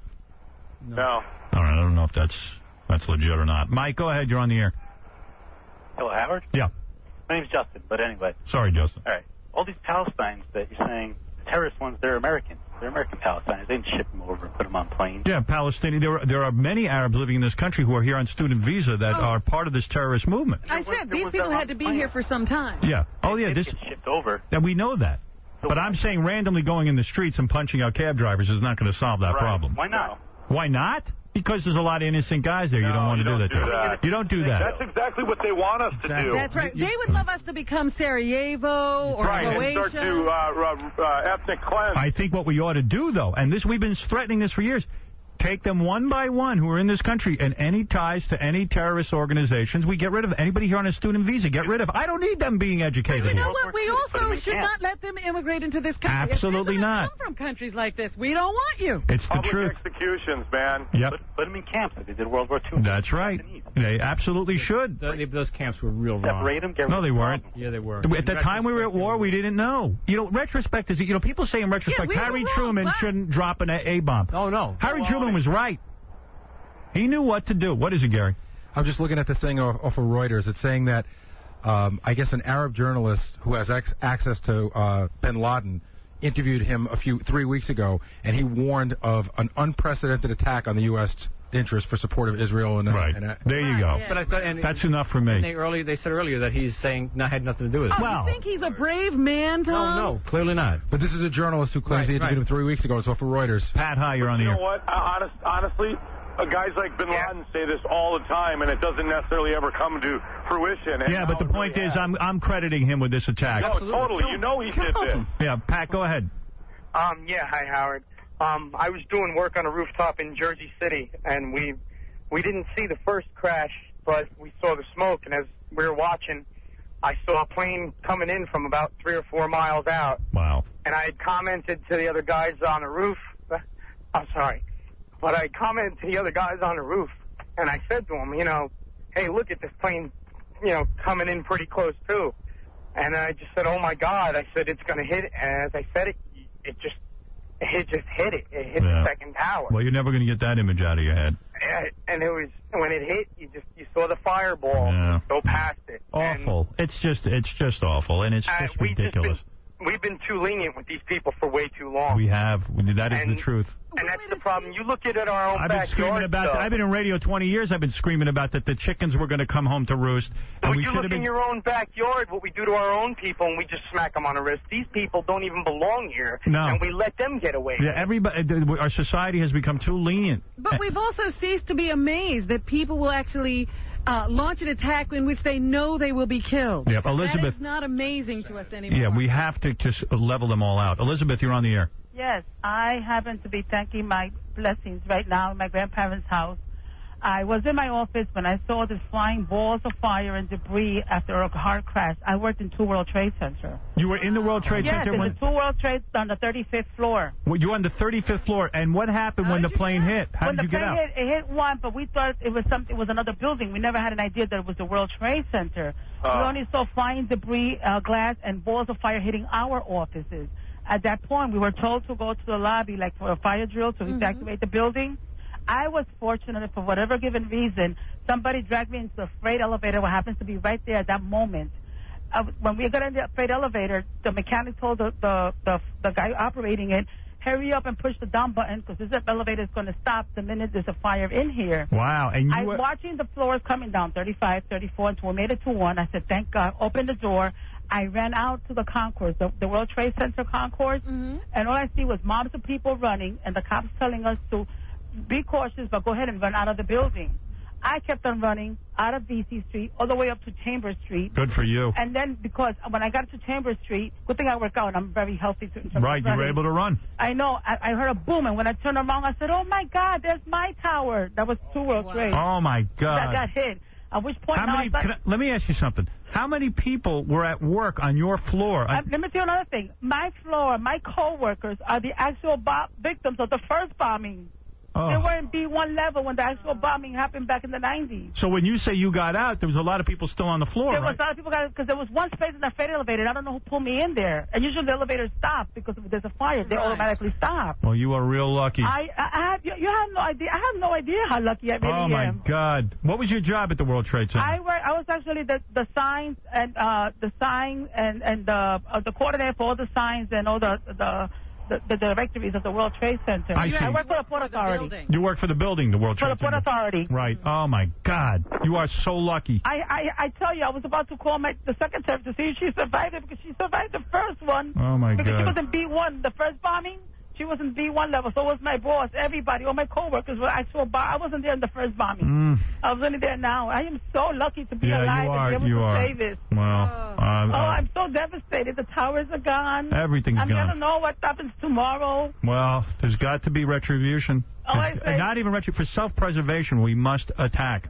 I tell you, this is ridiculous. And I said it at 9 o'clock in the morning when I first saw the news. I said, now it is their excuse. Now you finally have been pushed. I mean, really. Now let's not stop. I would love to know what they're saying in Europe now. All the people who always the rest of the world is laughing at us. I don't even care. I don't even care what Europe's saying. I'm saying now we have to make a decision.